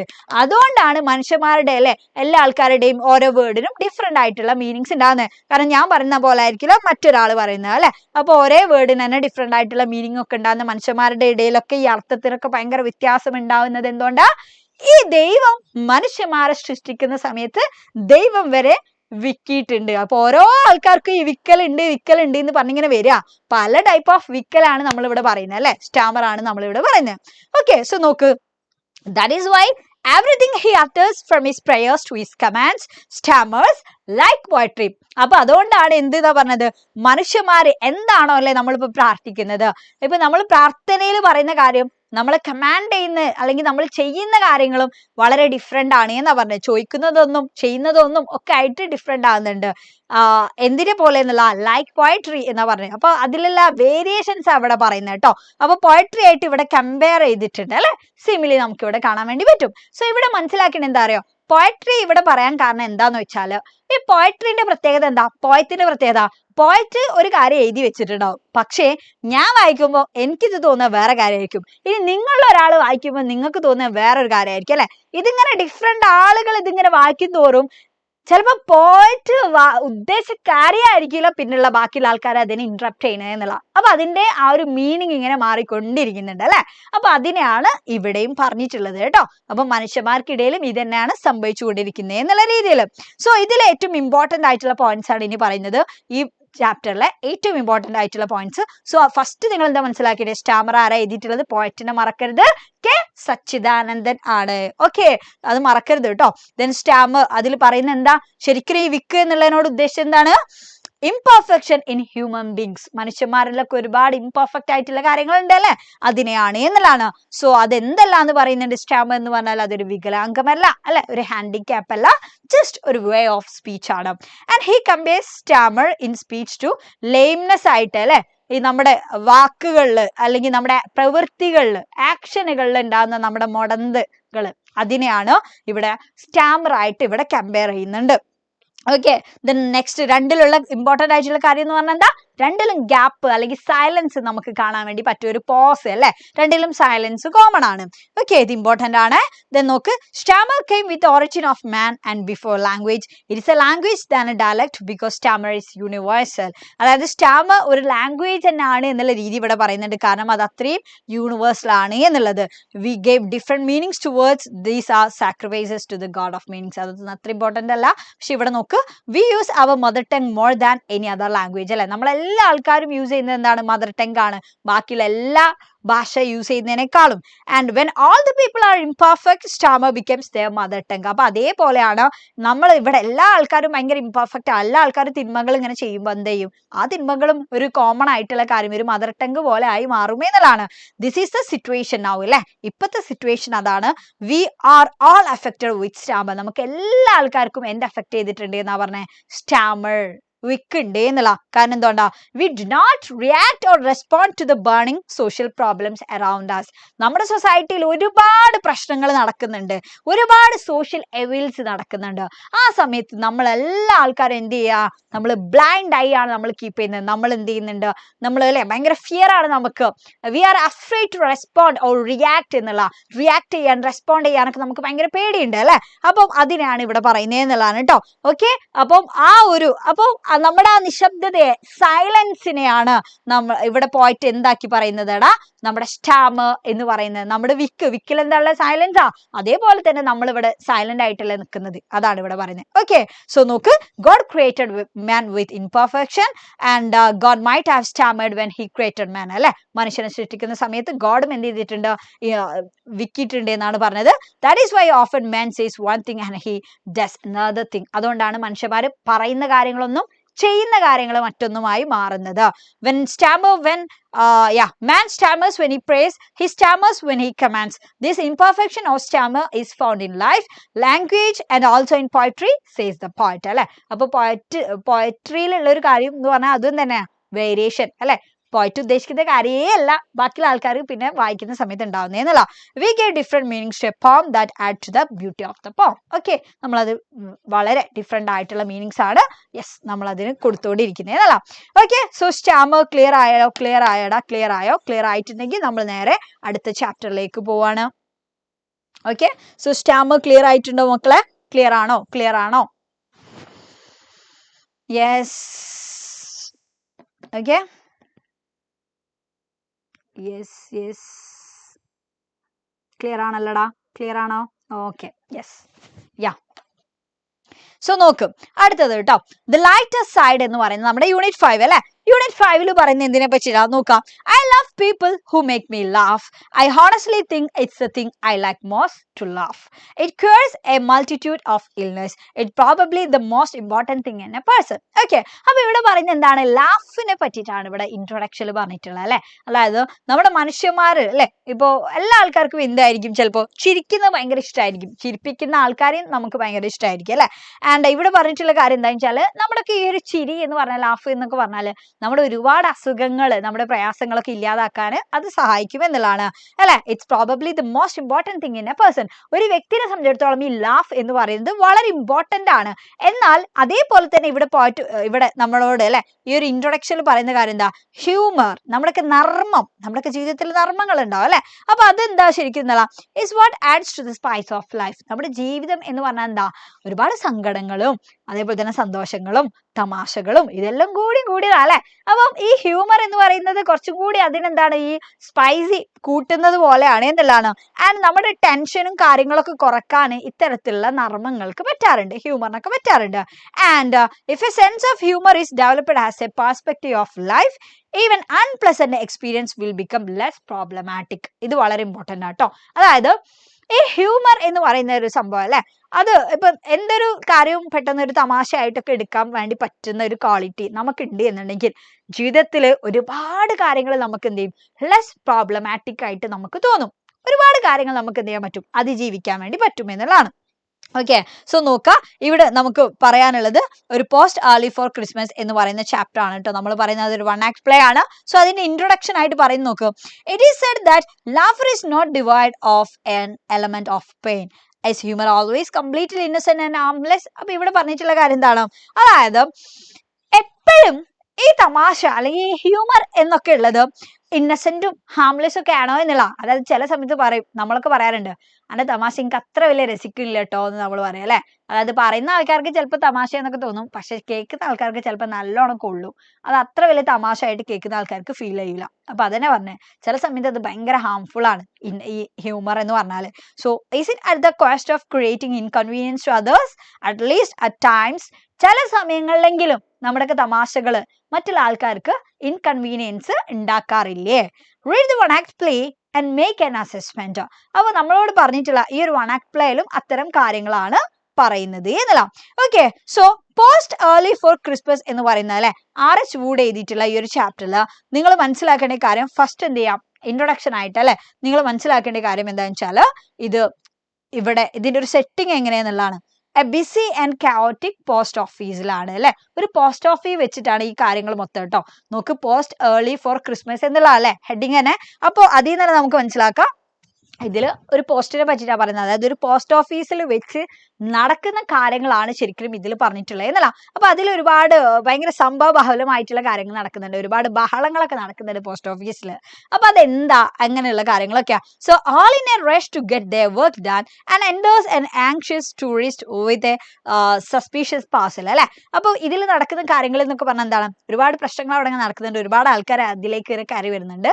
അതിനിടയിലൂടെ ഒരു ടൂറിസ്റ്റ് അദ്ദേഹത്തിന്റെ പാർസലും കൊണ്ട് വരുന്നുണ്ട് എന്നല്ല. A usual busy morning soon turns eventful in this little post office. അപ്പൊ എന്നത്തെയും പോലെ പോസ്റ്റ് ഓഫീസിലേക്ക് കുറെ ആൾക്കാർ വരില്ലേ, പോസ്റ്റ് ചെയ്യാനൊക്കെ ഇങ്ങനെ വരും. അപ്പൊ അതേപോലെ തന്നെ വന്നതേനു ഈ ഒരാളും. പക്ഷേ ആ ഒരൊറ്റ ദിവസം അല്ലേ, ആ നോർമൽ ആയിട്ട് തുടങ്ങിയിട്ടുള്ള ആ രാവിലെ വലിയ രീതിയിലുള്ള ഒരു കാര്യമായിട്ട് മാറി അന്ന് എന്നുള്ളതാണ്.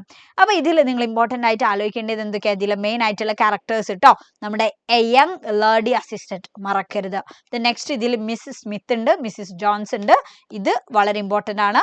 എ ഡഫ് ഓൾഡ് ജെന്റിൽമാൻ അല്ലെ, അതിൽ പ്രായമായിട്ടുള്ള ഒരാൾ വരുന്നുണ്ട്, അത്ര കേൾവി ശക്തിയൊന്നും ഇല്ലാത്ത.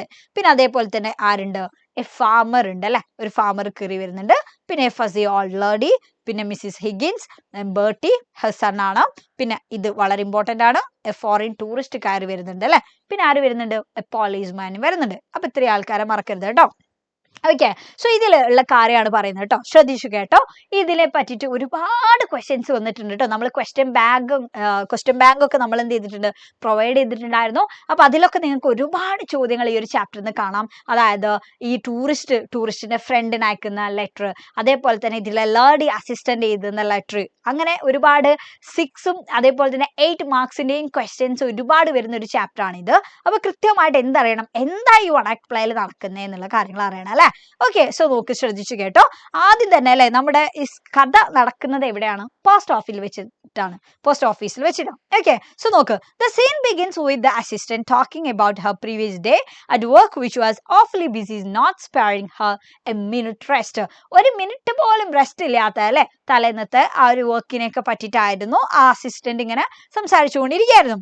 With Christmas approaching, the workload has doubled. Christmas ഒക്കെയാണ്, അതുകൊണ്ട് തന്നെ അവിടുത്തെ അല്ലെ ആ ഒരു പോസ്റ്റ് ഓഫീസിലെ വർക്ക് ലോഡ് ഒക്കെ ഭയങ്കര കൂടുതലാണ്. Okay, she met some funny people who would come to her and ask for silly things. അപ്പം എന്താണ് അതായത് നമ്മുടെ ഈ പോസ്റ്റ് ഓഫീസിലുള്ള ലേഡി അല്ലെ, ആ ഒരു അസിസ്റ്റന്റ് ആയിട്ടുള്ള ലേഡി പറയാണ്, കാര്യങ്ങളൊക്കെ പറയാം, ഭയങ്കര തിരക്കാണ് അല്ലെ, ക്രിസ്മസ് സീസൺ ആണ്.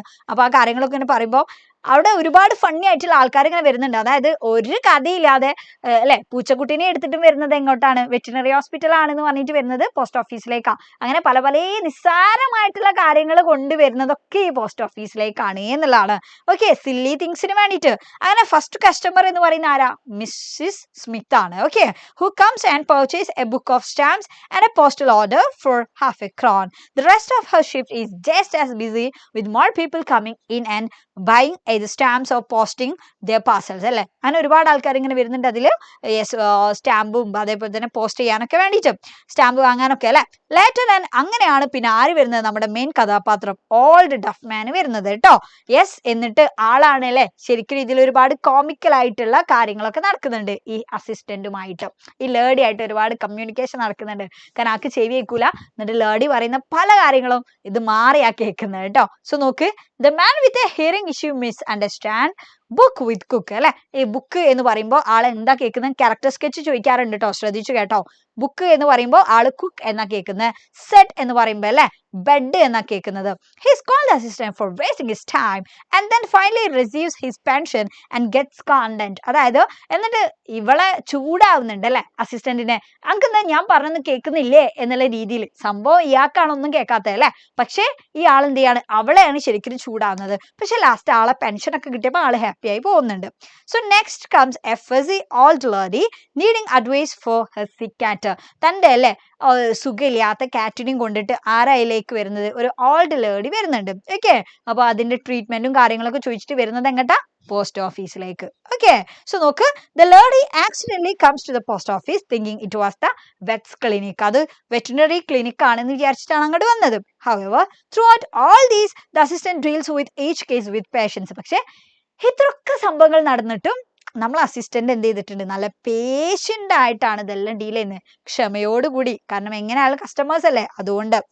എന്നിട്ട് പിന്നെ ആര് വരുന്നുണ്ട്, മിസ്റ്റർ ബ്രൗൺ വരുന്നുണ്ട്. ആളാരാണ്, ഫാമർ ആണ്. Who comes to drop his parcel. She is a piece of scary news. ആളാണ് അവിടെ എന്ത് സ്പ്രെഡ് ചെയ്യുന്നത്, ഭയങ്കര സ്കാരി ന്യൂസ് അല്ലെ, ഭയങ്കര ഒരു പേടിപ്പെടുത്തുന്ന ന്യൂസ് അവിടെ മൊത്തം സ്പ്രെഡ് ചെയ്യുന്നത് എന്നുള്ളതാണ്. എന്താ പറഞ്ഞേ, എന്താണ് ആളവിടെ വന്നപ്പോ സ്പ്രെഡ് ചെയ്തത് ആൾക്കാരുടെ ഇടയിൽ? The Scotland Yard issued a warning that a time bomb disguised as a Christmas parcel was discovered in a London post office. London post office അല്ലെ ഒരു ടൈം ബോംബ് ഡിസ്കവർ ചെയ്തിട്ടുണ്ട്, പാർസൽ രൂപത്തിലാണ് അത് വന്നത് അല്ലെ, ടിക് ടിക് സൗണ്ട് ഒക്കെ ഉണ്ടായിട്ടുണ്ടായിരുന്നു. അപ്പോൾ ഒരു ടൈം ബോംബ് അത് ഡിസ്കവർ ചെയ്തിട്ടുണ്ട്, ക്രിസ്മസ് പാർസൽ എന്നുള്ള രീതിയിൽ എന്ന് പറയും. അപ്പൊ അത് കേൾക്കുമ്പോൾ എന്തായാലും ഇവര് പേടിക്കൂലേ, അങ്ങനെയാണെങ്കിൽ ഇവിടെയും കുറെ പാർസൽ വന്നിട്ടുണ്ടല്ലോ, ഇതിലൊക്കെ അങ്ങനെ അതുണ്ടോ എന്നുള്ള രീതിയിൽ. സോ നോക്ക്, any suspicious looking parcel should be reported at once returns to the local police station. അപ്പം ഇതേപോലെ അല്ലെ എന്തെങ്കിലും സംശയാസ്പദമായി കാണുന്ന വല്ല പാർസൽ ഉണ്ട് എന്നുണ്ടെങ്കിൽ എന്ത് ചെയ്യണം, ലോക്കൽ പോലീസ് സ്റ്റേഷനിൽ റിപ്പോർട്ട് ചെയ്യണം എന്നുള്ള രീതിയിൽ പറയും. He alerts them that any parcel with a ticking noise could be a time bomb. Tick tick sound ഉള്ള എന്തെങ്കിലും പാർസൽ ഇവിടെ ഉണ്ടോ, അങ്ങനെയാണെങ്കിൽ അത് ടൈം ബോംബാട്ടോ എന്നൊക്കെ പറഞ്ഞിട്ട് എന്ത് ചെയ്യാ, പേടിപ്പിച്ചിട്ട് പോയി. ഓക്കെ, സോ നോക്ക്, അപ്പൊ ആരാ അങ്ങോട്ട് വരുന്നത്?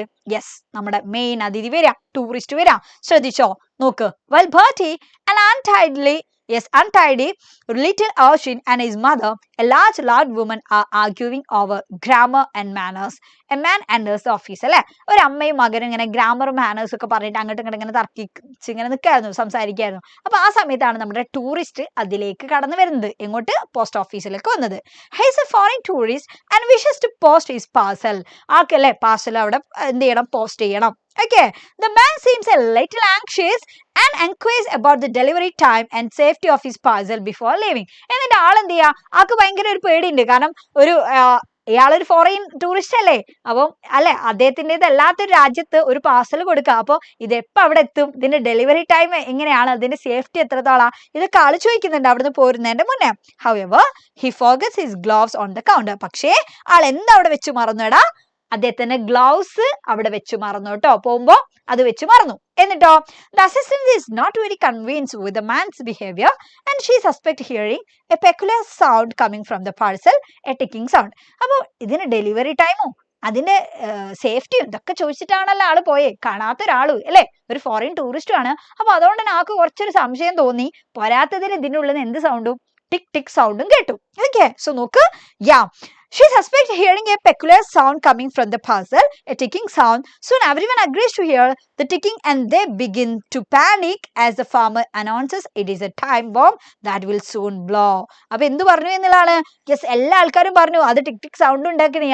അങ്ങനെയാണെങ്കിൽ ഇത് ടൈം ബോംബ് എന്നാ പറയല്ലേ. അപ്പൊ ആ ഫാർമർ ഉണ്ടായിന് അവിടെ. ആ ഫാർമർ എന്ത് പറഞ്ഞു, യെസ് ഇത് പെട്ടെന്ന് തന്നെ ഇത് പൊട്ടിട്ടോ എന്നുള്ള ലെവല് പറയണം. The police immediately called and just then the tourist returns to fetch his forgotten gloves. അപ്പൊ അങ്ങോട്ട് ആര് വരികയാണ്, പോലീസ്മാനൊക്കെ വിളിച്ചു. കാരണം അങ്ങനെ ഒരു ബോംബ് അല്ലെ, ഒരു ടിക് ടിക് സൗണ്ട് ഉള്ള ബോംബ് വന്നിട്ട് പെട്ടെന്ന് തന്നെ വരണം എന്നുള്ള രീതിയിൽ വിളിക്കുകയാണ്. അപ്പൊ അവരൊക്കെ വന്ന സമയത്താണ് ആരങ്ങോട്ട് വരുന്നത്, നമ്മുടെ ടൂറിസ്റ്റ് ഗ്ലോവ്സ് അവിടെ വെച്ച് മറന്നിട്ടുണ്ട്. സോ അത് എടുക്കാൻ വേണ്ടിയിട്ട് ആള് തിരിച്ചു വരാണ്. ഓക്കെ, സോ അത് തിരിച്ചു വന്നു. നോക്ക്, he is taken aside by the policeman and informed that his parcel will be opened. അപ്പൊ ആ സമയത്ത് അല്ലെ പോലീസ് പറയും, അതായത് തന്റെ പാർസൽ ഓപ്പൺ ചെയ്യണം, കാരണം ഇതിൻ്റെ ഉള്ളിൽ ഇങ്ങനെ ഒരു സൗണ്ട് ഉണ്ട് എന്നുള്ള രീതിയിൽ. The tourist not very impressed with this start shouting. However, the policeman dumps a bucket of water onto his parcel. നോക്ക് എന്ത് ചെയ്തു, പോലീസ്മാൻ നേരെ ആ പാർസലിന് എടുത്തിട്ട് ഒരു ബക്കറ്റ് വെള്ളത്തിക്ക് അങ്ങ് ഇട്ടു. As everyone dives for cover to protect themselves from the bomb. അല്ലെ, അപ്പൊ എല്ലാ ആൾക്കാരും ശരിക്കും എന്ത് ചെയ്യാ, ആ ബോംബാണ് ഇപ്പൊ പൊട്ടുന്നുള്ള രീതിയിൽ എല്ലാ ആൾക്കാരും അവിടെ നിന്ന് മാറിക്കാ. The parcel that created so much chaos contained a clock that the tourist had bought from Switzerland. സ്വിറ്റ്സർലാൻഡിൽ നിന്ന് വാങ്ങിയിട്ടുള്ള ഒരു ക്ലോക്ക് ആയിരുന്നു അത് എന്നുള്ള നമ്മുടെ tourist, which is now ruined. അല്ലെ, അതിപ്പോ എന്ത് ചെയ്തു, നശിക്കപ്പെട്ടു. He lives angrily. ഭയങ്കര ദേഷ്യത്തിൽ ആൾ അവിടുന്ന് പോയേ, കാരണം അത്രയും നല്ല അല്ലെ ആഗ്രഹിച്ചു വാങ്ങിയൊരു ക്ലോക്ക് തന്റെ അല്ലെ ആർക്കോ പാർസൽ അയക്കാൻ വേണ്ടിയിട്ട് വാങ്ങിയിട്ടുള്ളത് ഇവര് ബോംബാന്നൊക്കെ പറഞ്ഞിട്ട് നേരെ അല്ലെ വലിയ വേറെ മുൻകരുതലൊന്നും ഇല്ലാതെ നേരെ ബക്കറ്റിൽ എടുത്തങ്ങിട്ട് നശിപ്പിച്ചു. സോ അതുകൊണ്ട് തന്നെ ആൾക്ക് ഭയങ്കര ദേഷ്യം വന്നു. Was should never again post anything in their country and that he will sue them all. ആള് പറയും, ഇനി മേലാൽക്കല്ല ഈ രാജ്യത്ത് ഞാനൊരു സംഭവം എന്ത് ചെയ്യില്ല, പോസ്റ്റ് ചെയ്യില്ല എന്ന് പറഞ്ഞിട്ടാണ് ആള് പോകുന്നത്. The assistant, tired of all this ruckus at the post office, too leaves and says that she will now work at the animal dispensary as animals do not behave in such a silly manner. അപ്പൊ ഈ രാവിലെ മുതൽ നമ്മുടെ അസിസ്റ്റന്റിനെ സംബന്ധിച്ചിടത്തോളം ഇങ്ങനെയുള്ള ഓരോ കാര്യങ്ങളാ അല്ലെ. രാവിലെ ഓരോരുത്തർ വരുന്നു, വെറ്റിനറി ക്ലിനിക്കാന്ന് വിചാരിച്ചു വരുന്നു, പിന്നെ അതിൻ്റെ ഇടയിൽ ഫാമർ പിന്നെ നമ്മുടെ ഡഫ്മാൻ വരുന്നു, ഡഫ്മാൻ വന്നിട്ടും ആളെ കുറെ ചീത്ത പറഞ്ഞ് അങ്ങനെ മൊത്തത്തിൽ വൈകുന്നേരം ഈ പ്രശ്നവും അല്ലെ ടൂറിസ്റ്റിന്റെ ഈ പ്രശ്നം നടന്ന് ബോംബാണെന്ന് വിചാരിച്ചു, എന്നിട്ട് ബോംബല്ല, എന്നിട്ട് ആള് കുറെ ചൂടായി പോയി. അങ്ങനെ മൊത്തത്തിൽ അപ്പൊ ആർക്കും അവിടെ പ്രശ്നം വരുന്നത് നമ്മുടെ ഈ അസിസ്റ്റന്റിനല്ലേ ഭയങ്കര. അപ്പൊ അസിസ്റ്റന്റ് പറയും ഇതിനാട്ടി നല്ലത് ഏതെങ്കിലും എന്താണ് ആനിമൽ അല്ലെ ഡിസ്പെൻസറിയിൽ എങ്ങാനും പോയി വർക്ക് ചെയ്യുക, അവിടെ ആകുമ്പോൾ മൃഗങ്ങൾ പോലും ഇത്രയും ഇങ്ങനെ ഒന്നും ബിഹേവ് ചെയ്യൂലല്ലോ എന്നാണ് ആള് പറയുന്നത്. ഓക്കെ, അപ്പൊ 3 ആണ് ഇതിലെ മെയിൻ കണ്ടന്റ് എന്ന് പറയുന്നത്. അങ്ങനെ പറഞ്ഞുകൊണ്ടാണ് ഇതിലെ പ്ലേ കൺക്ലൂഡ് ആകുന്നത് എന്നുള്ള കേട്ടോ. അപ്പൊ ഇത് ഇത്രയും വിവരിച്ച് എന്തിനാന്ന് വെച്ചാല് ഈ കാര്യങ്ങൾ കംപ്ലീറ്റ് ആയിട്ട് അവിടെ നടന്നിട്ടുള്ള കാര്യങ്ങൾ അറിഞ്ഞാൽ മാത്രമേ നിങ്ങൾക്ക് 6-8 മാർക്കിനുള്ള കോണ്ടന്റ് ഉണ്ടാക്കാൻ വേണ്ടി പറ്റുള്ളൂ. ജസ്റ്റ് നമ്മൾ പെരിഫറൽ ആയിട്ടുള്ള കാര്യങ്ങൾ മാത്രം പഠിച്ചു പോയാൽ നിങ്ങൾക്ക് ആ കണ്ടന്റ് കിട്ടൂല. ഓക്കെ, സോ ഇവിടെ നോക്ക്, ഇതിൽ നമ്മൾ എന്തൊക്കെയാണ് ഓർത്ത് വെക്കേണ്ടതെന്ന് വെച്ചാൽ പോസ്റ്റ് ഓഫീസിലാണ് ഇതിന്റെ മെയിൻ ആയിട്ടുള്ള കാര്യങ്ങളൊക്കെ. ദെൻ അതിൽ ഒരുപാട് കസ്റ്റമേഴ്സ് വരുന്നുണ്ട്. ദെൻ നമ്മൾ അസിസ്റ്റന്റിന് നമ്മൾ മറക്കരുത് പോസ്റ്റ് ഓഫീസിൽ. പിന്നെ നമ്മുടെ അല്ലെ അതിൽ യെസ് ഓരോ ക്യാരക്ടേഴ്സ് ഞാൻ നേരത്തെ പറഞ്ഞിട്ടുണ്ടായിരുന്നു. നമ്മൾ tourist, then deaf old man ഒന്നും മറക്കാൻ പാടില്ല. ആൻഡ് ഇതിലെ മെയിൻ ആയിട്ടുള്ള കാര്യം എന്ന് പറഞ്ഞാൽ എന്താണ്, മിസ് അണ്ടർസ്റ്റാൻഡിങ്. അതേപോലെ തന്നെ ഇതിൽ ഒരുപാട് കോമഡിക് സിറ്റുവേഷനും എന്നാൽ കൺഫ്യൂഷൻസും ഇതിലുണ്ട് അല്ലെ. ഇതിൽ തെറ്റിദ്ധാരണകളല്ലേ ശരിക്കും, ഒരുപാട് മിസ്അണ്ടർസ്റ്റാൻഡിങ് ആണ് ഉള്ളത്. പിന്നെ അതേപോലെ തന്നെ രസകരമായിട്ടുള്ള കാര്യങ്ങളും ഉണ്ട്. ദെൻ ഇതിലെ മെയിൻ ആയിട്ടുള്ള സംഭവം എന്ന് പറഞ്ഞാൽ എന്താണ്, ഈ പാഴ്സലാണ് അല്ലെ. ഈ പാഴ്സലാണ് അവിടെ ആ ഒരു പാനിക് സൃഷ്ടിച്ചത്, എല്ലാ ആൾക്കാരെയും പേടിപ്പെടുത്തിയത്. എന്താ, ഈ പാഴ്സലും അതിന്റെ ടിക് ടിക് സൗണ്ടും ആണ്. പക്ഷെ അത് ആക്ച്വലി എന്തായിരുന്നു, ഒരു ജസ്റ്റ് അല്ലെ ഒരു ക്ലോക്ക് ആണ് എന്നുള്ളതാണ്, ബോട്ട് ഫ്രം സ്വിറ്റ്സർലാൻഡ്. അപ്പൊ അത് മറക്കരുത് കേട്ടോ. പക്ഷെ ഇവരെന്ത് ചെയ്തു, അത് ബക്കറ്റിലിട്ടിട്ട് അത് നശിപ്പിച്ചു. So the play end with the assistant deciding to leave the post office. Post ഓഫീസിൽ നിന്ന് പോകണം എന്നാണ് ആൾ ഡിസൈഡ് ചെയ്തത്. ആൻഡ് എന്നിട്ട് ആനിമൽ ഡിസ്പെൻസറിയിൽ അല്ലെ വർക്ക് ചെയ്യണം എന്നൊക്കെ പറഞ്ഞിട്ട്. സോ ഈ പ്ലേയിൽ മെയിൻ ആയിട്ട് പറയുന്നത് മിസ്അണ്ടർസ്റ്റാൻഡിങ്, മിസ് ഇന്റർപ്രിട്ടേഷൻ ഒക്കെയാണ്. ഓക്കെ, അപ്പൊ ആ കാര്യങ്ങളൊക്കെ എന്ത് ചെയ്യാം, ഒന്ന് ഓർത്ത് വെക്കുക കേട്ടോ. സോ ഇനി അടുത്ത ചാപ്റ്ററിലേക്ക് പോവാണ്, നമ്മുടെ ഹൈറ്റ്സ് ഓഫ് ഹാർമണി എന്ന് പറയുന്ന 2ാമത്തെ യൂണിറ്റിൽ അല്ലെ. സോ അതിൽ നമ്മൾ ഫസ്റ്റ് പറയുന്നത് ഏതാണ്, മെൻഡിങ് വാൾ എന്ന് പറഞ്ഞിട്ടുള്ള പോയാണ്. ഓക്കെ, സോ അതിന് മുന്നേ നിങ്ങൾ ഒന്ന് കമന്റ് ചെയ്യേ, നേരത്തെ പറഞ്ഞിട്ടുള്ള നമ്മുടെ 1 ആക്ട് പ്ലേ ക്ലിയർ ആണോ മക്കളെ? ക്ലിയർ ആണോ, ക്ലിയർ ആണോ, ക്ലിയർ ആണോ, ക്ലിയർ ആണോ പറയും. ക്ലിയർ അല്ലേ? ക്ലിയർ ആണോ? പോസ്റ്റ് ഏർലി ഫോർ ക്രിസ്മസിൽ എന്താ നടന്നത് എന്നുള്ളതൊക്കെ മനസ്സിലായല്ലോ? Crystal clear. Okay, very good. Okay, yeah അടുത്ത നോക്ക് കേട്ടോ. മെൻഡിങ് വാൾ ആരാണ് എഴുതിയിട്ടുള്ളത്? റോബർട്ട് ഫ്രോസ്റ്റ് ആണ് എഴുതിയിട്ടുള്ളത് അല്ലെ. അപ്പൊ ഈ മെൻഡിങ് വാൾ എന്ന് പറയുമ്പോൾ ഈ പിക്ചറിൽ കാണുമ്പോൾ തന്നെ നമുക്കറിയാം, 2 പേര് അപ്പുറത്ത് നിന്നിട്ട് എന്ത് ചെയ്യുന്നുണ്ട്, ഈ മതിൽ ഇങ്ങനെ നന്നാക്കുന്നുണ്ട് അല്ലെ. മതിൽ ഇങ്ങനെ നന്നാക്കുന്നുണ്ട്. അപ്പൊ അതിനെ പറ്റിയിട്ടാണ് ഇവിടെ പറയുന്നത്, എന്തൊക്കെയാണ് പറയുന്നത് എന്നുള്ളത് അല്ലെ. ശ്രദ്ധിച്ചോ കേട്ടോ, ഞാൻ ഓരോ ലൈനൊക്കെ പറയും കൃത്യമായിട്ട് അല്ലെ. അപ്പൊ ഇമ്പോർട്ടന്റ് ആയിട്ടുള്ള ഞാൻ എന്ത് ചെയ്യും, സ്ട്രൈക്ക് ചെയ്തിട്ട് തന്നെ പറയും. അപ്പൊ നിങ്ങൾ എന്തായാലും ഇത് ശ്രദ്ധിക്കണം. ഓക്കെ, സോ ഇവിടെ പറയുന്നത് എന്താന്നുള്ളത് ശ്രദ്ധിച്ചോ. ഈ യൂണിറ്റിൽ തന്നെ എന്താണ്, ഹൈറ്റ്സ് ഓഫ് ഹാർമണി എന്നുള്ള അല്ലെ. ഹൈറ്റ്സ് ഓഫ് ഹാർമണി എന്ന് പറയുമ്പോൾ അതിൽ പറയുന്നത് ഐക്യത്തെ പറ്റിയിട്ടാണ്. ഓക്കെ, ഐക്യത്തെ പറ്റിയിട്ടാണ് എന്നുള്ളതാണ്. സോ ഈ ഐക്യം എന്നുള്ളത് നമുക്ക് എല്ലാ സംഭവത്തിലും വേണം അല്ലെ. ഫ്രണ്ട്സിലാണെങ്കിൽ വേണം, ആൻഡ് റിലേറ്റീവ്സിന്റെ കാര്യത്തിൽ വേണം, നൈബേഴ്സിന്റെ കാര്യത്തിൽ വേണം. ഓക്കെ, അപ്പൊ നമ്മൾ കോ എക്സിസ്റ്റ് ചെയ്യുന്ന അല്ലെങ്കിൽ നമ്മുടെ ചുറ്റും അല്ലെ ഒരുപാട് ആൾക്കാരുണ്ടാവും. അപ്പൊ അവരുടെ ഇടയിൽ നല്ല രീതിയിൽ നമ്മൾ കോ എക്സിസ്റ്റ് ചെയ്യണം എന്നുണ്ടെങ്കിൽ എന്തൊക്കെ നമുക്ക് വേണം, ശരിക്കും ടോളറൻസ് വേണം എന്നുള്ളതാണ്. ഓക്കെ, ദെൻ അതേപോലെ തന്നെ ഫ്രട്ടേണിറ്റി, സാഹോദര്യം, ഇത് രണ്ടും ശരിക്കും ഇമ്പോർട്ടന്റ് ആണ് നമുക്ക് നല്ല രീതിയിൽ നമുക്ക് ജീവിക്കണം എന്നുണ്ടെങ്കിൽ. ഓക്കെ, അപ്പൊ അങ്ങനെയാണെങ്കിൽ ഇവിടെയും പറയുന്നത് എന്താ, ഒരാളെ പറ്റിയിട്ടും അല്ലെ, നമ്മുടെ പോയിന്റിനെയും അതേപോലെ തന്നെ നൈബറിനെ പറ്റിയിട്ടാണ്, തന്റെ അയൽവാസിയെ പറ്റിയിട്ടാണ് എന്നുള്ളത്. ഓക്കെ, അപ്പൊ ഇവർക്കിടയിൽ എന്തുണ്ട്, ഒരു വാൾ ഉണ്ട്. അപ്പൊ ആ വാൾ ആവശ്യമുണ്ടോ, എന്തിനാണ് ഈ വാള്, ഇങ്ങനെയുള്ള കുറെ കാര്യങ്ങളാണ് ഇവിടെ പറയുന്നത്. ഓക്കെ, സോ നോക്ക്, something there is that. Okay, ഇത് ലൈൻ 1 to 4 ആണ് പറയുന്നത്, ശ്രദ്ധിച്ചോട്ടോ. ടെക്സ്റ്റ് ഉള്ളവർ കറക്റ്റ് ടെക്സ്റ്റ് നോക്കിക്കോ, കാരണം എക്സാമിന് ലൈൻ ബേസ് ചെയ്തിട്ടാണ് ചോദ്യം വരിക. അപ്പൊ ലൈൻ കാണുമ്പോൾ നമുക്ക് മനസ്സിലാവണം ഇതിൽ എന്താ പറയുന്നത് എന്നുള്ള, എലാബറേറ്റ് ചെയ്യാനൊക്കെ ചോദ്യങ്ങൾ ചോദിക്കാറുണ്ട്.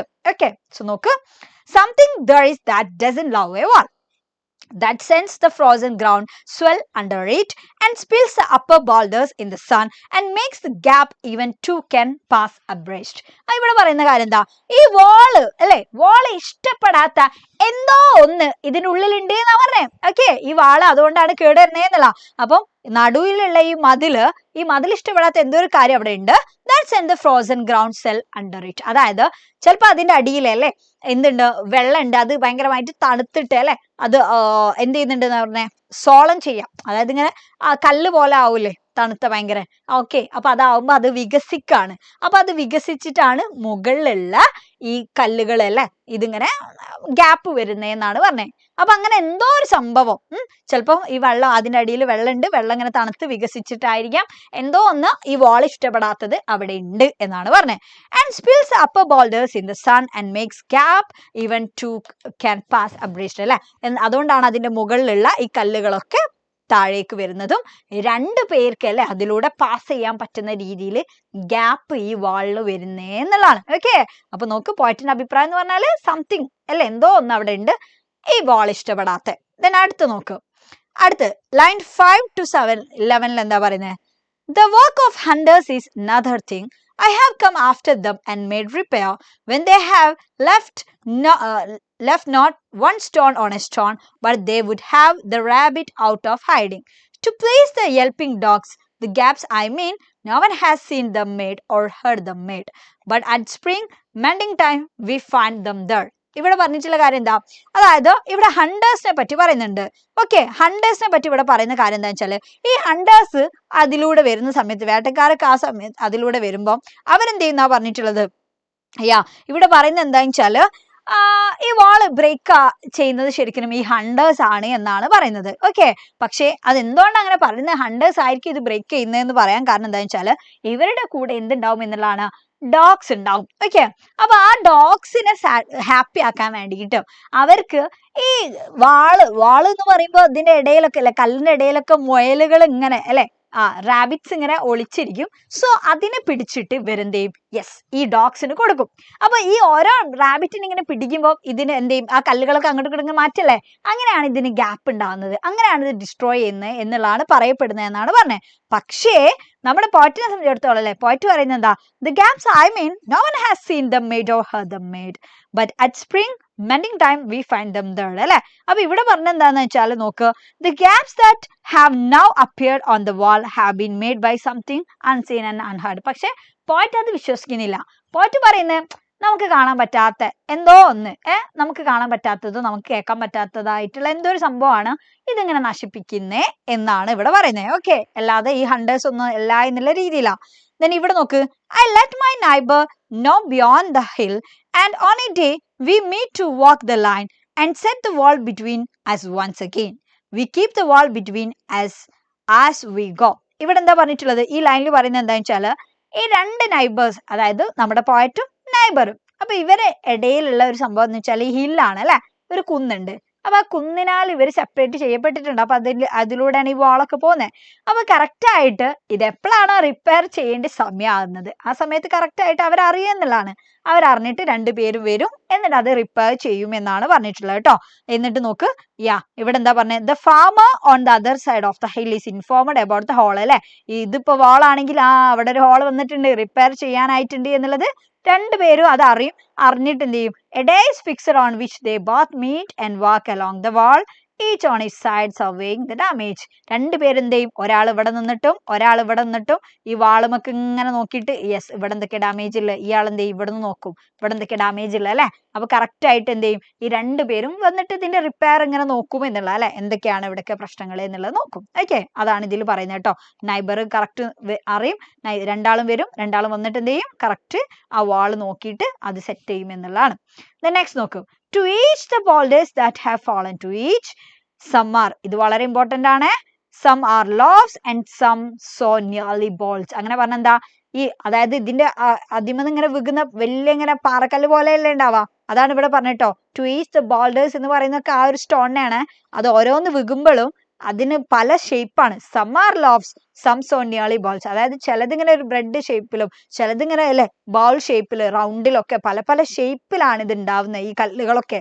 And we have to use a spell to make them balance. അതുകൊണ്ട് തന്നെ അതൊക്കെ ബാലൻസ് ചെയ്ത് ഇങ്ങനെ വെക്കണ്ടേ, അത് ഭയങ്കര ബുദ്ധിമുട്ടായിട്ടുള്ള കാര്യമാണ്. Stay where you are until our backs are turned അല്ലെ. അപ്പൊ ഇവിടെ പറഞ്ഞിട്ടുള്ള എന്താണ്? ഇത് ഭയങ്കര ഡിഫിക്കൽട്ട് ആയിട്ടുള്ള കാര്യമാണ്, ഡിഫറെന്റ് ആയിട്ടുള്ള ഷേപ്പ് ആയതുകൊണ്ട്.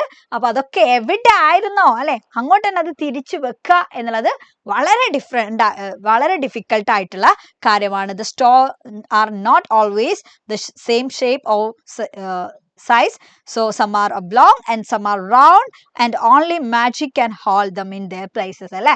അപ്പം അത് വീണ അതേ സ്ഥലത്ത് തന്നെ തിരിച്ചു കൊണ്ടെത്തിക്കുക എന്നുള്ളത് ഭയങ്കര ബുദ്ധിമുട്ടായിട്ടുള്ള കാര്യമാണ്. നെക്സ്റ്റ് നോക്ക്, line 20 to 24, we wear our fingers rough with handling them. just another kind of outdoor game. അതായത് ഇവിടെ പറഞ്ഞിട്ടുള്ള എന്താ, ഈ ലൈനിൽ പറഞ്ഞിട്ടുള്ള കാര്യം എന്താ വെച്ചാല് ഇവരുടെ ഫിംഗേഴ്സ്, അതായത് ഈ കല്ലൊക്കെ ഇങ്ങനെ വെക്കണ്ടേ, കല്ലൊക്കെ ഇങ്ങനെ എടുത്ത് വെച്ചിട്ട് ഇവരുടെ വിരലുകളൊക്കെ ഭയങ്കരമായിട്ട് എന്ത് ചെയ്തിട്ടുണ്ട്? കേട് വന്നിട്ടുണ്ട് എന്നുള്ള അല്ലെ, മുറിവ് പോലെ ആയിട്ടുണ്ട്. just another kind of outdoor game. ഇതൊരു ഔട്ട്ഡോർ ഗെയിം പോലെയാ. കാരണം ഒരു വാള് ആ വാളിന്റെ അടുത്ത് നിന്ന് ഇവിടുന്ന് ഇങ്ങനെ കുറെ ഒരാൾ ഇങ്ങോട്ട് ഇങ്ങനെ സാധനം വെക്കുന്നു, ഇവിടുന്ന് ഒരാൾ ഇങ്ങനെ അങ്ങോട്ട്. അപ്പോൾ നോക്ക് അല്ലെ, ടെന്നീസ് ഒക്കെ നമ്മളിങ്ങനെ കളിക്കുന്ന പോലെ, അതായത് ഒരു ഔട്ട്ഡോർ ഗെയിം പോലെയാണ്. ഒരു മതിലിന്റെ ഭാഗത്ത് രണ്ടുപേരും അല്ലെ അപ്പുറത്തുപുറത്തായിട്ട് നിൽക്കുന്നേ എന്നുള്ള. അപ്പൊ ഒരു ഔട്ട്ഡോർ ഗെയിം കളിക്കുന്ന ഒരു പ്രതീതിയാണ് നമ്മുടെ പോയിറ്റിനൊക്കെ. നോക്ക്, one on a seed, it comes to little more. Though it is we do not need the wall, he is all pain and I am apple orchard. അപ്പൊ ഇവിടെ പറഞ്ഞിട്ടുള്ള എന്താ, അപ്പൊ എനിക്കിത് ശരിക്കും ഒരു ഔട്ട്ഡോർ ഗെയിം കളിക്കുന്ന പോലെയാന്ന് തോന്നുക, കാരണം രണ്ടാളിങ്ങനെ അപ്പുറത്ത് നിന്ന് കളിക്കുന്നതിനോട്. അപ്പൊ ഞാൻ എപ്പോഴും എന്റെ നൈബറിനോടല്ലേ എന്ത് പറയായിരുന്നു എന്നുള്ള, we not need the wall, നമുക്കല്ലേ എന്തിനാണ് ഈ വാള് എന്നുള്ളത് ഞാൻ അവനോട് ചോദിക്കാറുണ്ടായിരുന്നു. കാരണം എന്താ, he's all pine and I am apple orchard, അതായത് എനിക്കുള്ളതൊക്കെ എന്താണ്, പൈൻ മരങ്ങളാണ്. അപ്പൊ ഇവിടെ നോക്ക്, ഡയറക്റ്റ് ആയിട്ട് കേട്ടോ അവിടെ കമ്പാരിസൺ ആണ് നടന്നത്. ഹീസ് ഓൾ പൈൻ എന്നാ പറഞ്ഞ മെറ്റഫർ ആണ് അല്ലേ, അവിടെ കറക്റ്റ് മെറ്റഫർ ആണ് കേട്ടോ അത്. ഓക്കെ, സോ ഇവിടെ നോക്ക്, ഐ ആം ആപ്പിൾ ഓർച്ചാർഡ്, അതായത് അദ്ദേഹത്തിനുള്ളതൊക്കെ പൈൻ മരങ്ങളും എനിക്കുള്ളതൊക്കെ എന്താണ്, ആപ്പിൾ മരങ്ങളാണ്. അപ്പൊ ഇത് രണ്ട് ഡിഫറെന്റ് അല്ലേ, പൈനും തന്നെ അതേപോലെ തന്നെ ആപ്പിൾ മരങ്ങൾ എന്ന് പറഞ്ഞാൽ രണ്ട് ഡിഫറെന്റാ. അപ്പൊ ഇത് രണ്ടും എന്തായാലും അപ്പുറത്ത് ചാടി കിടക്കുന്നില്ലല്ലോ, ഒരേപോലെ തോന്നുന്നില്ലല്ലോ, പിന്നെ എന്തിനാണ് ഇതിന്റെ ഇടയിൽ ഒരു വാള് എന്നുള്ളത് ഞാൻ പറയാറുണ്ട് എന്നുള്ളതാണ്. My apple trees will never get across and eat the corns under his spine, I tell him. ഞാൻ അവനോടും അല്ലേ പറയാറുണ്ട്, എന്താ പറയാ, എന്റെ ആപ്പിൾ മരങ്ങൾ ഒരിക്കലും അങ്ങോട്ട് വന്നിട്ട് നിന്റേത് കഴിക്കേ, നിന്റെ പൈൻ മരങ്ങൾ ഇങ്ങോട്ട് വന്നിട്ട് എന്റേത് കഴിക്കേ ചെയ്യൂലല്ലോ. ഹി ഓൺലി സേസ്, പക്ഷെ അപ്പോഴൊക്കെ ആളെന്താ പറയാടാ, good fences make good neighbours, നല്ല വേലി നല്ല അയൽക്കാരെ സൃഷ്ടിക്കും. ഇതെന്നെ പറയും, നീ എന്തൊക്കെ ഞാൻ അങ്ങോട്ട് പറഞ്ഞാലും ഇതെന്നാണ് ആളെ റിപ്ലൈ എന്നുള്ളതാണ്. Okay, spring is A mischief in me and I wonder if I could put a Notion in his head.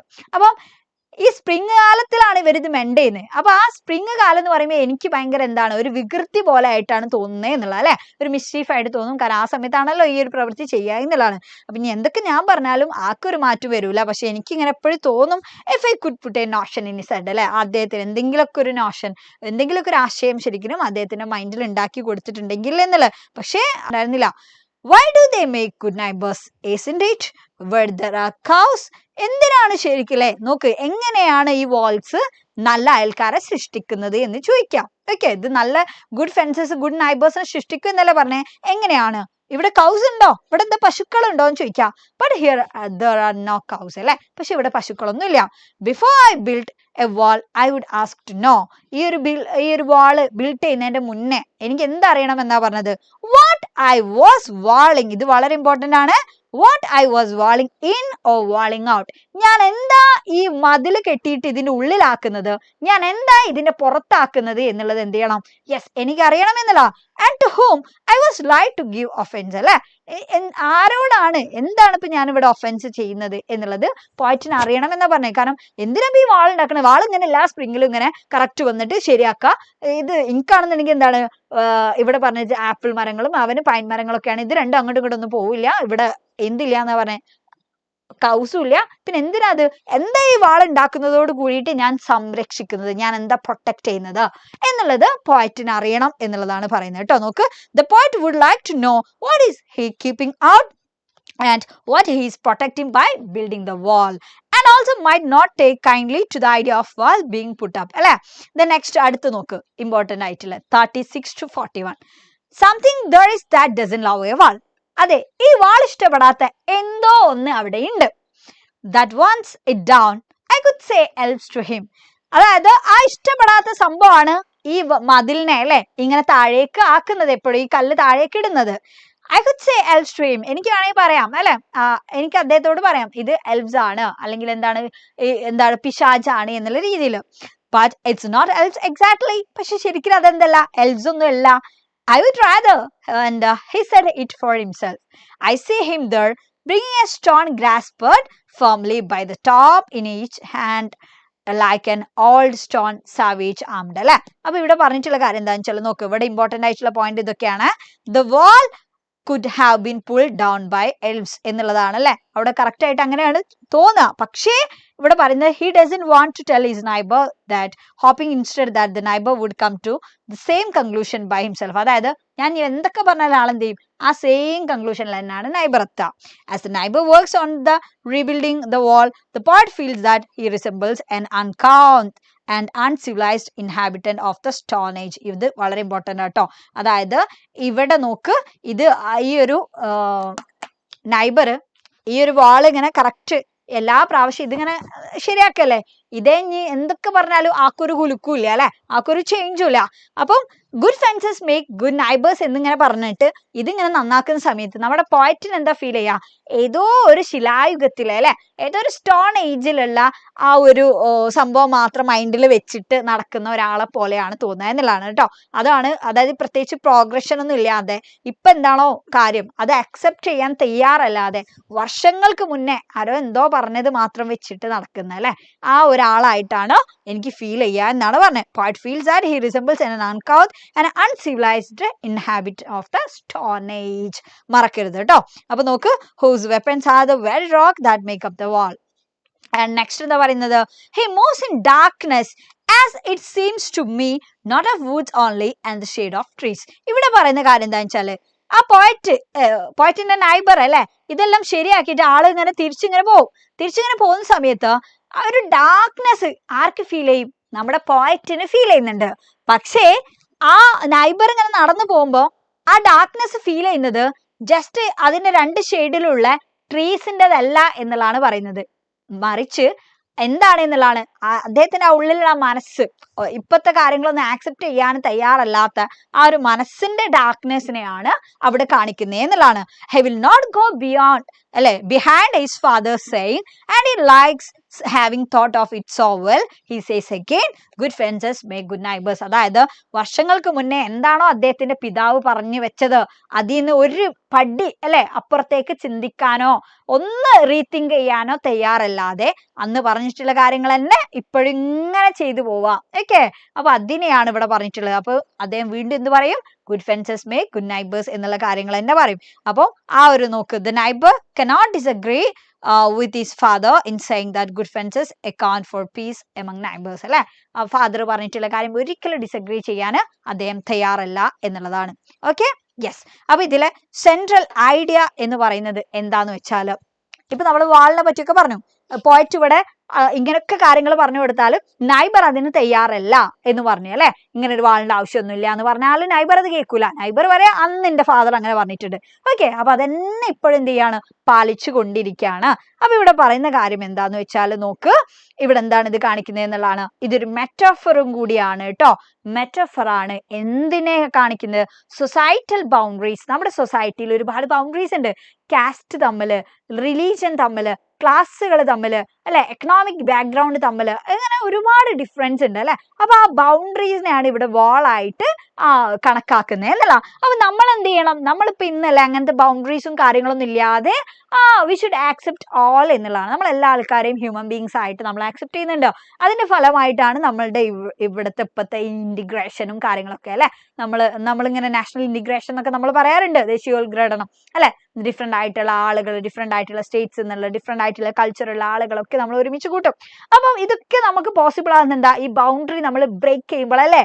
അപ്പൊ അത് ബ്രേക്ക് ചെയ്യാൻ പറ്റാതെ പണ്ടത്തെ അതേ കാര്യങ്ങൾ തന്നെ വെച്ചിട്ട് അല്ലെ, ആ ഒരു ആക്സെപ്റ്റൻസ് ഇല്ലാത്ത ഒരു അവസ്ഥയാണ് ഇവിടെ നൈബറിനെ ആയിട്ട് പോയിട്ട് കാണിക്കുന്നത് എന്നുള്ള. ഓക്കെ, അത് ക്ലിയർ ആയിട്ട് മനസ്സിലാക്കണേ. സോ നോക്ക്, ദ മെൻഡിങ്, ഇവിടെ മെൻഡിങ് നടത്തുന്നില്ല. വീണ്ടും വീണ്ടും ഈ വീണ് പോകുന്ന കല്ലിനെ എടുത്തു വെച്ചിട്ട് മെൻഡ് ചെയ്യുന്നത് എന്തിനെ കാണിക്കുന്നത് എന്നുള്ളതാണ്. റെഫ്യൂസൽ ടു ആക്സെപ്റ്റ് ചേഞ്ച്, മാറ്റങ്ങളെ ആക്സെപ്റ്റ് ചെയ്യാനുള്ള, അതിനെ ഉൾക്കൊള്ളാനുള്ള ആ ഒരു മനോഭാവം അല്ലെ, ആ ഒരു റിഫ്യൂസൽ ആണ് ശരിക്കും ഇവിടെ കാണിക്കുന്നത് എന്നുള്ളതാണ് കേട്ടോ. ഓക്കെ, അപ്പൊ ഇതാണ് ഇതിന്റെ നമുക്ക് കിട്ടേണ്ട ഇൻസൈറ്റ് എന്നുള്ളതാണ്. ഓക്കെ, അപ്പൊ അതും കൂടി മൈൻഡിൽ വെക്കാം. സോ ഇവിടെ പറയുന്നുണ്ട് ഇതൊരു സിംബോളിക് ആയിട്ടുള്ള പോവാണ് അങ്ങനെ പറയാൻ കാരണം ഈ മെൻഡിങ് എന്നുള്ളതിനോട് കറക്റ്റ് കാണിച്ചത് എന്താണ്, നമ്മുടെ സൊസൈറ്റൽ ബൗണ്ടറീസിനെയാണ്. ഓക്കെ, സോ അതിൽ രണ്ട് കാര്യം അല്ലെ. ഒരാൾ പറയുന്നുണ്ട് വാള് വേണ്ട, ഒരാൾ പറയുന്നുണ്ട് വാള് നല്ലതാണ്. അപ്പൊ രണ്ട് കോൺട്രാസ്റ്റിംഗ് ആയിട്ടുള്ള തീമാണ് ഇവിടെ പറയുന്നത്, മുന്നോട്ട് വെക്കുന്ന രണ്ട് പോയിന്റ് ആണ്. ഓക്കെ, പോയിന്റ് പറയുന്നു എന്താണ് there is no any need for the wall എന്ന് പറയുന്നുണ്ട്. പക്ഷെ നൈബർ പറയുന്നത് എന്താ good fences make good neighbors എന്നാണ് ഇവിടെ നൈബറും പറയുന്നത്. ഓക്കെ, അപ്പൊ ഒരാൾ ഇവിടെ മോഡേൺ ആയിട്ടും മറ്റേ ആൾ ഇവിടെ കൺസർവേറ്റീവ് ആയിട്ടും പറയുന്നുണ്ട്. കാരണം ഫാദറിന്റെ വേർഡ്സ് തന്നെ ഇന്നും ആളെന്ത് ചെയ്യാണ് അത് പാലിച്ചുകൊണ്ട് പോവാം. So the poem gives as A good message, നല്ലൊരു സന്ദേശം നമുക്കത് തരുന്നുണ്ട് അല്ലെ ഈ ഒരു പോയത്തില്. സോ ഇവിടെ എന്തൊക്കെയുണ്ട്, പെർസോണിഫിക്കേഷൻ, മെറ്റഫർ, ഇത് രണ്ടും മറക്കരുത്. ഓക്കെ, സോ നേരത്തെ ഞാൻ പറഞ്ഞിട്ടുണ്ടായിരുന്നു ഇതിൽ ഏറ്റവും ഇമ്പോർട്ടന്റ് ആയിട്ടുള്ള പോയിന്റ്സും കൂടി നമ്മൾ പഠിക്കണം അല്ലെ.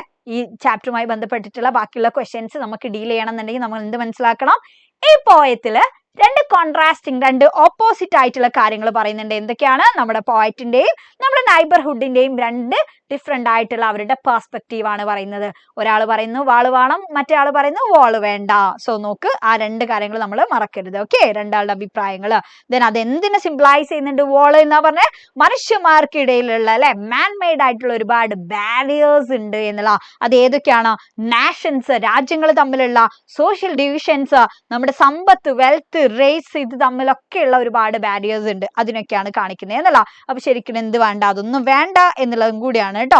അപ്പൊ പോയിന്റ് അതുകൊണ്ടാണ് ഇവിടെ വാള് വേണ്ട എന്ന് പറയാൻ കാരണം. So walls always separating us from others, മതിലുകള്, വാൾസ് എപ്പോഴും നമ്മളെ മറ്റുള്ള ആളുകളിൽ നിന്ന് എന്ത് ചെയ്യുന്നുണ്ട്, വേർതിരിക്കുന്നുണ്ട് എന്നുള്ള. It disturb the good relationship, നല്ല ബന്ധങ്ങൾ അതെന്ത് ചെയ്യുന്നുണ്ട്, ഡിസ്റ്റർബ് ചെയ്യുന്നുണ്ട്. ഓക്കെ, അത് മറക്കരുത്. പിന്നെ ഈ പോയത്തിന്റെ ഏറ്റവും ഇമ്പോർട്ടന്റ് ആയിട്ടുള്ള കാര്യം എന്ന് വെച്ചാൽ ഇതിലെ പോയറ്റിക് ഡിവൈസസ് ആണ്. സോ ഇതിൽ ഫിഗർ ഓഫ് സ്പീച്ച് ആയിട്ട് എന്തൊക്കെ യൂസ് ചെയ്തിട്ടുണ്ട്, മെറ്റഫേഴ്സ് ഉണ്ട്, അതേപോലെ തന്നെ സിമിലി ഉണ്ട്. ഓക്കെ, അതാണ് കേട്ടോ നമുക്ക് ഇതൊക്കെ സമാർ ലോഫ്, സമാർ ബ്രെഡ് എന്നൊക്കെ പറയുന്നില്ലേ, അതൊക്കെ ഇമ്പോർട്ടന്റ് ആണ് കേട്ടോ. യാ, ദെൻ വാൾ എന്താണ്, മെറ്റഫർ ആണ്, മെറ്റഫർ ഫോർ എ ബാരിയർ, അത് മറക്കരുത്. ദെൻ അലിട്രേഷൻ ഉണ്ട്, അലിട്രേഷൻ അല്ലെ, ഇവിടെ there is something that എന്നുള്ളതിലൊക്കെ ഇവിടെ ഇത് അല്ലെ റിപ്പീറ്റഡ് ആയിട്ട് വന്നിട്ടുണ്ട്. പിന്നെ അതേപോലെ തന്നെ ഇതില് സിമിലി എവിടെയൊക്കെ ഉണ്ട് എന്നുള്ളത് ഓർത്ത് വെക്കുക. പിന്നെ അസോണൻസ് ഇതിലുണ്ട്. അതേപോലെ തന്നെ മെറ്റോഫർ, പേഴ്സോണിഫിക്കേഷൻ ഉണ്ട് കേട്ടോ. പേഴ്സോണിഫിക്കേഷൻ എന്തുകൊണ്ടാ, എവിടെയാണ് പേഴ്സോണിഫിക്കേഷൻ ഉള്ളത്, ഇതിൽ തന്നെ അല്ലെ. Good fences make good neighbours എന്നുള്ളതിൽ എന്തുണ്ട്, യെസ്, ഇതിൽ പേഴ്സോണിഫിക്കേഷൻ ആണ് ഇത് കേട്ടോ. കാരണം നല്ല വേലികൾ നല്ല അയൽക്കാരെ സൃഷ്ടിക്കുന്നു എന്നാണ് പറഞ്ഞത്. ഈ അയൽക്കാരെ സൃഷ്ടിക്കുക എന്ന് പറഞ്ഞാൽ നമ്മുടെ ഒരു ക്വാളിറ്റിയാ അല്ലെ, ഹ്യൂമൻ ബീങ്ങിന്റെ ക്വാളിറ്റി ആണ്. സോ ഇത് വേലിക്കാണ് ഇവിടെ ആട്രിബ്യൂട്ട് ചെയ്ത് കൊടുത്ത്. സോ ഇത് എന്താണ് എന്നുള്ളതാണ്, പേഴ്സോണിഫിക്കേഷൻ ആണ്, മറക്കരുത്. ദെൻ ഇതിന്റെ ഒരു സ്ട്രക്ചർ എന്ന് പറയുന്നത് എന്താണ്, ബ്ലാങ്ക് വേഴ്സ് ആണ്, മറക്കരുത് കേട്ടോ. ഓക്കെ, ബ്ലാങ്ക് വേഴ്സിലാണ് ഇത് എഴുതിയിട്ടുള്ളത്. ആൻഡ് ഇതില് ലാംഗ്വേജ് എന്ന് പറഞ്ഞാൽ എന്താണ്, അത്ര സിമ്പിൾ ആയിട്ടുള്ള കാര്യമല്ല. ഓക്കെ, തള്ളണ്ട, ഇത് സിമ്പിൾ ആയിട്ടുള്ള കാര്യമല്ല എന്നുള്ളതാണ്. ബിക്കോസ് എന്തുകൊണ്ടാന്ന് വെച്ചാൽ നമുക്ക് അതിന് ഒരുപാട് ഹിഡൻ ആയിട്ടുള്ള മീനിങ്സ് ഉണ്ട്. കാരണം നമ്മൾ വായിക്കുന്ന സമയത്ത് ജസ്റ്റ് എന്താണ്, നമുക്കൊരു വാളായിട്ടും ഒരു നൈബറും പോയിട്ടും നമ്മൾ ഇതിങ്ങനെ ക്രിയേറ്റ് ചെയ്യുന്ന പോലൊക്കെ തോന്നും. പക്ഷെ അത് മാത്രമല്ല പറയുന്നത് അല്ലെ, സൊസൈറ്റിയൽ ബാരിയേഴ്സിനെ പറ്റിയിട്ട് അവിടെ സംസാരിച്ചത്. നമ്മുടെ സൊസൈറ്റിയിലുള്ള ഒരുപാട് ഇങ്ങനെയുള്ള ബാരിയേഴ്സും കാര്യങ്ങളൊക്കെ ഉണ്ട്, നാഷൻ ആയിട്ടും ക്ലാസ് ആയിട്ടും ജെൻഡർ ആയിട്ടും ഒക്കെ. അപ്പൊ അതിനൊക്കെയാണ് ശരിക്കും ഇവിടെ പോയിട്ട് പറയുന്നതെന്നുള്ള. അപ്പൊ അതൊക്കെ ആ ഒരു ചേഞ്ചുകൾ നമ്മൾ ആക്സെപ്റ്റ് ചെയ്യാനുള്ള ആ ഒരു റിഫ്യൂസൽ മനോഭാവത്തെയാണ് ഇവിടെ നൈബർ ആയിട്ട് പറയുന്നത്. അപ്പൊ അത്രയും വളരെ ഇമ്പോർട്ടന്റ് ആയിട്ടുള്ള ക്രൂഷ്യൽ ആയിട്ടുള്ള ഹിഡൻ മീനിങ്സ് ഈ പോയത്തിനുണ്ട് എന്നുള്ളതാണ്. ഓക്കെ, അപ്പൊ അതൊക്കെ നമ്മുടെ മൈൻഡിൽ വെക്കാം. ഓക്കെ, സോ നെക്സ്റ്റ് നമ്മുടെ അമിഗോ ബ്രദേഴ്സിലേക്ക് പോവാണ് കേട്ടോ. ഓക്കെ, സോ അമിഗോ ബ്രദേഴ്സിൽ നമ്മൾ പറയുന്നത് അല്ലെ, രണ്ട് ബ്രദേഴ്സിനെ പറ്റിയിട്ട് ആരൊക്കെയായിരുന്നു, യെസ്, നമ്മുടെ ഫെലിക്സും ആന്റോണിയോയും ഉണ്ട്. അവർ ക്ലോസ് ഫ്രണ്ട്സ് ആണ്. അവരുടെ ഡ്രീം എന്ന് പറഞ്ഞാൽ എന്തായിരുന്നു ശരിക്കും എന്നുള്ളതാണ്, they had A dream of becoming world boxing champions അല്ലെ. വേൾഡ് ബോക്സിംഗ് ചാമ്പ്യൻസ് ആവണം എന്നുള്ളതായിരുന്നു അവരുടെ ഡ്രീം. രണ്ടുപേരുടെയും ഡ്രീം അതാണ്. നല്ല അടിപൊളി ഫൈറ്റേഴ്സാ. അപ്പൊ എന്തായാലും ഫൈറ്റ് ചെയ്തിട്ട് വേൾഡ് ബോക്സിംഗ് ചാമ്പ്യൻസ് ആവണം എന്നുള്ളത്. They work hard to fulfil their dream. രണ്ടുപേരും അടിപൊളിയായിട്ട് തന്നെ എന്ത് ചെയ്തിട്ടുണ്ടായിരുന്നു, ഹാർഡ് വർക്ക് ചെയ്യാറുണ്ടായിരുന്നു. And once they had to fight each other. പക്ഷെ ഒരു പ്രാവശ്യം അല്ലെ അവർക്ക് രണ്ടുപേർക്കും എന്ത് ചെയ്ത് ഓപ്പോസിറ്റ് ആയിട്ട് മത്സരിക്കേണ്ടി വന്നു. അവര് ബെസ്റ്റ് ഫ്രണ്ട്സ് ആണ്, പക്ഷെ ഒരു തവണ അവര് ഓപ്പോസിറ്റ് ആയിട്ട് മത്സരിക്കേണ്ടി വന്നു. It was A first fight and there were 3 deadly rounds അല്ലെ. ഭയങ്കരമായിട്ടുള്ള റൗണ്ടുകളിലൂടെ കടന്നു പോയിട്ടുള്ള വളരെ പവർഫുൾ ആയിട്ടുള്ള ഒരു ഫൈറ്റ് ആയിരുന്നു അത് എന്നുള്ളതാണ്. And none of them won the match. പക്ഷേ ആ ഒരു മാച്ചിൽ രണ്ടാളും ജയിച്ചില്ല. കാരണം എന്താ, അവർ രണ്ടുപേരും നല്ല ബെസ്റ്റ് ഫ്രണ്ട്സ് ഒക്കെയാണ്. പക്ഷേ ആ ഒരു സമയത്തല്ലേ ആരും തോൽക്കരുത് എന്നുള്ള രീതിയിൽ ആദ്യം അവർ നല്ല അടിപൊളിയായിട്ട് തന്നെ കോമ്പറ്റീഷൻ ഉണ്ടായിരുന്നു. പക്ഷേ അവസാനം രണ്ടുപേരും എന്ത് ചെയ്തു, ആ ഒരു റിസൾട്ട് അല്ലെ അനൗൺസ് ചെയ്യുന്നതിന്റെ മുന്നേ തന്നെ ആ റിങ്ങിൽ നിന്ന് അവർ ഇറങ്ങിപ്പോയി എന്നുള്ളതാണ്. Okay, yeah, both of them left the ring in arm and they didn't wait for the announcement by the referee. റെഫറിന്റെ അല്ലെ അനൗൺസ്മെന്റിന് അവർ വെയിറ്റ് ചെയ്തിട്ടുണ്ടായിരുന്നില്ല. They were the champions in the world of friendship. ഫ്രണ്ട്ഷിപ്പിന്റെ ലോകത്തില് അവർ ചാമ്പ്യൻ ആയി എന്നുള്ള. അപ്പൊ ഇവിടെ ഈ ഒരു ചാപ്റ്ററിൽ ഓർത്ത് വെക്കേണ്ടത്, ഫെലിക്സിനെ മറക്കരുത്, അന്റോണിയനെ മറക്കരുത്. അവരുടെ രണ്ടുപേരുടെ ഡ്രീം എന്തായിരുന്നു? വേൾഡ് ചാമ്പ്യൻസ് ആവുക എന്നുള്ളത് അല്ലെ ബോക്സിംഗില്. പക്ഷേ ആ ഒരു സമയത്ത് അവർ രണ്ടുപേർക്കും ഫൈറ്റ് ചെയ്യേണ്ടി വന്നു. എന്നിട്ട് അതിലാരാണോ ജയിക്കുന്നത് അല്ലെ, ആ ജയിക്കുന്ന ആൾ എന്ത് ചെയ്യും? They will represent boys club. Boys ക്ലബിനെ റെപ്രസെന്റ് ചെയ്തിട്ട് ഗോൾഡൻ ഗ്ലൗ ചാമ്പ്യൻഷിപ്പിൽ പങ്കെടുക്കും എന്ന് പറയുന്നുണ്ട്. പക്ഷേ അവർ രണ്ടുപേരും ബെസ്റ്റ് ഫ്രണ്ട്സ് ആയതുകൊണ്ട് തന്നെയല്ല അവസാനം അവർ പിന്മാറുന്ന പോലെ, പിന്മാറുക എന്നുള്ളതല്ല, ഞാൻ ജയിച്ചു അവൻ തോൽക്കുക എന്നുള്ള ആ രീതിയിലേക്ക് പോകരുത് എന്നുള്ള രീതിയിലാണ് അവർ അവിടെ നിന്ന് ഇറങ്ങി പോകുന്നത്. ഓക്കെ, അപ്പൊ അതുകൊണ്ടാണ് അവർ ഫ്രണ്ട്ഷിപ്പിന്റെ ലോകത്ത് അവർ ശരിക്കും എന്ത് ചെയ്തിട്ടുണ്ട്? വിൻ ചെയ്തിട്ടുണ്ട് എന്ന് പറഞ്ഞേ. അപ്പൊ ഇതിലെ കൺക്ലൂഷൻ അഥവാ ഇതിൽ ഇമ്പോർട്ടന്റ് ആയിട്ടുള്ള പോയിന്റ് എന്ന് പറഞ്ഞാൽ എന്താ? True friendship break all barriers and triumphs over enmity and competition. ശരിക്കുമുള്ള ആത്മാർത്ഥമായിട്ടുള്ള സൗഹൃദമാണ് എന്നുണ്ടെങ്കിൽ അത് എല്ലാ അതിർത്തികളെയും, എല്ലാ ബാരിയേഴ്സിനെയും, എല്ലാ പരാജയങ്ങളെയും അതെന്ത് ചെയ്യും? ശരിക്കും എന്നുള്ളതാണ്, അത് മറികടക്കും എന്നുള്ളതാണ് കേട്ടോ. ശത്രുതയുടെയും മത്സരത്തിന്റെയും അപ്പുറത്തേക്ക് അത് ജയിക്കും. ഓക്കെ, അപ്പൊ അതാണ് ഇത് വളരെ ഇമ്പോർട്ടന്റ് ആട്ടോ. ഈ ഒരു പോയിന്റ് പഠിച്ചു വെച്ചോ. കാരണം ഈ ഒരു ചാപ്റ്ററിന് ഫ്രണ്ട്ഷിപ്പ് ബേസ് ചെയ്തിട്ട് റൈറ്റപ്പ് ഒക്കെ ചോദിക്കാറുണ്ട്. സോ ആ റൈറ്റപ്പിലൊക്കെ നമുക്ക് എഴുതണം എന്നുണ്ടെങ്കിൽ ഈ പോയിന്റ്സ് വേണം. യാ, ആൻഡ് ഇത് ജസ്റ്റ് അന്റോണിയെ പറ്റി ജസ്റ്റ് ഒന്ന് മനസ്സിലാക്കി വെക്കാം. അവരുടെ അല്ലെ ഇങ്ങനെയൊക്കെയാണ് അവരുടെ ഫിസിക്കൽ അപ്പിയറൻസ് എന്നുള്ള. ഒരാൾ ശരിക്കും ഭയങ്കര ഫെയർ ആയിട്ട് മെലിഞ്ഞിട്ടാണ്, ലീൻ ആൻഡ് ലെങ്കിയാണ്. പക്ഷേ മറ്റേ ആൾ എന്താണ് ശരിക്കും കുറച്ച് ഡാർക്കായിട്ട്, ഷോർട്ടായിട്ട്, ഭയങ്കര ഹസ്കി ആയിട്ട് നല്ല പവർഫുൾ ആയിട്ടുള്ള ഒരാളാണ്. അതേപോലെ തന്നെ ഹെയറിലും കുറച്ച് ഡിഫറൻസ് ഉണ്ട്. ഒരാളുടെ ഹെയർ എങ്ങനെയാന്നുള്ളതാണ്, കണ്ണിന്റെ മേലേക്ക് അല്ലെ ഫാളിങ് ഓവർ ഐസ്, അതായത് ആരുടെ? അന്റോണിയുടെ. പക്ഷെ നമ്മുടെ ഫെലിക്സിൻ്റെത് എങ്ങനെയാന്നുള്ളതാണ്, ഫെലിക്സിൻ്റെത് ഒരു ആഫ്രിക്കൻ സ്റ്റൈലാണ്, കുറച്ച് ചുരുണ്ടിട്ടാണ് എന്നുള്ള. അത് രണ്ടാണ് ഇവർക്ക് മെയിൻ ആയിട്ടുള്ള ഡിഫറൻസ് ഇതിൽ പറയുന്നത്. ബാക്കിയൊക്കെ ഒരേപോലെ തന്നെയാണ് ഇവർ ജനിച്ചിട്ടുള്ളതൊക്കെ, ജീവിച്ചിട്ടുള്ളതൊക്കെ എവിടെയാണ്? Lower east side of Manhattan. ഈ കാര്യങ്ങളെല്ലാം ഓർത്ത് വെക്കുക. രണ്ടുപേരുടെ ഡ്രീം ഒരേപോലെ ആയിരുന്നു, രണ്ടുപേരും ഒരേപോലെ കോമ്പറ്റീഷനിൽ പങ്കെടുത്തു, രണ്ടുപേരും എന്ത് ചെയ്തു? അവസാനം അല്ലെ ഫ്രണ്ട്ഷിപ്പിന് അവര് ഇമ്പോർട്ടൻസ് കൊടുത്തു. ആ കാര്യങ്ങൾ അത്രയും ഓർത്ത് വെക്കുക. ഓക്കെ, നമ്മുടെ ലാസ്റ്റ് ചാപ്റ്റർ ആയിട്ടുള്ള ദ ഹവർ ഓഫ് ട്രൂത്തിലേക്ക് പോവാണ്. പെർസിവൽ വൈൽഡ് എഴുതിയിട്ടുള്ള ദ ഹവർ ഓഫ് ട്രൂത്ത് അല്ലെ. അതിൽ നിന്ന് നമുക്ക് അറിയാം, എന്ത് മനസ്സിലാക്കാം? ഇത് ഹവർ ഓഫ് ട്രൂത്ത് എന്ന് പറയുമ്പോൾ സത്യത്തെ പറ്റിയിട്ട് അല്ലെ, ഈ ഒരു ഹോണസ്റ്റിനെ പറ്റിയിട്ടൊക്കെയാണ് ഇതിൽ പറയുന്നത് എന്നല്ല. സോ ഇതിൽ ഏറ്റവും മെയിൻ ആയിട്ടുള്ള കാര്യം എന്താണെന്ന് വെച്ചാൽ, truth will prevail in the end. അതായത് എന്തൊക്കെ കാര്യങ്ങൾ നമുക്ക് ചുറ്റിലും നടന്നാലോ അല്ലെ, എന്തൊക്കെ പ്രശ്നങ്ങൾ നമ്മൾക്ക് ചുറ്റിലുണ്ടെങ്കിൽ പോലും നമ്മൾ എന്ത് ചെയ്യണം? ചിലപ്പോൾ നമ്മൾ ഒരുപാട് സ്ട്രഗിൾ ചെയ്യേണ്ടി വരും. അതായത് സത്യം അത്ര പെട്ടെന്ന് ജയിക്കൂല അല്ലെ.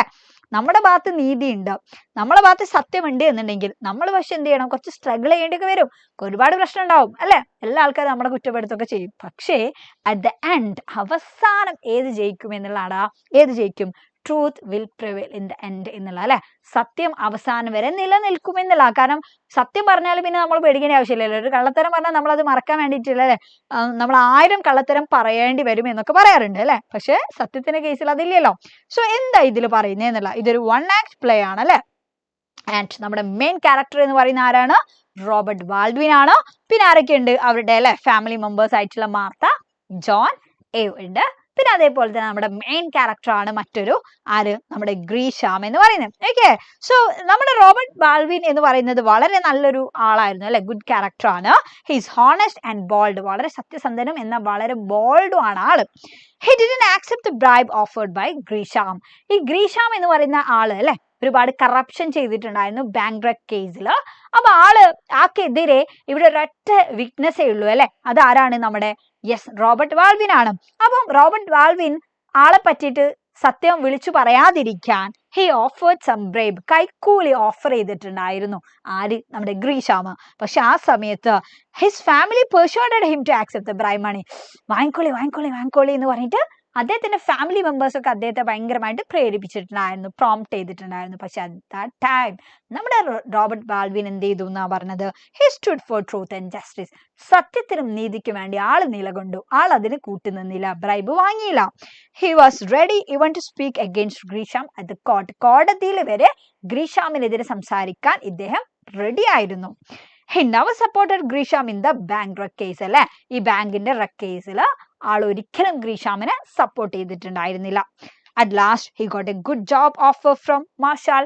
അങ്ങനെ മാർഷാലിൽ നിന്ന് വളരെ നല്ലൊരു ജോബ് ഓഫർ ആർക്ക് കിട്ടി എന്നുള്ളതാണ് ഇവിടെ പറയുന്നത്.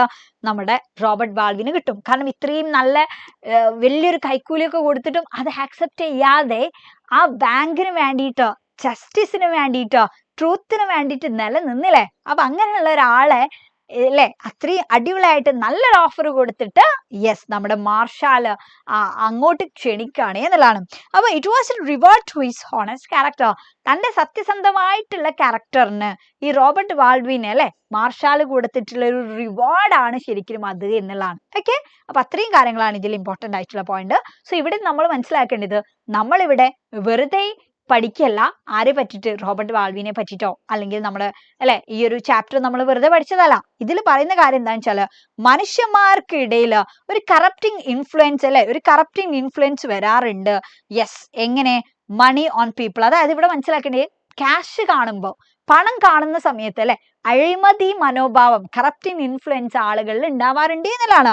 അപ്പം ആ സമയത്ത് അല്ലെ ഇവിടെ എന്തും കൂടി ഇത് കാണിക്കുന്നുണ്ട്, മനുഷ്യന്മാരുടെ ഏറ്റവും ബാഡ് ആയിട്ടുള്ള മോശമായിട്ടുള്ള ഒരു ട്രേറ്റ് ആണ് ഈ ഗ്രീഡ്, അത്യാർത്തി എന്ന് പറഞ്ഞാല്. ഈ അത്യാർത്തി ഉണ്ടാകുമ്പോഴാണല്ലോ ഈ ആൾക്കാർ എന്ത് ചെയ്യുന്നത്, കറപ്ഷന് ചെയ്യുന്ന, അഴിമതിക്ക് ചെയ്യുക അല്ലെ, ഒരുപാട് തട്ടിപ്പും കാര്യങ്ങളൊക്കെ നടത്തൽ അങ്ങനെയല്ലേ. എനിക്ക് കിട്ടുകയും പോരാ, കൂടുതൽ ഉണ്ടാക്കാൻ വേണ്ടി ലക്ഷങ്ങൾ ഇങ്ങനെ അട്ടിമറി നടത്തും അല്ലെ. അപ്പൊ ഗ്രീഡ് ഉള്ളതുകൊണ്ടാണ്. അപ്പൊ അതിനെ പറ്റിയും കൂടിയാണ് ഇതിൽ കാണിക്കുന്നുണ്ട് എന്നുള്ളതാണ് കേട്ടോ. അതിനെ ശരിക്കും ഇത് ക്രിട്ടിസൈസ് ചെയ്യുന്നുണ്ട്. സോ നോക്ക്, ഇവിടെ പറയുന്നുണ്ട് ഈ ചാപ്റ്റർ മുന്നോട്ട് വെക്കുന്നത് people forget their moral and values before fortune. അതായത് സാധാരണ ആൾക്കാർക്ക് എന്ത് ചെയ്യും, ഫോർച്യൂൺ അല്ലെ ഒരുപാട് സൗഭാഗ്യങ്ങളൊക്കെ മുന്നിൽ വെക്കുന്ന സമയത്ത് നമ്മുടെ മോറൽസും നമ്മുടെ വാല്യൂസും ഒക്കെ ആളുകൾ മറക്കും. അതായത് യെസ്, ഇപ്പൊ ഇവിടെ എന്താ ചെയ്തിട്ടുണ്ടായിരുന്നത്, ഇവിടെ നമ്മുടെ അല്ലെ യെസ് ഇവിടെ നമ്മുടെ ആള് എന്ന് പറഞ്ഞാൽ ഗ്രീഷാമ് ബ്രൈബ്, അതായത് കൈക്കൂലി ഓഫർ ചെയ്തിട്ടുണ്ടായിരുന്നു, എനിക്കെതിരെ സാക്ഷി നിൽക്കരുത് എന്ന് പറഞ്ഞിട്ട്. അപ്പൊ ഇതേപോലെ തന്നെ പല ആൾക്കാരും ലക്ഷങ്ങൾ കൊടുക്കും അല്ലെ, പല ഓഫേഴ്സും കൊടുക്കും, കാറ് 1 കോടി 2 കോടി എന്നൊക്കെ പറഞ്ഞിട്ട് ഓഫേഴ്സ് അങ്ങോട്ട് വെക്കുമ്പോൾ എല്ലാ ആൾക്കാരും എന്ത് ചെയ്യും, ഓക്കെ ഞാനൊന്നും കണ്ടിട്ടില്ല അല്ലെ ഈ ലെവലിൽ പറഞ്ഞിട്ട്. നമ്മളൊക്കെ സിനിമകളിലൊക്കെ നമ്മളത് കാണാറുണ്ട് അല്ലെ. നേര് എന്ന് പറയുന്ന ഫിലിമൊക്കെ നിങ്ങളൊക്കെ കണ്ടിട്ടുണ്ടാവും. എല്ലാ ആൾക്കാരും എന്ത് ചെയ്യും, എന്തെങ്കിലും ഒരു സംഭവം ഓഫർ ചെയ്താൽ പെട്ടെന്ന് എല്ലാവരും കാലുമാറും എന്നുള്ളതാണ്. പിന്നെ വിറ്റ്നസ് ആയിട്ട് സത്യത്തിന്റെ കൂടെ നിൽക്കാൻ ആൾക്കാരെ കിട്ടല് വളരെ പ്രയാസകരമായിട്ടുള്ള ഒരു കാര്യമാണ്. അപ്പൊ ആൾക്കാർ എന്ത് ചെയ്യാണ്, ഇതേപോലെ അല്ലെ സൗഭാഗ്യങ്ങൾ മുന്നിൽ വെച്ച് നിർത്തുന്ന സമയത്ത് എന്ത് ചെയ്യും, നമ്മൾ we will forget our moral and our values. അപ്പൊ അതിനും കൂടിയാണ് ഈ 1 ആക്ട് പ്ലേയില് ഇവിടെ നമ്മുടെ ഓതർ എടുത്ത് കാണിക്കുന്നേ എന്നുള്ളതാണ്. ഓക്കെ, സോ ഇതിന്റെ ടൈറ്റിലിനെ പറ്റി ക്വസ്റ്റ്യൻസ് വരാറുണ്ട്. ദ ഹവർ ഓഫ് ട്രൂത്ത് എന്നാണല്ലോ ഇതിന്റെ ടൈറ്റിൽ. സോ എന്തുകൊണ്ടാണ് ആ ഒരു ടൈറ്റിൽ, ഇതിന് ആപ്റ്റ് ആണോ, ഇങ്ങനെയുള്ള ചോദ്യങ്ങൾ. സോ ഇവിടെ മനസ്സിലാക്കേണ്ട കാര്യം എന്താണെന്ന് വെച്ചാൽ അദ്ദേഹത്തിന് ആ ഒരു അല്ലെ ബ്രൈബ് ഓഫർ ചെയ്തു, ഇങ്ങനെ ഒരു പ്രശ്നമൊക്കെ വന്നിട്ടും അദ്ദേഹം അവിടുന്ന് അങ്ങോട്ടൊക്കെ അല്ലെ അദ്ദേഹം എന്ത് കീപ്പ് ചെയ്തിട്ടുണ്ട്, അദ്ദേഹത്തിന്റെ ഹോണസ്റ്റിനെ കീപ്പ് ചെയ്തിട്ടുണ്ട് അല്ലെ. അപ്പം അവിടുന്ന് അങ്ങോട്ടുള്ള ഓരോ മണിക്കൂറും ശരിക്കും എന്താണ്, ഹവർ ഓഫ് ട്രൂത്ത് ആണ്. അദ്ദേഹം കാണിക്കുന്ന അദ്ദേഹത്തിന്റെ സത്യസന്ധതയാണ് എന്നല്ല. അദ്ദേഹത്തിന്റെ ഫാമിലി, അദ്ദേഹത്തിന്റെ വൈഫ് ഒക്കെ അദ്ദേഹത്തെ പ്രോംപ്റ്റ് ചെയ്തു, പ്രേരിപ്പിച്ചിട്ടുണ്ടായിരുന്നു അല്ലെ ടു ആക്സെപ്റ്റ് ദാറ്റ് ബ്രേവ്. പക്ഷേ അദ്ദേഹം അത് ആക്സെപ്റ്റ് ചെയ്തില്ല. അപ്പൊ ആ ഓരോ അല്ലെ അവിടെ നിന്നിട്ടുള്ള ഓരോ സമയം അദ്ദേഹത്തിന്റെ ട്രൂത്ത്ഫുൾനെസ് ആണ് കാണിക്കുന്നത് എന്നല്ല. ഓക്കെ, അപ്പൊ ഇതുകൊണ്ടൊക്കെ തന്നെയാണ് ഇതിന്റെ ഈ ഒരു ട്രൂത്ത്, അതായത് ദ ഹവർ ഓഫ് ട്രൂത്ത് എന്ന് പറയുന്ന ഇതിന്റെ ടൈറ്റിൽ വളരെ ആപ്റ്റ് ആണ് എന്ന് പറയാൻ വേണ്ടി കാരണം. ഓക്കെ, അപ്പൊ ഇത്രയും കാര്യങ്ങൾ എന്ത് ചെയ്യണം ഈ ഒരു ചാപ്റ്ററിൽ നിങ്ങൾ ഓർത്ത് വെക്കുക. സോ ഇനി എന്ത് ചെയ്യണം, യെസ് ഇനി നെയിം സാറ് ബാക്കി ചാപ്റ്റേഴ്സ് ഒക്കെ എന്ത് ചെയ്യും, സാറ് എടുക്കും. ഓക്കെ, നമുക്ക് ഇനി ഫസ്റ്റ് യൂണിറ്റും ബാക്കിയുള്ളതൊക്കെ നമുക്ക് ഡീൽ ചെയ്യാനുണ്ട്. സോ ഇത്രയും ചാപ്റ്റേഴ്സ് നിങ്ങൾക്ക് ക്ലിയർ ആയിട്ടുണ്ടാവും എന്നുള്ളതാണ് വിചാരിക്കുന്നത്. ഓക്കെ, സോ നിങ്ങൾക്ക് എല്ലാ ആൾക്കാർക്കും അല്ലേ ശരിക്കും ഒരുപാട് നല്ല റിസൾട്ടും കാര്യങ്ങളൊക്കെ ആഗ്രഹിക്കുന്ന ആൾക്കാരാണ്. പക്ഷെ നിങ്ങൾ എന്ത് ചെയ്യണടാ, വർക്ക് ഫോർ ഇറ്റ് എന്നുള്ളത് തന്നെയാണ് പറയാനുള്ളത് അല്ലേ. നമ്മൾ എന്ത് ചെയ്യണം, ജസ്റ്റ് ആഗ്രഹിച്ചിട്ട് മാത്രം കാര്യമില്ല, നിങ്ങൾ അടിപൊളിയായിട്ട് വർക്ക് ചെയ്യണം. ഇപ്പൊ ഇന്നത്തെ ക്ലാസ് കഴിഞ്ഞിട്ട് നേരെ പോയി കിടന്നുറങ്ങാതെ കുറച്ചും കൂടി എന്ത് ചെയ്യുക, നോട്ട്സും കാര്യങ്ങളൊക്കെ നോക്കുക, ക്വസ്റ്റ്യൻസ് ഒക്കെ നോക്കുക കേട്ടോ. ഓക്കെ, അപ്പൊ ഇനി എന്ത് ചെയ്യുക, ഇനി നെയിം സാറ് ക്ലാസ് ആണ്. നെയിം സാറ് ബാക്കിയുള്ള കാര്യങ്ങളെല്ലാം ഡിസ്കസ് ചെയ്യുന്നതോട് കൂടിയിട്ട് ഇന്നത്തോട് കൂടിയിട്ട് ഇനി ഇംഗ്ലീഷിന്റെ ചാപ്റ്റേഴ്സിനെ പറ്റിയിട്ട് നിങ്ങൾക്കൊരു സംശയം ഉണ്ടാവരുത്. ഓക്കെ, യെസ് ഇനി സംശയത്തിന് സമയമില്ല കേട്ടോ. അപ്പൊ അതുകൊണ്ട് തന്നെ ഈ ഒരു ലൈവോട് കൂടിയിട്ട് തന്നെ എല്ലാ ചാപ്റ്റേഴ്സും നിങ്ങൾക്ക് ക്ലിയർ ആയിട്ടുണ്ടാവും എന്നാണ് വിചാരിക്കുന്നത്. അത്രയും ടൈം എടുക്കേണ്ട ചാപ്റ്റേഴ്സ് നമ്മൾ ടൈം എടുത്തിട്ടും അല്ലെ പെട്ടെന്ന് മൂവ് ചെയ്യേണ്ട ചാപ്റ്റേഴ്സ് നമ്മൾ പെട്ടെന്നിട്ട് എന്ത് ചെയ്തിട്ടുണ്ട്, തീർത്തിട്ടുണ്ട്. അപ്പോൾ ഫുൾ സെറ്റ് ആക്കിയിട്ടുണ്ട് എന്നുള്ളതാണ് എൻ്റെ ഒരു കോൺഫിഡൻസ്. Okay, yes. അപ്പോൾ ഇനി എന്ത് ചെയ്യും, ബാക്കിയുള്ള കാര്യങ്ങൾ സാറ് ഡിസ്കസ് ചെയ്യും. അപ്പോൾ ഇന്നത്തോട് കൂടിയിട്ട് ഫുൾ ചാപ്റ്റേഴ്സ് 5 യൂണിറ്റ് നമ്മൾ സെറ്റ് ചെയ്യാൻ വേണ്ടി പോകാം കേട്ടോ. നാളെ ഗ്രാമറും വരും, ഞാൻ രാത്രി ഷുവർ ക്വസ്റ്റ്യൻ ഉണ്ടാവും. അതോടുകൂടി തന്നെ മറ്റന്നാളെയുള്ള ഇംഗ്ലീഷിന്റെ എക്സാമിന് നമ്മൾ ഫുൾ സെറ്റ് ആയിട്ട് റെഡി ആയിരിക്കും എന്നുള്ള. Okay, so and okay yeah yes okay, so സെറ്റാണ്. അപ്പോൾ നിങ്ങൾ എന്ത് ചെയ്യണടാ, എന്തായാലും നമ്മുടെ ലൈവിന്റെ കമന്റ്സും കാര്യങ്ങളൊക്കെ നിങ്ങൾ എന്തായാലും താഴെ കമന്റ് ബോക്സിൽ കമന്റ് ചെയ്യുക കേട്ടോ. Okay, so thank you for watching. Bye. പോവരുത്, നെയിം സാർ ഇപ്പം അവിടുന്ന് ജോയിൻ ചെയ്യും കേട്ടോ. Okay, by.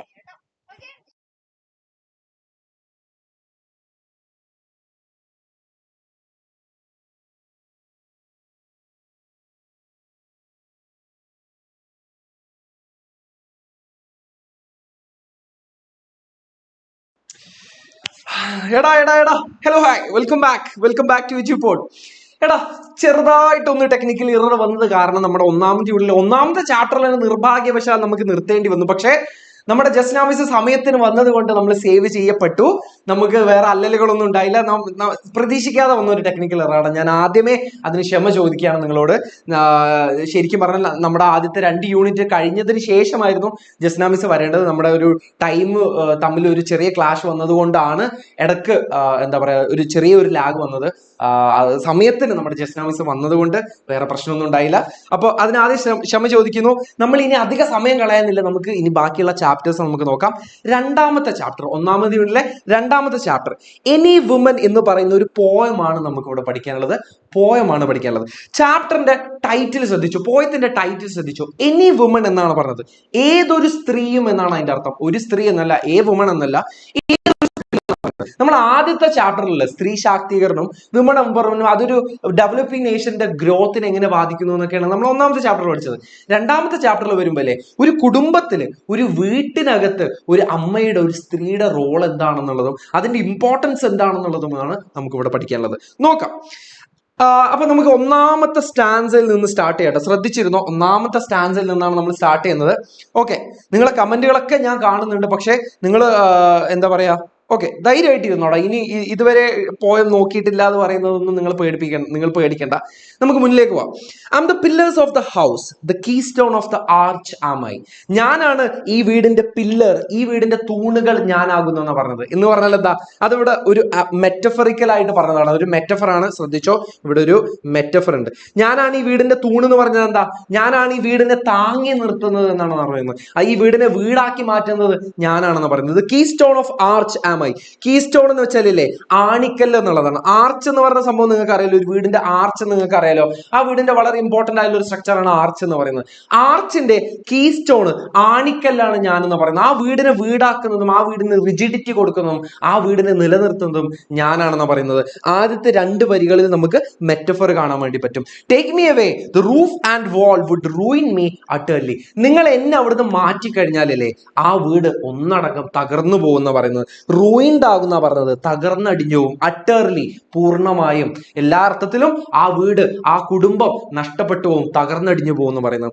I am the fire upon the heart, I am the light of the good sun.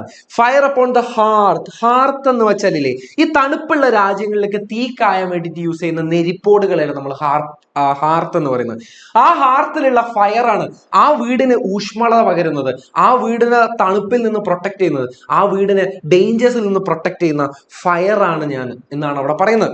I am the light of the good sun. ഈ light എന്ന് പറയുന്നത് അല്ലേ, the light of love ആണ്. The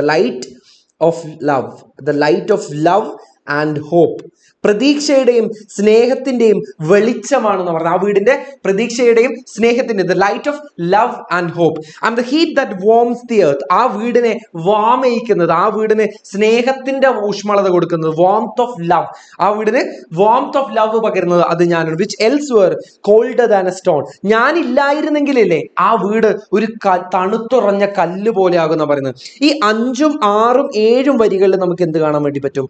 metaphors കാണാൻ വേണ്ടി പറ്റും കേട്ടോ. Okay, at may the children warm their hands. ആ വീട്ടിലെ കുട്ടികളിലെ, ആ വീടിന്റെ കുരുന്നുകളിലെ അവരുടെ കരങ്ങള് ചൂട് പിടിപ്പിക്കുന്നത് അത് എന്നിലൂടെയാണ്. അവിടെ നമ്മൾ പറയാം, ഇവിടെ വാം എന്ന് പറയുന്നത് എന്താണെന്ന് അറിയോ? വാംത്ത് ഓഫ് ലവ് ആണ് കേട്ടോ. വാംത്ത് ഓഫ് ലവ്, സ്നേഹത്തിന്റെ ഊഷ്മളതയെ കുറിച്ചാണ് ഇവിടെ പറയുന്നത്. Warmth of love. I am the light of love alive. അവരുടെ സ്നേഹത്തിന്റെ പ്രകാശം എന്ന് പറയുന്നത് അത് ഞാനാണ്. Without me call the heart stone stand. നമ്മൾ നേരത്തെ കീ സ്റ്റോൺ കണ്ടുല്ലേ, അതുപോലെ ഒരു ഇമ്പോർട്ടന്റ് ആയ ഒരു സ്റ്റോൺ ആണ് ഹാർട്ട് സ്റ്റോൺ എന്ന് പറയുന്നത്. ആ നെരിപ്പോർട്ടിന്റെ ഏറ്റവും വലിയ ഇമ്പോർട്ടന്റ് ആയിട്ടുള്ള കല്ല് ആണിക്കല്ലാണ് ഹാർട്ട് സ്റ്റോൺ എന്ന് പറയുന്നത്. Okay, not the precious children thrive. ഞാൻ അവിടെ ഇല്ലാന്നുണ്ടെങ്കിൽ, എന്നെ നിങ്ങൾ അവിടെ നിന്ന് റീപ്ലേസ് ചെയ്യുകയാണെന്നുണ്ടെങ്കിൽ ആ കുട്ടികൾ ത്രൈവ് ചെയ്യില്ല എന്നാ പറയുന്നത്. ആ കുട്ടികൾ വളരില്ല എന്നാ പറയുന്നത്. ഓക്കെ, ത്രൈവ് ചെയ്യില്ല. I am the light of love എന്ന് പറയുന്നിടത്ത് എന്ത് കാണാൻ വേണ്ടി പറ്റും? നമുക്ക് മെറ്റഫർ കാണാൻ വേണ്ടി പറ്റും. I am the twist that holds together the children in Sacred ring. Sacred ring, ഒരു പുണ്യമായ ഒരു വലയം. ആ പുണ്യമായ വലയം എന്ന് പറയുന്നത് എന്താണെന്ന് അറിയോ? ഫാമിലിയാണ്. ആ ഫാമിലി എന്ന് പറയുന്ന സേക്രഡ് റിംഗില് അവരെ ചേർത്ത് നിർത്തുന്ന ആ ഒരു കെട്ട്, ആ ഒരു ട്വിസ്റ്റ് ആണ് ആ കുട്ടികളെ ആ ഒരു ഫാമിലി എന്ന് പറയുന്ന ആ വലയത്തിൽ, ആ ഒരു ദിവ്യമായ വലയത്തിൽ അവരെ ചേർത്ത് നിർത്തുന്ന ആ ഒരു കെട്ട് അത് ഞാനാണെന്ന് പറയുന്നത്. They are knot of love. അവരുടെ സ്നേഹത്തിന്റെ കെട്ട്. From whose close to no lost child goes a wandering. ആ ഒരു കെട്ടിൽ നിന്നും, ആ ഒരു സ്നേഹത്തിന്റെ കെട്ടിൽ നിന്നും, ആ ഒരു ഫാമിലിയുടെ കെട്ടിൽ നിന്നും ഒരു കുട്ടിയും വഴി തെറ്റിപ്പോവില്ല എന്ന് പറയുന്നത്. ഗോസ് എ വാണ്ടറിങ്, വഴി തെറ്റിപ്പോവില്ല എന്ന് പറയുന്നത്. ഓക്കെ, ഇവിടെ 13ാമത്തെ വരിയിൽ I am the twist that holds together എന്ന് പറയുന്നിടത്ത് നമുക്ക് എന്ത് കാണാൻ വേണ്ടി പറ്റും? മെറ്റഫർ കാണാൻ വേണ്ടി പറ്റും. ഇവിടെ അലിട്രേഷൻ ശ്രദ്ധിച്ചോ? Twist that hold together, T repeat ചെയ്യുന്നുണ്ട്. അലിട്രേഷൻ ഇവിടെ കാണാൻ വേണ്ടി പറ്റും നമുക്ക്. Okay, I am the house from floor to roof. ഇവിടെ അല്ലേ വീടിന്റെ തറ മുതൽ അങ്ങ് ഉച്ചി വരെ, റൂഫ് വരെ അത് ഞാനാകുന്ന പറയുന്നത്. അതായത് വീടിന്റെ സ്ട്രക്ചർ, വീടിന്റെ എൻറ്റയർ സ്ട്രക്ചർ, അല്ലെങ്കിൽ വീടിനെ വീടാക്കി മാറ്റുന്നത് അത് ഞാനാണെന്ന് പറയുന്നത്. I deck the walls the board I spread. Deck the walls, deck എന്ന് പറയുന്നതില്ലേ ഡെക്കറേറ്റ് എന്നാണ് ഇവിടെ ഉദ്ദേശിച്ചത്. ഡെക്കറേറ്റ്, ഈ വീടിനെ അലങ്കരിക്കുന്നത് ഞാനാണ്. The board I spread. Board എന്ന് പറയുന്നതിൽ തീൻമേശയാണ്. അതായത് അവിടെ മേശ വിരിക്കുന്നത് ഞാനാണെന്ന് പറയുന്നത്. തീൻമേശയിൽ ഫുഡ് വിളമ്പുന്നത് ഞാനാണെന്ന് പറയുന്നത്. ഐ സ്പിൻ ദ കർട്ടൻസ് വാർപ്പ് ആൻഡ് വൂഫ്. അവിടുത്തെ കർട്ടൻസ് തുന്നുന്നത് ഞാനാണ്, അല്ലെങ്കിൽ ആ വീടിനെ പ്രൊട്ടക്ട് ചെയ്ത് നിർത്തുന്നത് ഞാനാണ്. ആ തുന്നുന്ന രീതിയാണ്, ആ കർട്ടൻ തുന്നുന്ന രീതിയാണ് ഈ വാർപ്പ് ആൻഡ് വൂഫ്. അങ്ങോട്ടും ഇങ്ങോട്ടും തലങ്ങനെ വിലങ്ങനെ എന്നൊക്കെ പറയുന്ന പോലെ തന്നെ വാർപ്പ് ആൻഡ് വൂഫ് എന്ന് പറയുന്ന ആ തുന്നുന്ന രീതിയാണ്. And shake the down to be their bed. ഇവിടെ പറയുന്നതിലെ ഇതൊരു സിംബോളിസം ആയിട്ട് പറയുന്നത്, ഒരു സിംബോളിക്കൽ റെപ്രസെന്റേഷൻ ആയിട്ട് പറയുന്നത്. എന്താന്ന് വെച്ചാൽ ഇവിടെ തൂവൽ പൊഴിക്കുക എന്നുള്ളതാണ്. ബേർഡ്സിനോട് കമ്പയർ ചെയ്തിരിക്കുകയാണ് കേട്ടോ. എന്ന് വെച്ചാൽ ഇവിടെ തൂവൽ വിരിച്ച് ആണ് ഈ പക്ഷികൾ അവരുടെ കുഞ്ഞുങ്ങൾക്ക് കൂടൊരുക്കുന്നത് അല്ലെ. അതുപോലെ തന്നെ എൻ്റെ ഒരുപാട് സാക്രിഫൈസ് ആണ്, സാക്രിഫൈസിനെയാണ് അവിടെ സിംപ്ലിഫൈ ചെയ്യുന്നത്. ഓക്കെ, എൻ്റെ ഒരുപാട് സാക്രിഫൈസ് ആണ് ഞാൻ ഇങ്ങനെ തൂവലുകളായിട്ട് എൻ്റെ ശരീരത്തിൽ നിന്നാണ് നിങ്ങൾക്ക് കംഫർട്ട് പ്രൊവൈഡ് ചെയ്യുന്നത്. Providing comfort. നോട്ട് ചെയ്ത് വെച്ചോ, വളരെ ഇമ്പോർട്ടൻറ്റ് പോയിന്റ് ആണ്. Providing comfort. ഈ ലൈൻ 17 കണ്ടോ? I am the house from floor to roof എന്ന് പറയുന്നിടത്ത് നമുക്ക് മെറ്റഫർ കാണാൻ വേണ്ടി പറ്റും. വാർപ്പ് ആൻഡ് വൂഫ് എന്ന് പറയുന്നിടത്തും ടു ബി ദെയർ ബെഡ് എന്ന് പറയുന്നിടത്ത് നമുക്ക് അലിട്രേഷൻ കാണാൻ വേണ്ടി പറ്റും. റൂഫ് വൂഫ് റൈമിംഗ് വേർഡ്സ് ആണ്. സ്പ്രെഡ് ബെഡ് റൈമിംഗ് വേർഡ്സ് ആണ്, ശ്രദ്ധിച്ചു വെച്ചോ. I M there wall against all danger. അവര് എല്ലാ തരം അപകടങ്ങളിൽ നിന്നും അവരെ പ്രൊട്ടക്ട് ചെയ്യുന്നത്, ഈ കുഞ്ഞുങ്ങളെ പ്രൊട്ടക്ട് ചെയ്യുന്നത് അത് ഞാനാണെന്ന് പറയുന്നത്. There door against the wind and snow. Wind and snow എന്ന് പറയുന്നതും ഡേഞ്ചറിനെ തന്നെയാണ്, അവിടുത്തെ അപകടങ്ങളെ കുറിച്ചാണ് പറയുന്നത്. അവരെ എല്ലാ തരത്തിലുള്ള അപകടങ്ങളിൽ നിന്നും അവരെ പ്രൊട്ടക്ട് ചെയ്യുന്നത് ഞാനാണെന്ന് പറയുന്നത്. ഇനി ഈ അവസാനത്തെ 2 വരികൾ എന്ന് പറയുന്നത് ഒരു പ്രയർ ആണ്, ഒരു പ്രാർത്ഥനയാണ്. ആരോടാണെന്നുള്ളത് നിങ്ങൾക്ക് ഇത് വായിക്കുമ്പോൾ തന്നെ മനസ്സിലാവും. Thou whom a woman laid in a manger. പുൽത്തൊഴുത്തിൽ ഒരു സ്ത്രീ കിടത്തിയ ഒരാളോടാ പറയുന്നത്. എന്ന് വെച്ചാൽ ജീസസ് ക്രൈസ്റ്റിനോടാണ് ഈ പ്രാർത്ഥന എന്ന് പറയുന്നത്. ജീസസ് ക്രൈസ്റ്റിനോടാണ് പറയുന്നത്. പുൽത്തൊഴുത്തിൽ കിടത്തിയ ആ ഒരാളോട്, ഒരു സ്ത്രീ പുൽത്തൊഴുത്തിൽ കിടത്തിയത് ആരാ? ജീസസ് ക്രൈസ്റ്റിന്റെ ഒരു അനാലജിയാണ് ഇവിടെ യൂസ് ചെയ്തിരിക്കുന്നത്. ജീസസ് ക്രൈസ്റ്റിനോടുള്ള ഒരു പ്രയർ ആണ് ഇവിടെ പറയുന്നത്. Take me not till the children grow. ഈ കുട്ടികൾ വളരുന്നത് വരെ എന്നെ നീ മരിപ്പിക്കലേ, എന്നെ നീ കൊണ്ടുപോകല്ലേ എന്നാണ് ആ അമ്മ അവിടെ പറയുന്നത്. ഈ line 21-ലും 22-ലും there wall against all danger, there door against the wind and snow എന്ന് പറയുന്നത് നമുക്ക് മെറ്റഫർ കാണാൻ വേണ്ടി പറ്റും. ഒരുപാട് മെറ്റഫേഴ്സ് ഇതിൽ യൂസ് ചെയ്യുന്നുണ്ട് കേട്ടോ. അതുപോലെ തന്നെ വിഷ്വൽ ഇമേജറി, ടാക്ടൈൽ ഇമേജറി പേരൊക്കെ ഇതിൽ ഒരുപാട് യൂസ് ചെയ്യുന്നുണ്ട്. ഞാൻ എല്ലാ ഇതിലും യൂസ് ചെയ്തിട്ടുള്ള വിഷ്വൽ ഇമേജസ് ആണെങ്കിലും എല്ലാം ഞാൻ ഇവിടെ കൊടുത്തിട്ടുണ്ട്, നിങ്ങൾ നോക്കാവുന്ന. റൈമിംഗ് വേർഡ്സ് ആയിട്ട് ഇവിടെ ഡേഞ്ചർ, മേഞ്ചർ, മാനേജർ അല്ല മേഞ്ചർ, അതുപോലെ തന്നെ സ്നോ ഗ്രോ എന്നൊക്കെ പറയുന്നിടത്ത് റൈമിംഗ് വേർഡ്സ് നമുക്ക് കാണാൻ വേണ്ടി പറ്റും. ഓക്കെ, സെറ്റ് അല്ലടാ, സെറ്റ് അല്ലേ? ഈ പോയം സെറ്റ് അല്ലേ? സെറ്റ് അല്ലേ? നമുക്ക് വളരെ പെട്ടെന്ന് പഠിക്കാൻ പറ്റുന്ന ഒരു സാധനമാണ്, വളരെ പെട്ടെന്ന് മനസ്സിലാവുന്ന ഒരു പോയമാണ്, വേറെ ബുദ്ധിമുട്ടൊന്നും ഇല്ലാത്ത പോയമാണ്. റെഡിയാണോ? റെഡിയാണോ? നമുക്ക് ഇനി മൂന്നാമത്തെ ചാപ്റ്ററിലേക്ക് പോവാലോ. ഓക്കെ, റെഡി ആണെന്ന് പറയുന്നുണ്ട്. റെഡി ആണെന്നുണ്ടെങ്കിൽ അല്ലേ, നമ്മൾ ഒരുപാട് തവണ നമ്മൾ റിപ്പീറ്റ് ചെയ്ത് പഠിച്ചിട്ടുള്ള ഒരു സാധനമാണ് മാച്ച് ബോക്സ് എന്ന് പറയുന്നത്. ഇനി റിപ്പീറ്റ് ചെയ്യാത്തവർക്കാണെങ്കിൽ ഞാൻ ഇന്ന് പച്ചവെള്ളം പോലെ പറഞ്ഞുതരാം. ആശാപൂർണ ദേവി എന്ന് പറയുന്ന ഒരു ബംഗാളി റൈറ്റർ ഉണ്ട്. ആ ബംഗാളി റൈറ്ററിന്റെ ഒരു ചെറുകഥയാണ്, ഒരു ഷോർട്ട് സ്റ്റോറിയാണ് നമുക്ക് ഇവിടെ പഠിക്കാനുള്ളത്. ഷോർട്ട് സ്റ്റോറിയുടെ പേരാണ് മാച്ച് ബോക്സ്. ഇനി നിങ്ങൾക്ക് ന്യായമായ ഒരു സംശയം ഉണ്ടാവും, എന്താണ് ഈ മാച്ച് ബോക്സ് എന്നുള്ള പേര് കൊടുക്കാനുള്ള കാരണം എന്ന് പറയുന്നത്? നമ്മൾ യൂണിറ്റിന്റെ പേര് ശ്രദ്ധിച്ചിരുന്നോ? ഫ്ലൈറ്റ്സ് ഓഫ് ഫ്രീഡം ആണ്. നമ്മൾ അതിൽ തന്നെ വുമൺ എംപവർമെന്റിനെ കുറിച്ചും സ്ത്രീ സ്വാതന്ത്ര്യത്തിനെ കുറിച്ചൊക്കെയാണ് നമ്മൾ ഇവിടെ പഠിക്കുന്നത് അല്ലേ. ഇവിടെ മാച്ച് ബോക്സ് എന്ന് പറയുന്നത് നമ്മുടെ ആശാപൂർണ ദേവിയുടെ ഒരു ഷോർട്ട് സ്റ്റോറിയാണ്. ഇവിടെ നമ്മൾ പഠിക്കുന്നത് എന്താന്ന് വെച്ചാൽ, ഒരു couple named Ajith and Nomita, അജിത്തിന്റെയും നൊമിതയുടെയും കഥയാണ് നമ്മൾ ഇവിടെ പഠിക്കുന്നത്. And it present the picture of an unhealthy relationship existing in some Indian families. പലപ്പോഴും ഇന്ത്യൻ ഫാമിലീസിൽ നിലനിൽക്കുന്ന ഒരു അൺഹെൽത്തി റിലേഷൻഷിപ്പ്, നോട്ട് ചെയ്ത് വെച്ചോ, അൺഹെൽത്തി റിലേഷൻഷിപ്പിനെ കുറിച്ചാണ്, ആ ഒരു പാറ്റേണിനെ കുറിച്ചാണ് നമ്മൾ ഇവിടെ പഠിക്കുന്നത്. ഇവിടെ ഇല്ലേ, മാച്ച് ബോക്സിന് സ്ത്രീകളുമായിട്ട് ഒരു കമ്പാരിസൺ നടത്തുന്നുണ്ട്. The author compare woman to match boxes എന്ന് വെച്ചാൽ, അതായത് പൊട്ടൻഷ്യലി ഒരു രാജ്യത്തിനെ മൊത്തം നമുക്ക് കത്തിക്കാൻ പറ്റും ഒരു തീപ്പെട്ടിക്കൊള്ളി വിചാരിച്ചാൽ. പക്ഷേ they are meek and harmless. നമ്മൾ അപ്പിയറൻസിൽ കാഴ്ചയിൽ നമുക്ക് അത്ര ഹാംഫുൾ ആയിട്ട് തോന്നില്ല. അത് അവരത്ര നിസ്സാരമായിട്ട് നമ്മൾ പലപ്പോഴും ഒതുക്കി കളയുന്നവരാണ് പലപ്പോഴും. എന്താണ്, കുടുംബങ്ങളിൽ പല സ്ത്രീകളെയും നമ്മൾ എന്ന് പറയുന്നത് നമ്മളല്ല, പലപ്പോഴും ഇന്ത്യൻ ഫാമിലികൾ പലപ്പോഴും അവർ തഴയപ്പെടുന്നുണ്ട്, അവർ ബ്ലോക്ക് ചെയ്യപ്പെടുന്നുണ്ട് എന്ന് നമുക്ക് കാണിച്ചു തരുന്ന ഒരു കഥയാണ് മാച്ച് ബോക്സ് എന്ന് പറയുന്നത്. The central character of the story is Namita. നമിതയാണ് നമ്മുടെ central character. Narrative begins Namita's husband Ajit secretly opening her letters. അപ്പൊ ഈ വീട്ടിലേക്കല്ലേ നമിത എന്ന് പറയുന്നത്, നമിത താമസിക്കുന്ന ഒരു കൂട്ടുകുടുംബത്തിലാണ്, അവിടെ ഒരുപാട് പേര് താമസിക്കുന്നുണ്ട്. അപ്പൊ നമിതയുടെ ഹസ്ബൻഡാണ് ഈ അജിത്ത് എന്ന് പറയുന്നത്. അപ്പൊ അജിത്ത് നമിതയ്ക്ക് വരുന്ന കത്തുകളൊക്കെ സ്ഥിരമായിട്ട് എടുത്ത് വായിക്കാറുണ്ടായിരുന്നു. അതാണ് നമ്മുടെ കഥയുടെ തുടക്കം എന്ന് പറയുന്നത്. Namita finds a torn letter from a mother and questions Ajith, who casually crushes it off. This incident intensifies Namida's frustration with her mother's constant request for money. സംഭവം എന്താണെന്ന് വെച്ചാൽ, നമുക്ക് നമിതയുടെ അമ്മ അയച്ചൊരു കത്ത്, അത് വളരെ കാഷ്വൽ ആയിട്ട് നമ്മുടെ അജിത്ത് തന്റെ പോക്കറ്റിൽ വെച്ചിട്ടുണ്ടായിരുന്നു. ഇത് നമിതയോട് പറഞ്ഞിട്ടേ ഉണ്ടായിരുന്നില്ല. അപ്പൊ ഈ ഒരു കാരണത്താൽ നമ്മുടെ നമിതക്ക് തന്റെ അമ്മയോടും ദേഷ്യം തോന്നുകയാണ്, അതുപോലെ തന്നെ അജിത്തിനോട് തന്നിൽ നിന്നും എന്തിനീ കത്ത് മറച്ചു വെച്ചു എന്നുള്ള ഒരു ദേഷ്യം വരികയാണ്. Namitha contemplates helping her mother in secret. Despite her pride getting in the way, she decides to write a letter to her mother. അങ്ങനെ അവസാനം ഇനി എനിക്ക് ഒരു ഫൈനാൻഷ്യലി ഒരു ഫർദർ അസിസ്റ്റൻസും ചെയ്യാൻ പറ്റില്ല, ഇനി എനിക്ക് അമ്മയെ സഹായിക്കാൻ പറ്റില്ല, കാരണം ഇതൊരു നാണംകെട്ട പരിപാടിയാണ്. ഈ ഭർത്താവിന്റെ വീട്ടിൽ നിന്നുള്ള ചെറിയ ചെറിയ പൈസകളൊക്കെ ഒരു കുട്ടിയുടെ അമ്മക്ക് അയച്ചു കൊടുക്കാൻ ഇനി എനിക്ക് പറ്റില്ല, അത് എന്റെ നാണക്കേട്, അത് എന്താ എന്റെ പ്രൈഡിനെ ബാധിക്കുന്നുണ്ട് എന്നുള്ള രീതിയിൽ അമ്മക്ക് ഒരു കത്ത് എഴുതാൻ തീരുമാനിക്കണം. പക്ഷെ ഈ കഥ മുന്നിലേക്ക് പോകുന്ന സമയത്തില്ലേ, ഇങ്ങനെ അജിത്ത് കുളിച്ചൊക്കെ കുട്ടപ്പനായിട്ട് ഇങ്ങനെ കുളിയൊക്കെ കഴിഞ്ഞിട്ട് വരികയാണ്. ഇത് കാണുന്ന സമയത്ത് എന്തിനാണ് തന്റെ കത്ത് ഇങ്ങനെ ഒളിപ്പിച്ചു വെച്ചത്, തനിക്ക് തരാതെ ഇങ്ങനെ വളരെ നിസ്സാരക്കാരിയായിട്ട് എന്നെ ഒതുക്കി കളയുന്നത് എന്തിനാ എന്നുള്ള ഒരു ദേഷ്യം അവളുടെ ഉള്ളിൽ വരികയാണ്. നമിതാസ് anger resurfaces. She demands to know when the letter arrived, accusing him of intentionally withholding it. Ajit attempts to downplay the situation fail and eventually admits to delaying the letter. അതായത് അജിത്ത് സമ്മതിക്കുന്നുണ്ട്, ഞാൻ തന്നെയാണ് ഈ കത്ത് ഒളിപ്പിച്ചു വെച്ചത്, അങ്ങനെ അതത്ര ഒരു പ്രശ്നമല്ലാത്ത രീതിയിലാണ് ഇവിടെ സംസാരിക്കുന്നത്, അതൊരു വിഷയമല്ലാത്ത രീതിയിലാണ് ഇവിടെ സംസാരിക്കുന്നത്. ഇതെന്താണ് ഇവിടെ ഇതും കൂടെ കേട്ട സമയത്ത് നമിതയുടെ ദേഷ്യം അങ്ങോട്ട് ഫ്ലെയർ അപ്പ് ചെയ്യണം എന്ന് വെച്ചാൽ ആളിക്കത്താണ്. And she decides to confront her husband.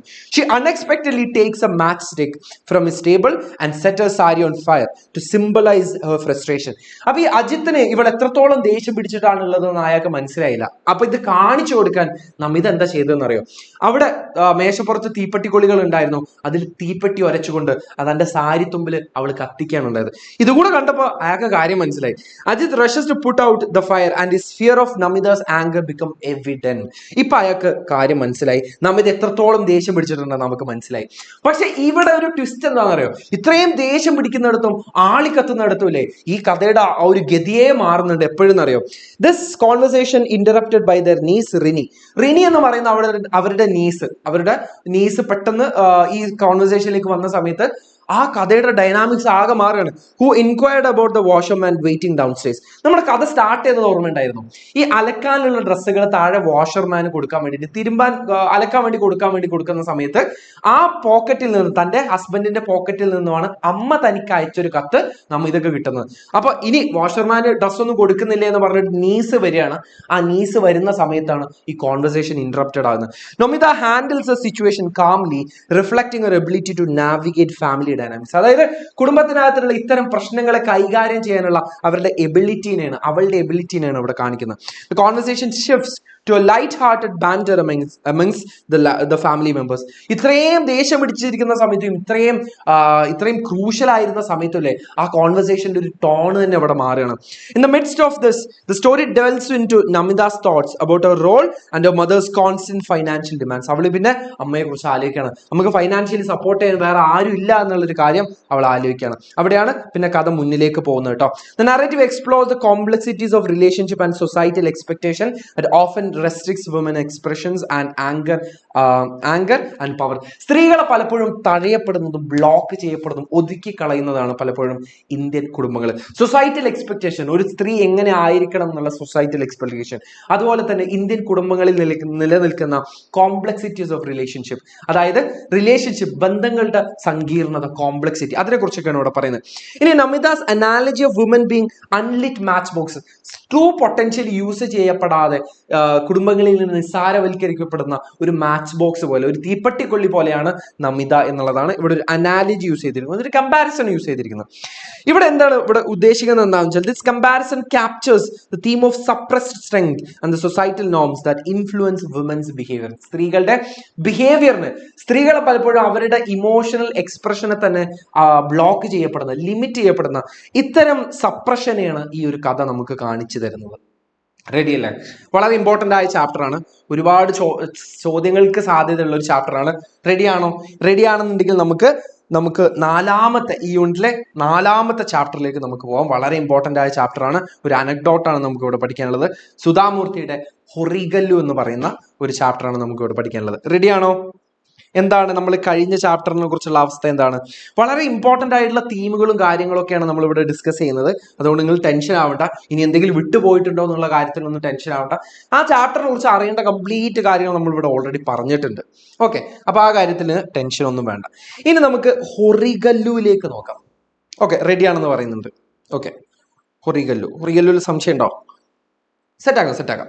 Horigallu, സുധാമൂർത്തിനെ കുറിച്ച് നിങ്ങൾ എന്താ കേട്ടിട്ടുണ്ടെന്ന് എനിക്കറിയില്ല. സുധാമൂർത്തി എന്ന് പറയുന്നത് ഒരു വളരെ എംപവറിങ് വുമൺ ആണ്. നമുക്ക് ഒരുപാട് തരം ഊർജ്ജവും ഇൻസ്പിറേഷനും ഒക്കെ തരുന്ന ഒരു വളരെ മോട്ടിവേറ്റിംഗ് ലേഡിയാണ് സുധാമൂർത്തി എന്ന് പറയുന്നത്. സുധാമൂർത്തി ഇൻഫോസിസ് ആണെന്നാണ് എൻ്റെ ഒരു ഓർമ്മ. ഇൻഫോസിസിന്റെ ഒരു കോ ഫൗണ്ടർ കൂടിയാണ് സുധാമൂർത്തി എന്ന് പറയുന്നത്. ഓക്കെ, സുധാമൂർത്തിയുടെ ഹൊറിഗല്ലു എന്ന് പറയുന്നത് ഒരു സ്റ്റോറിന്ന് അപ്പുറം ഇതൊരു അനക്ഡോട്ടാണ് ശരിക്കും പറയുന്നത്. ഇവിടെ അവരുടെ ചൈൽഡ്ഹുഡിനെ കുറിച്ചാണ് ഇവിടെ പറയുന്നത്. അവരുടെ ചൈൽഡ്ഹുഡിൽ ഒരു ലാർജ് ബാനിയൻ ട്രീ ഉണ്ടായിരുന്നു. അവിടുത്തെ നാട്ടുകാർക്കും അവിടുത്തെ ആൾക്കാർക്കും വഴിനടക്കാർക്കും വഴിയാത്രക്കാർക്കും ഒക്കെ ഷെൽട്ടർ പ്രൊവൈഡ് ചെയ്യുന്ന ഒരു ബാനിയൻ ട്രീ ഉണ്ടായിരുന്നു. ആ ബാനിയൻ ട്രീ അല്ല നമ്മുടെ ഹൊറിഗല്ലു എന്ന് പറയുന്നത്. ആ ബാനിയൻ ട്രീയുടെ തൊട്ടടുത്തായിട്ട് ഒരു സ്റ്റോൺ ബെഞ്ച് ഉണ്ടായിരുന്നു. അതിനെയാണ് നമ്മൾ ഹൊറിഗല്ലു എന്ന് വിളിക്കുന്നത്. ആക്ച്വലി ഹൊറിഗല്ലു എന്ന് പറയുന്നത് ആ സ്റ്റോൺ ബെഞ്ചിന്റെ അപ്പുറം ആളുകൾക്ക് കംഫർട്ട് പകരുക എന്നുള്ള ഒരു അർത്ഥത്തിനെയാണ് ഇവിടെ സിംബോളിഫൈ ചെയ്തിരിക്കുന്നത്. ആക്ച്വലി ഹൊറിഗല്ലു എന്ന് പറയുന്നത് ആളുകൾക്ക് കംഫർട്ട് പകരുന്നതിനും കൂടെയാണ് ഇവിടെ ഉദ്ദേശിക്കുന്നത്. അത് എങ്ങനെയാണെന്നല്ലേ ഇവിടെ സിംബോളിഫൈ ചെയ്യുന്നത്. ഇവിടെ പ്രൊട്ടാഗണിസ്റ്റിന്റെ, നമ്മുടെ സുധാമൂർത്തിയുടെ ഗ്രാൻഡ് ഫാദർ എന്ന് പറയുന്ന ഒരു ക്യാരക്ടർ ഉണ്ട്. ആ ക്യാരക്ടർ റിയൽ ലൈഫിൽ പറയുന്ന grand father is a retired school master. അപ്പൊ ഗ്രാൻഡ് ഫാദറിന്റെ മെയിൻ പരിപാടി എന്ന് പറയുന്നത് അവിടുത്തെ ലോക്കലൈറ്റ്സുമായിട്ട് engaging in conversation with these travellers, mostly villagers taking a break from their arduous work in the nearby fields. ഈ പാടത്തും പറമ്പത്തൊക്കെ പണിയെടുത്ത് ക്ഷീണിച്ച് വരുന്ന അവിടുത്തെ ആളുകൾക്ക് ഒരുപാട് തരത്തിൽ കംഫർട്ട് പ്രൊവൈഡ് ചെയ്യുന്ന ഒരാളായിരുന്നു നമ്മുടെ ഗ്രാൻഡ് ഫാദർ എന്ന് പറയുന്നത്. The villagers share their daily struggles and worries with protagonist grandfather. അവരുടെ പ്രശ്നങ്ങളും അവരുടെ കാര്യങ്ങളും അവരുടെ ബുദ്ധിമുട്ടുകളൊക്കെ ഗ്രാൻഡ് ഫാദറുമായിട്ട് ഇവർ ഡിസ്കസ് ചെയ്യായിരുന്നു. പക്ഷെ ഗ്രാൻഡ് ഫാദറിന് ഇതിൽ സോൾവ് ചെയ്യാനൊന്നുമില്ല. ഗ്രാൻഡ് ഫാദറിന് അവർ നേരിട്ട് ഹെൽപ്പ് ചെയ്യാനൊന്നും. പക്ഷേ this mere presence and willingness to listen seem to refresh the weary travelers. ഇത്തരം ക്ഷീണിതരായ ട്രാവലേഴ്സിനെ ഗ്രാൻഡ് ഫാദർ ജസ്റ്റ് അത് കേട്ട് നിൽക്കുന്നേ ഉള്ളൂ. പക്ഷെ ഇവരുടെ ഒരുപാട് പ്രശ്നങ്ങൾ കേട്ട് നിൽക്കുന്ന സമയത്ത് ഇത് അവർക്ക് വല്ലാത്തൊരു റിലീഫ് പകരുന്നുണ്ട്. ജസ്റ്റ് ലൈക്ക് നമ്മുടെ ഹൊറിഗല്ലു ചെയ്യുന്ന പോലെ. ഹൊറിഗല്ലു ഈ വഴി നടക്കാർക്കും യാത്രക്കാർക്കും ഒക്കെ ഒരു ഷെൽട്ടർ പ്രൊവൈഡ് ചെയ്യുന്ന പോലെ, ഒരു കംഫർട്ട് പ്രൊവൈഡ് ചെയ്യുന്ന പോലെ ഗ്രാൻഡ് ഫാദർ അവർക്ക് ഇങ്ങനെ കേട്ട് നിൽക്കുന്നുണ്ട്. അവരുടെ പ്രശ്നങ്ങളെ അവർക്ക് റിഫ്ലക്ട് ചെയ്യാൻ തന്നെ ഒരു അവസരം കൊടുക്കുകയാണ്. അവർക്കൊരു ഭാരം കുറഞ്ഞ പോലെ അവർക്ക് തോന്നുന്നുണ്ട്. The protagonist learned a valuable lesson from his grandfather about the importance of taking break, resting and rejuvenating before continuing life's journey. ജീവിതം എന്ന് പറയുന്നത് ഒരു യാത്രയാണ്, ജേർണിയാണ്. അതിന്റെ ഇടയ്ക്ക് നമ്മൾ ഇടയ്ക്ക് ബ്രേക്ക് എടുക്കുന്നതിന്റെയും നമ്മൾ റെജുവിനേറ്റ് ചെയ്യേണ്ടതിന്റെ, നമ്മൾ ഊർജ്ജം തിരിച്ചെടുക്കുന്നതിന്റെയും, നമ്മൾ ഇതുപോലെ തന്നെ ആളുകൾക്ക് കംഫർട്ട് പകരുന്നതിന്റെയും ഹെൽപ്പിംഗ് ഈച്ച് അതറിന്റെ ഒക്കെ വാല്യൂ ആ ഗ്രാൻഡ് ഫാദറിൽ നിന്നാണ് നമ്മൾ പഠിക്കുന്നത്. ആ ഗ്രാൻഡ് ഫാദറിൽ നിന്നാണ് നമ്മുടെ പ്രൊട്ടാഗണിസ്റ്റ് പഠിച്ചത്. ഗ്രാൻഡ് ഫാദർ ശരിക്കും പറഞ്ഞാൽ, ഗ്രാൻഡ് ഫാദർ ചെയ്യുന്ന സർവീസ് എന്ന് പറഞ്ഞാൽ ഹൊറിഗല്ലു ചെയ്യുന്ന സർവീസ് പോലെ തന്നെ അല്ലേ.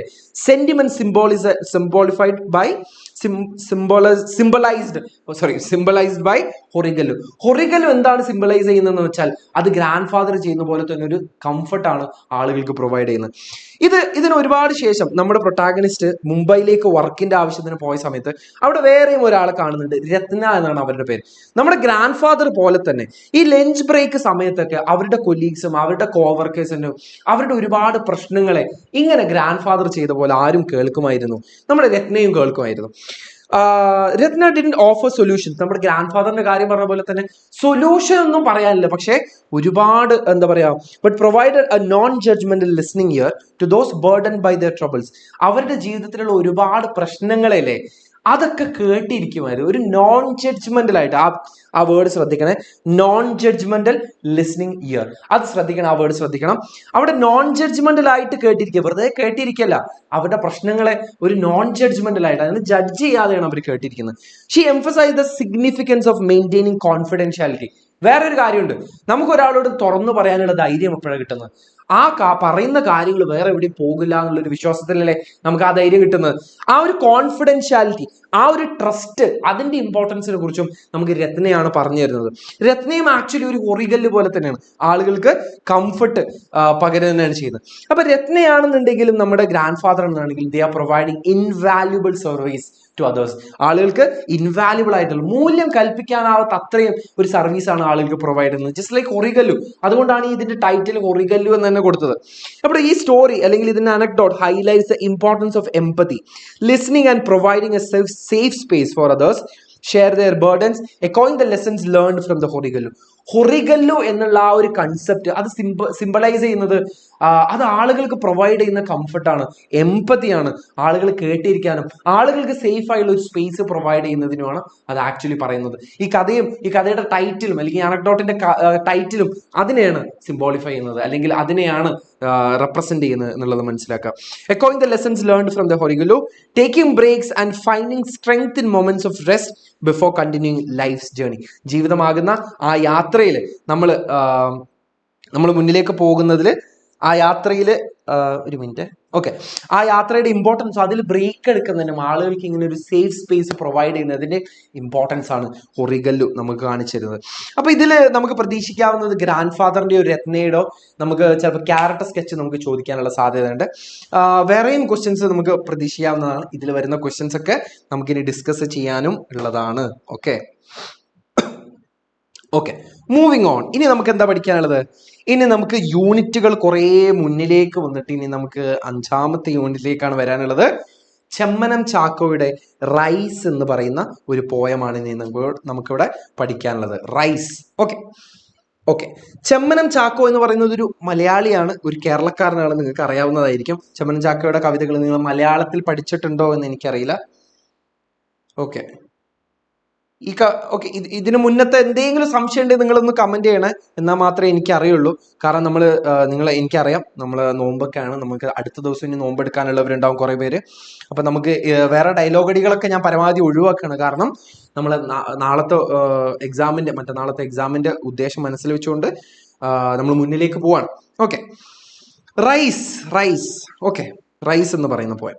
റൈസ് എന്ന് പറയുന്ന പോയം ചെമ്മനം ചാക്കോണി എഴുതിയത് മറന്നു പോയത്. ഇത് ട്രാൻസ്ലേറ്റ് ചെയ്തത് ഡോക്ടർ അയ്യപ്പ പണിക്കരാണ്. ഇംഗ്ലീഷിലേക്ക് ട്രാൻസ്ലേറ്റ് ചെയ്തത് ഡോക്ടർ അയ്യപ്പ പണിക്കരാണ്. എന്താണ് ഈ പോയത്തിൽ പറയുന്നത് നമുക്ക് നോക്കാം. I come home at the end of 4 years of research in North India, having earned a doctoral degree. I come home, ഞാൻ വീട്ടിലേക്ക് വരികയാണ്. At the end of 4 years of research. അദ്ദേഹമല്ലേ ഒരു ഡോക്ടറൽ ഡിഗ്രി അല്ലെങ്കിൽ ഒരു PhD ഒക്കെ എടുത്തുകൊണ്ടില്ലേ നാട്ടിലേക്ക് വരികയാണ്. അപ്പൊ ഇത്രയും കാലം എവിടെയായിരുന്നു?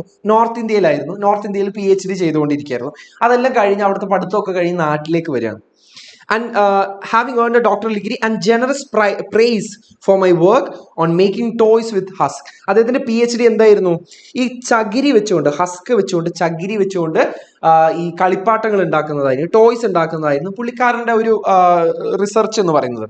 ജനസ് പ്രൈസ് എന്ന് വെച്ചാൽ ഒരുപാട് പുകഴ്ത്തലുകളും വാഴ്ത്തലുകളൊക്കെ കഴിഞ്ഞിട്ട് അദ്ദേഹം നാട്ടിലേക്ക് വരികയാണ്. Bored with eating chapatis day after day, I am eager to eat a meal of Athikkira rice.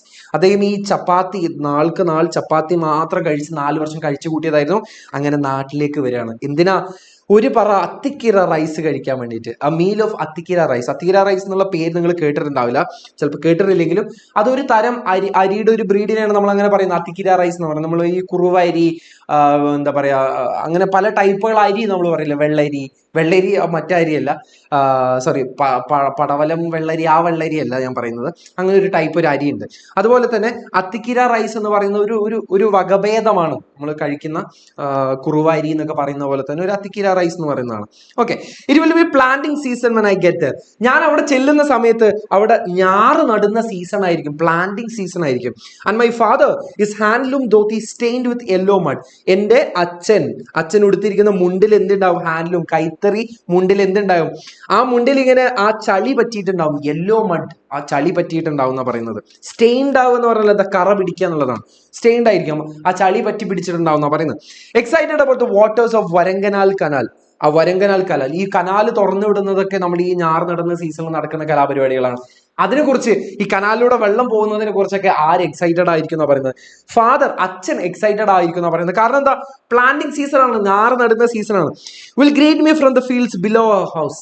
നമ്മുടെ വീടിന്റെ താഴെ ഇരിക്കുന്ന ആ ഒരു തോട്ടത്തിൽ നിന്നും, ആ ഒരു എന്താ പറയാ, പറമ്പിൽ നിന്നും, ആ ഫീൽഡിൽ നിന്നും, പാടത്തു നിന്നും, സോറി പറമ്പ് അതൊന്നും അല്ല കേട്ടോ, പാടത്തു നിന്നും എന്നെ വിളിക്കുന്ന പറയുന്നത്. ഗ്രീറ്റ് മീ, എന്നെ വെൽക്കം ചെയ്യുന്ന പറയുന്നത്. Admits the shout of loving with several oxen. അവിടെ ഇങ്ങനെ കാളപ്പൂട്ടൊക്കെ നടക്കുന്നതായിരിക്കില്ലേ, കണ്ടം പൂട്ടുകയാണ് ചെയ്യുന്നത്, പാടം പൂട്ടുകയാണ് ചെയ്യുന്നത്, നിലം ഉഴുതുമറിയാന്ന് പറയുന്നത്, അതിലാണ് പ്ലവിങ് എന്ന് പറയുന്നത്.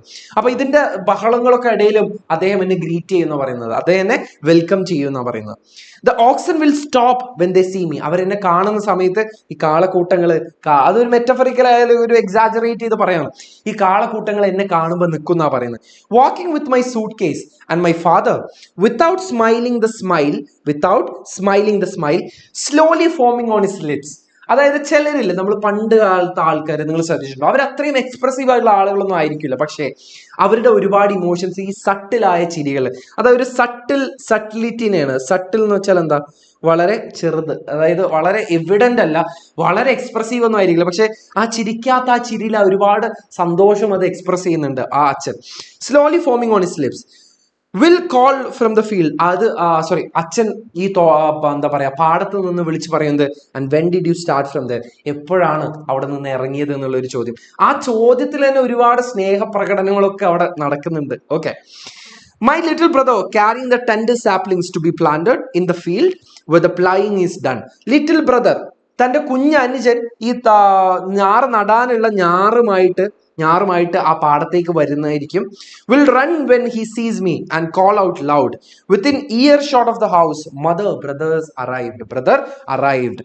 എന്ന് വെച്ചാൽ എന്താ? എന്നെ കാണുന്ന സമയത്ത് ഇങ്ങനെ ഓടി വന്നിട്ടില്ലേ, ഈ ചെവിക്കല്ല് അടിച്ചു പോകുന്ന ശബ്ദത്തിൽ അവൻ വിളിച്ചു പോകുന്ന പറയുന്നത്, മദർ ബ്രദേഴ്സ് അറൈവ്ഡ്, എന്റെ ഏട്ടൻ വന്നു. നമ്മൾ ഈ പണ്ടത്തെ ജയറാമിന്റെ പടത്തിലൊക്കെ ഉണ്ടാവില്ലടാ, ഒരു പാവാട ഇട്ട ഒരു അനിയത്തി, അമ്മേ ചേട്ടൻ വന്നു എന്ന് പറയുന്ന പോലെ തന്നെ നമ്മുടെ കുഞ്ഞനിയൻ ഈ ഞാറ് നടാനുള്ള ഈ ഒരു സഞ്ചിയുമായിട്ട് അത് അവിടെ താഴെ വെച്ചുകൊണ്ട് ഏട്ടനെ കാണുന്ന സമയത്ത് അവൻ ഓടി വരികയാണ്. ചെവിക്കല്ല് പൊട്ടുന്ന ശബ്ദത്തിൽ അവൻ വിളിച്ചു പോവുകയാണ്, ഏട്ടൻ വന്നു. Walking cautiously along the dyke so as not to upset the basket full of seed.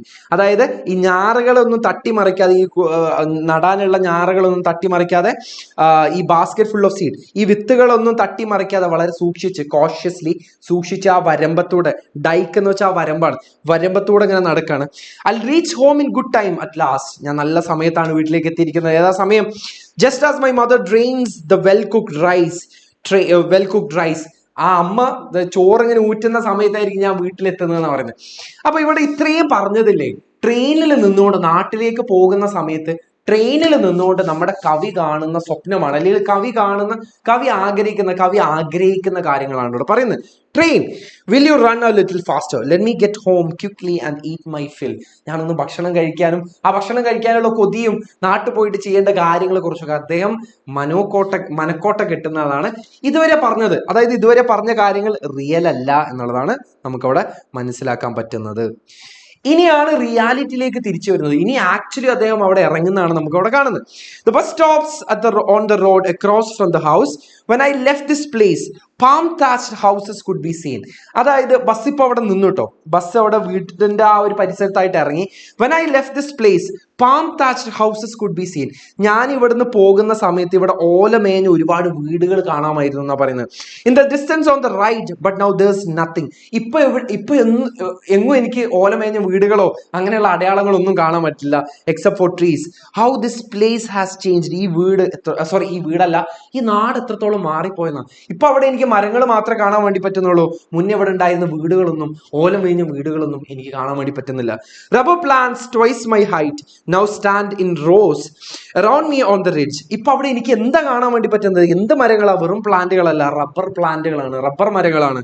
Twice my height, എന്റെ ഇരട്ടി ഹൈറ്റ് ഉള്ള റബ്ബർ മരങ്ങളാണ് എനിക്ക് അവിടെ കാണാൻ പറ്റുന്നത്. Now stand in rows around me in the ridge where Modan and Vellaran used to be zone.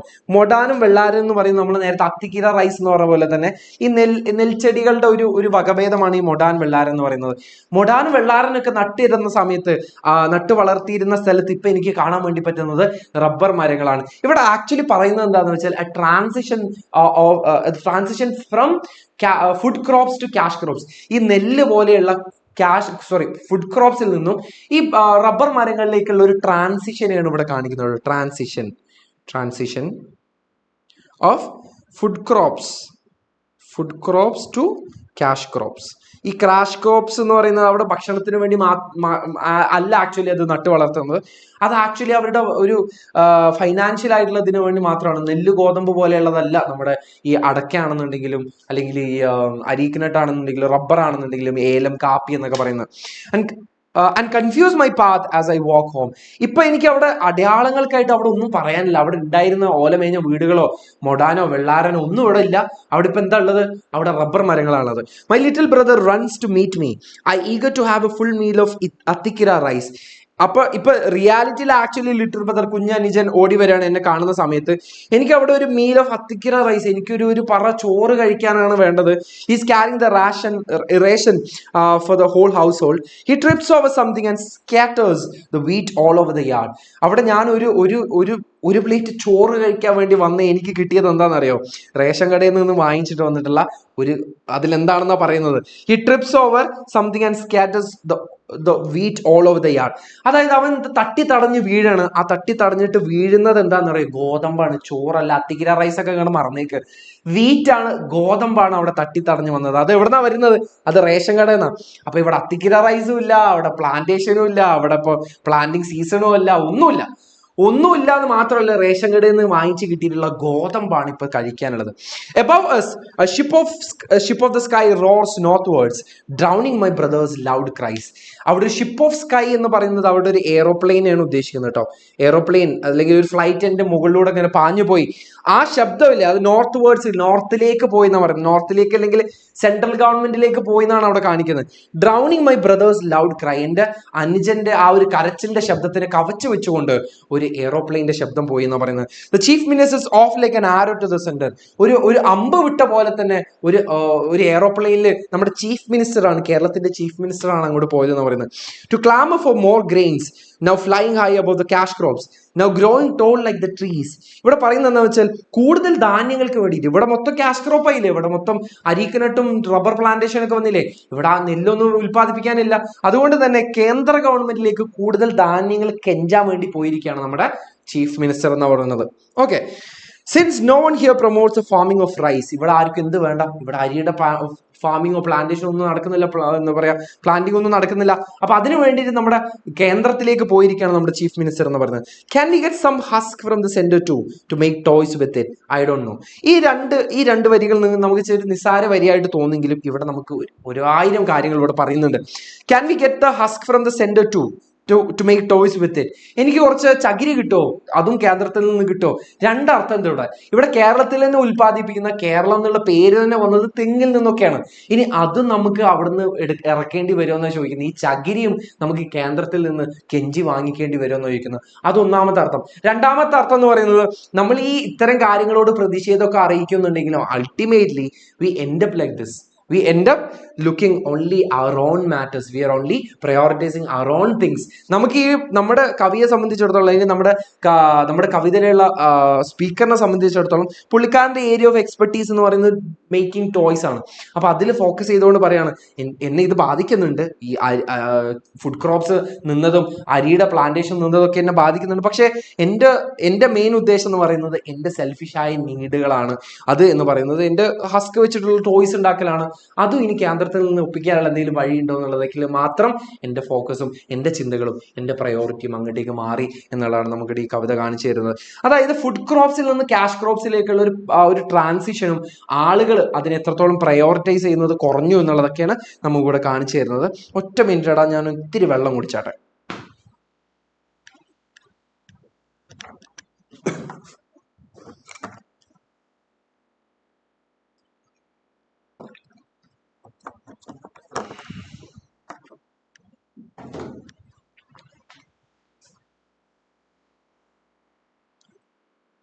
Okay, moving on. സെറ്റാണോ? ഈ പറഞ്ഞ കവിതയിൽ എന്തെങ്കിലും പ്രശ്നം ഉണ്ടോ? ഓക്കെ, മൂവ് ചെയ്യലടാ, ബാക്കി എടുക്കാലോ. ഓക്കെ, ഇനിയും നമുക്കൊരു സ്പീച്ചാണ് പഠിക്കാനുള്ളത് കേട്ടോ മക്കളെ. ഇനിയും നമുക്ക് ഒരു സ്പീച്ചാണ് പഠിക്കാനുള്ളത്. വാങ്കാരി മത്തായി എഴുതിയിട്ടുള്ള എന്ന് പറഞ്ഞുകൂടാ. നമ്മൾ റൈറ്റർ എന്നല്ല നമ്മളിവിടെ മെൻഷൻ ചെയ്യുന്നത്, നമ്മളിവിടെ ഒറേറ്റർ എന്നുള്ളതാണ് നമ്മളിവിടെ മെൻഷൻ ചെയ്യുന്നത്. അപ്പൊ when A sapling is planted എന്ന് പറഞ്ഞിട്ടുള്ള ഒരു സ്പീച്ചാണ് നമുക്ക് പഠിക്കാനുള്ളത്. ഈ സ്പീച്ചിലെ ആദ്യമായിട്ട് ഒരു ആഫ്രിക്കൻ വുമന് നൊബേൽ പ്രൈസ് കിട്ടുകയാണ്, പീസിന്, സമാധാനത്തിന് നൊബേൽ പ്രൈസ് കിട്ടുകയാണ്. അത് ഏറ്റുവാങ്ങുന്ന വേദിയിൽ പറഞ്ഞിരുന്ന വാങ്കാരി മത്തായി അവതരിപ്പിച്ചിരുന്ന ഒരു പ്രസംഗമാണ് നമുക്കിവിടെ പഠിക്കാനുള്ളത്. Okay, Wangari Maathai, the first African woman to receive the Nobel Prize, spoke about her journey and the vital need to take care of her environment. നമ്മുടെ പ്രകൃതിയെ പ്രൊട്ടക്ട് ചെയ്യുന്നതിന്റെ ആവശ്യകതയെക്കുറിച്ചും അതുപോലെ തന്നെ ഈ ഒരു നൊബേൽ പ്രൈസ് ഏറ്റുവാങ്ങുന്നതിന് ആ ഒരു വേദി അഡ്രസ് ചെയ്തുകൊണ്ട് നടത്തിയ ഒരു സ്പീച്ചാണ് നമുക്കിവിടെ പഠിക്കാനുള്ളത്. when a sapling is planted. അപ്പൊ ഇവിടെയില്ലേ റൂറൽ കെനിയയിലാണ് അവർ ജനിച്ചു വളർന്നത്. ആ കെനിയയിലുള്ള ചൈൽഡ്ഹുഡിനെ കുറിച്ചാണ് ആദ്യമേ പറഞ്ഞു തുടങ്ങുന്നത്. Okay, she witness the devastation caused by deforestation and commercial plantation. നമ്മൾ കഴിഞ്ഞ പോയത്തിൽ പഠിച്ച പോലെ തന്നെ കൊമേഴ്ഷ്യൽ പ്ലാന്റേഷൻസ് ഒരുപാട് കൊണ്ടുവന്നു, അതുപോലെ തന്നെ ഡീഫോറസ്റ്റേഷനും. നമ്മുടെ ഈ കാടുകൾ വെട്ടിത്തളിച്ചുകൊണ്ടാണ് നമ്മളിങ്ങനെ അഗ്രികൾച്ചർ നെല്ലമൊക്കെ ഉണ്ടാക്കുന്നത്. അപ്പൊ ഡീഫോറസ്റ്റേഷനും അതുപോലെ തന്നെ കൊമേഴ്ഷ്യൽ പ്ലാന്റേഷനും ഇവര് ചൈൽഡ്ഹുഡിലുള്ള കുറച്ച് ഓർമ്മകളാണ് നമുക്ക് ആദ്യം പറഞ്ഞിരുന്നത്. Maathai highlights a critical role of trees in preserving our planet's ecological balance. നമ്മുടെ പ്രകൃതിയുടെ ഒരു എക്കോളജിക്കൽ ബാലൻസ് നിലനിർത്തുന്നതിന്റെ ആവശ്യമാണ് പറയുന്നത്. അങ്ങനെ ഒരു ആവശ്യത്തിലാണ് 1977 she became the green belt movement. വളരെ ഇമ്പോർട്ടന്റ് ആയിട്ടുള്ള പോയിന്റ് ആണ്. ഈ ഒരു ചാപ്റ്ററിൽ നിന്ന് ഒരു കീ ടേക്ക് അവേ ആണ് ഗ്രീൻ ബെൽറ്റ് മൂവ്മെന്റ് എന്ന് പറയുന്നത്, അത് ഉണ്ടാക്കിയ ഇമ്പാക്റ്റും. സോ ഗ്രീൻ ബെൽറ്റ് മൂവ്മെന്റ് എന്തിനെ കുറിച്ചാണ് സംസാരിക്കുന്നത്? It responding to the needs of rural woman who face challenges like lack of firewood, clean water, food and income. എൻവയൺമെന്റിനെ കുറിച്ചാണ് അഡ്രസ് ചെയ്യുന്നുണ്ടെങ്കിലും ആ എൻവയൺമെന്റിനെ പോലെ തന്നെ ആ നാട്ടിലെ സ്ത്രീകളെയും അവരെ ശക്തിപ്പെടുത്താനും ഈ ഒരു മൂവ്മെന്റ്, ഗ്രീൻ ബെൽറ്റ് മൂവ്മെന്റ്, വളരെ വലിയൊരു ഇമ്പാക്ട് ചെയ്തിട്ടുണ്ട്. പറഞ്ഞുതരാം. പറഞ്ഞുതരാം. Mother recognized that women as a primary caretakers in Africa suffers greatly when the environment degrades, affecting their ability to sustain their families. നമ്മളൊരു ആഫ്രിക്കൻ കോണ്ടെക്സ്റ്റിൽ നോക്കിക്കഴിഞ്ഞാൽ ആ ഫാമിലിനെ ഫോസ്റ്റർ ചെയ്യുന്നതും ആ ഫാമിലിക്ക് പ്രൊവൈഡ് ചെയ്യുന്നതൊക്കെ ഒരു പ്രൈമറി കെയർ ടേക്കർ എന്നുള്ള രീതിയിൽ അവിടുത്തെ സ്ത്രീകളാണ്. അപ്പൊ അവിടുത്തെ എൻവയൺമെന്റിന് എന്തെങ്കിലും ബാധിച്ചു കഴിഞ്ഞാൽ അത് സ്ത്രീകളെയും ഡയറക്ട്ലി ബാധിക്കുന്നുണ്ട്. She realized that planting trees could address these needs effectively and relatively quickly, providing fuel, food, shelter, income and supporting education. അപ്പൊ സ്ത്രീകളെ ശക്തിപ്പെടുത്തുന്നതിന്റെ കൂട്ടത്തിൽ തന്നെ ആ എൻവയൺമെന്റിനെയും കൂടെയാണ്, അല്ലെങ്കിൽ എൻവയൺമെന്റിനെ ശക്തിപ്പെടുത്തുന്ന കൂട്ടത്തിൽ സ്ത്രീകളെയും കൂടെയാണ്, ആ കുടുംബങ്ങളും കൂടെയാണ് അവർ ആക്ച്വലി ഈ ഒരു ഗ്രീൻ ബെൽറ്റ് മൂവ്മെന്റിലൂടെ ശക്തിപ്പെടുത്തുന്നത്. Initially the movement faced difficulties as people were unaware of degraded environment led to resource scarcity and poverty. ഈ എൻവയൺമെന്റ് ഡീഗ്രേഡഡ് ആകുന്നതിനനുസരിച്ച് അത് എങ്ങനെയാണ് പോവർട്ടിയിലേക്കും അതുപോലെ തന്നെ ക്ഷാമത്തിലേക്കും ഭക്ഷണം കിട്ടാതാവുന്ന അവസ്ഥയിലേക്കൊക്കെ എങ്ങനെയാണ് അത് എത്തപ്പെടുന്നത് എന്നുള്ളത്, അതെങ്ങനെയാണ് ലീഡ് ചെയ്യുന്നത്, ആളുകൾക്ക് അവയർനെസ് ഉണ്ടായിരുന്നില്ല. അപ്പൊ ഈ ഒരു തുടക്കത്തിൽ ഈ ഒരു മൂവ്മെന്റിന് അത്ര ഒരു സപ്പോർട്ടൊന്നും കിട്ടിയില്ല എന്ന് പറയുന്നത്. However, the awareness grew about environmental destruction and international economical injustice. Internationally നോക്കുകയാണെങ്കിൽ ബാക്കിയുള്ള ഒരുപാട് രാജ്യങ്ങൾ ഈ ഒരു രാജ്യത്തിനോട് അനീതി ചെയ്യുന്നുണ്ട്. ഇതിനെക്കുറിച്ചുള്ള അവയർനെസ് കിട്ടുന്ന സമയത്താണ് ഈ ഒരു പ്രൊട്ടസ്റ്റിന് അല്ലെങ്കിൽ ഈ ഒരു മൂവ്മെന്റിന് മൊമെന്റം അല്ലെങ്കിൽ ഒരു ഊർജം കിട്ടിയതെന്ന് പറയുന്നത്. ഓക്കെ, ഈ ഒരു മൂവ്മെന്റ് എന്ന് പറയുന്നത് ആക്ച്വലി ഒരു സിമ്പലാണ്. ഒരുപാട് കാര്യങ്ങൾക്ക് എൻവയൺമെന്റിനെ കുറിച്ച് മാത്രമല്ല, അവിടുത്തെ ഡെമോക്രസിയും അവിടുത്തെ സമാധാനത്തിനും ഒക്കെ അഡ്വക്കേറ്റ് ചെയ്യുന്ന ഒരു മൂവ്മെന്റ് ആയിരുന്നു. കെനയിലുള്ള ഡെമോക്രസി ആൻഡ് പീസിനെ കൂടെ അഡ്രസ് ചെയ്യുന്ന ഒരു മൂവ്മെന്റ് ആയിരുന്നു. Okay, Mother emphasized our action threatened Earth's ability to support health, urging a shift in thinking, heal the planet. നമ്മുടെ പ്രകൃതി ഹീൽ ചെയ്യിക്കണം എന്ന് പറഞ്ഞത്. നമുക്ക് ഒരുപാട് ത്രെറ്റനിങ് ആയിട്ടുള്ള കാര്യങ്ങൾ മനുഷ്യർ, ഹ്യൂമാനിറ്റി ഈ പ്രകൃതിയോടും ഈ ഭൂമിയോടും ചെയ്യുന്നുണ്ട്. അതുകൊണ്ട് തന്നെ നമ്മൾ നമ്മുടെ പ്ലാനറ്റിനെ ഹീൽ ചെയ്ത് അതിനെ തിരിച്ചു കൊണ്ടുവരണം എന്നുള്ളതാണ് ഇവിടെ പറയുന്നത്.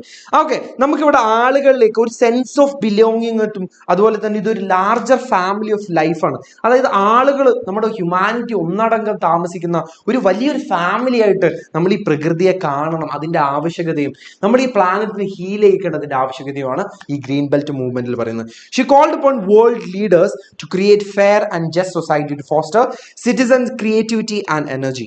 Moreover, Madai urged young people, ഇത് യങ് പീപ്പിളിനോട്, പുതുതലമുറയോട് കൊടുക്കുന്ന ഒരു മെസ്സേജ് ആണ്, to engage in activities shaping in sustainable future, referring to them as hope and gift to the world. നമുക്കൊരു റെസ്പോൺസിബിലിറ്റി ഉണ്ട്. അത് നമ്മുടെ യങ് ജനറേഷനോട് പ്രത്യേകമായിട്ട് പറയുന്നതാണ്. നമ്മുടെ ഈ പ്ലാനറ്റിനെ ഹീൽ ചെയ്യേണ്ടതിൻ്റെയും നമ്മൾ ഈ പ്ലാനറ്റിനെ പ്രൊട്ടക്ട് ചെയ്യുന്നതിൻ്റെയും ആവശ്യകത വളരെ ഇമ്പോർട്ടൻ്റ് ആണ് നമുക്ക് പറഞ്ഞു തരാണ് ഈ സ്പീച്ചിൽ.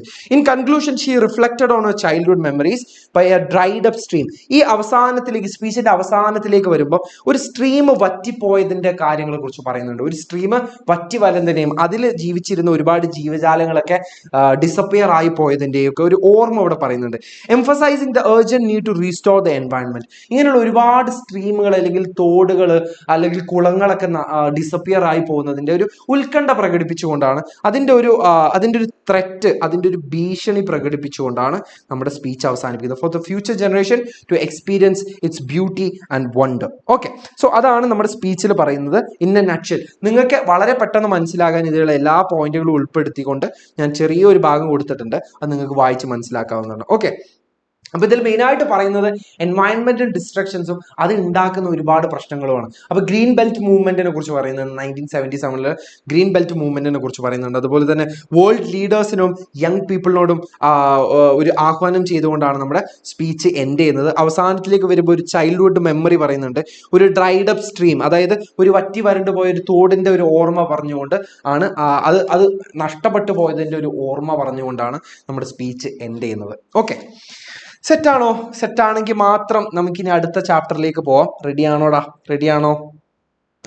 Dangers of drug abuse. Dangers of drug abuse ആണ് ഇനി നമുക്ക് നോക്കാനുള്ളത്. ഡേഞ്ചേഴ്സ് ഓഫ് ഡ്രഗ് അബ്യൂസ് ആണ് നമുക്ക് നോക്കാനുള്ളത്. ഡോക്ടർ ഹാർഡിൻ ബി ജോൺസിന്റെ ഒരു ലേഖനമാണ് നമുക്ക് പഠിക്കാനുള്ളത്.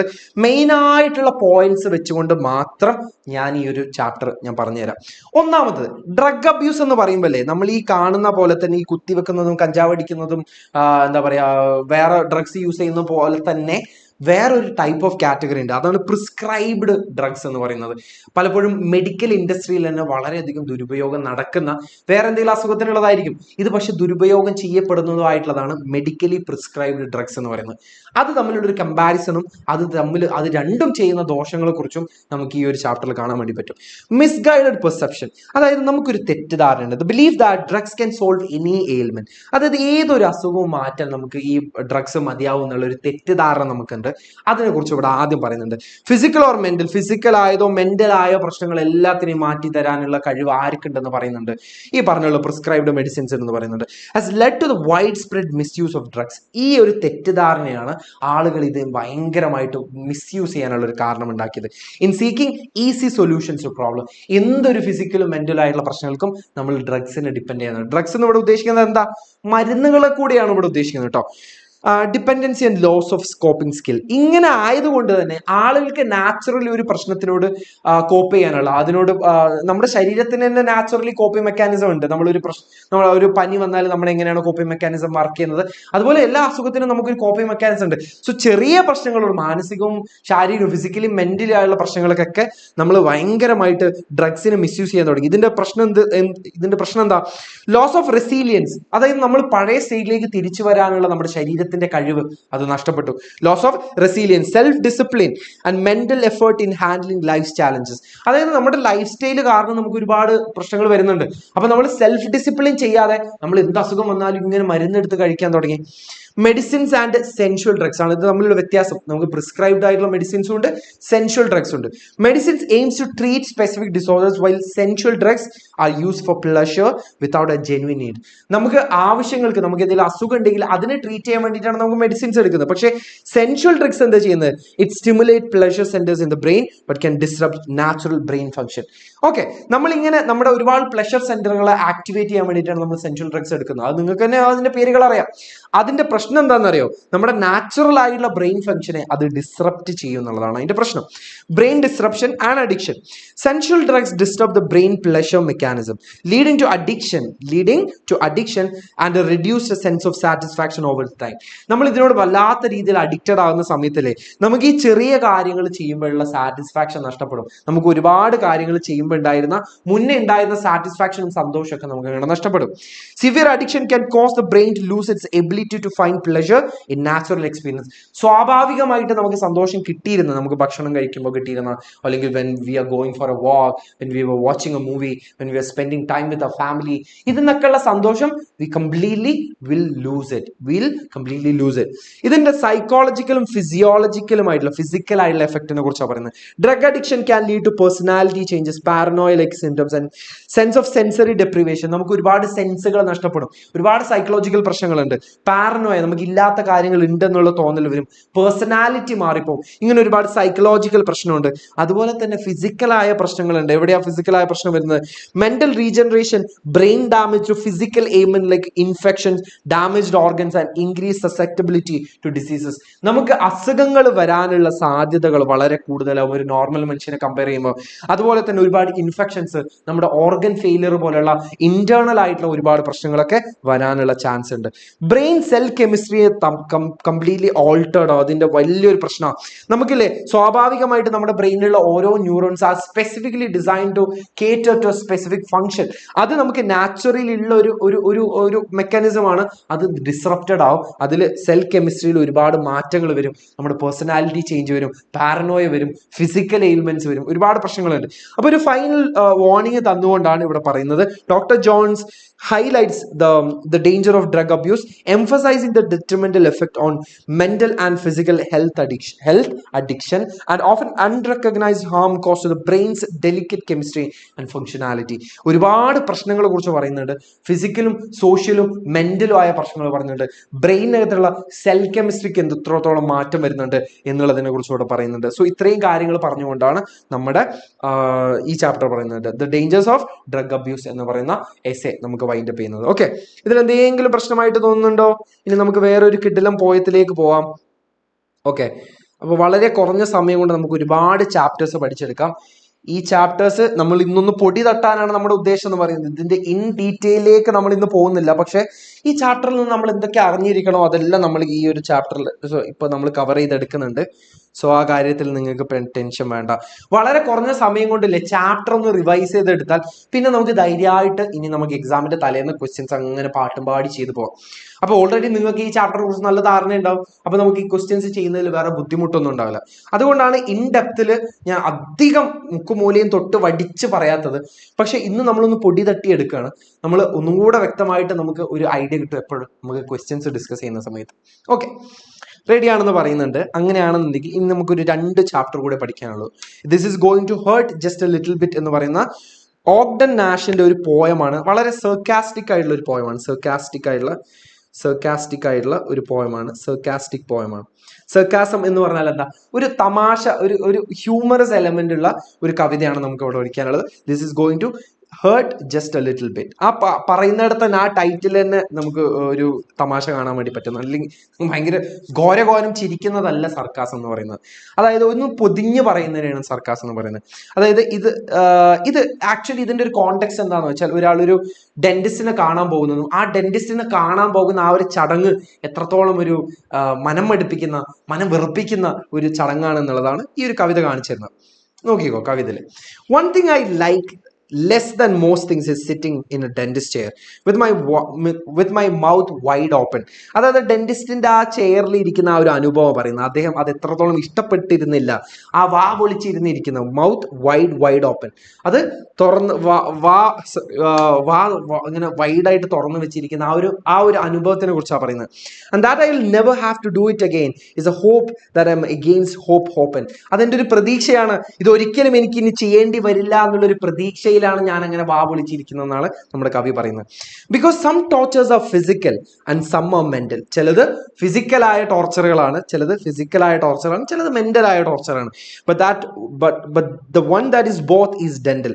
ഫിസിക്കലായതും മെന്റലും ആയ രണ്ടും കൂടെ ഒരു ടോർച്ചർ ഉണ്ടെങ്കിൽ, 2 തരം ടോർച്ചറുകളൂടെ ഉണ്ടെങ്കിൽ അതെന്താണ്, അത് ഡെന്റൽ ആണെന്ന് പറയുന്നത്. ആ ഒരു റിതം ശ്രദ്ധിച്ചോ നിങ്ങൾ, ആ റൈമിങ് ശ്രദ്ധിച്ചോ.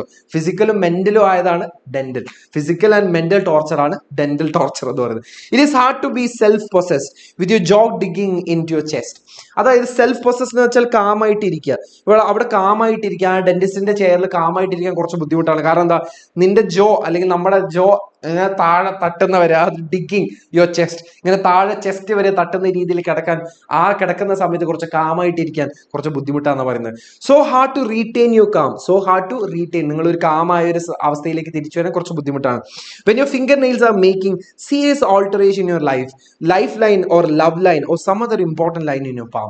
അതായത് നമ്മളിങ്ങനെ ആ ഫിംഗർ നെയിൽ വെച്ചിട്ട് ഇങ്ങനെ പത്തിയിൽ ഇങ്ങനെ അമർത്തി പിടിക്കൂലേ, ആ സമയത്ത് ഇവിടെ നിങ്ങൾ ശ്രദ്ധിച്ചു, ഇവിടെ ഒരുപാട് വരകളുണ്ടല്ലോ. ഇതിന് നമ്മൾ ലവ് ലൈൻ, ലൈഫ് ലൈൻ എന്നൊക്കെ പറയും. അതിൽ നമ്മളിങ്ങനെ അമർത്തി പിടിക്കുന്ന സമയത്ത് ആ വരകൾ തന്നെ സീരിയസ് ഓൾട്ടറേഷൻസ് നടക്കുന്നുണ്ടെന്നാണ് പറയുന്നത്.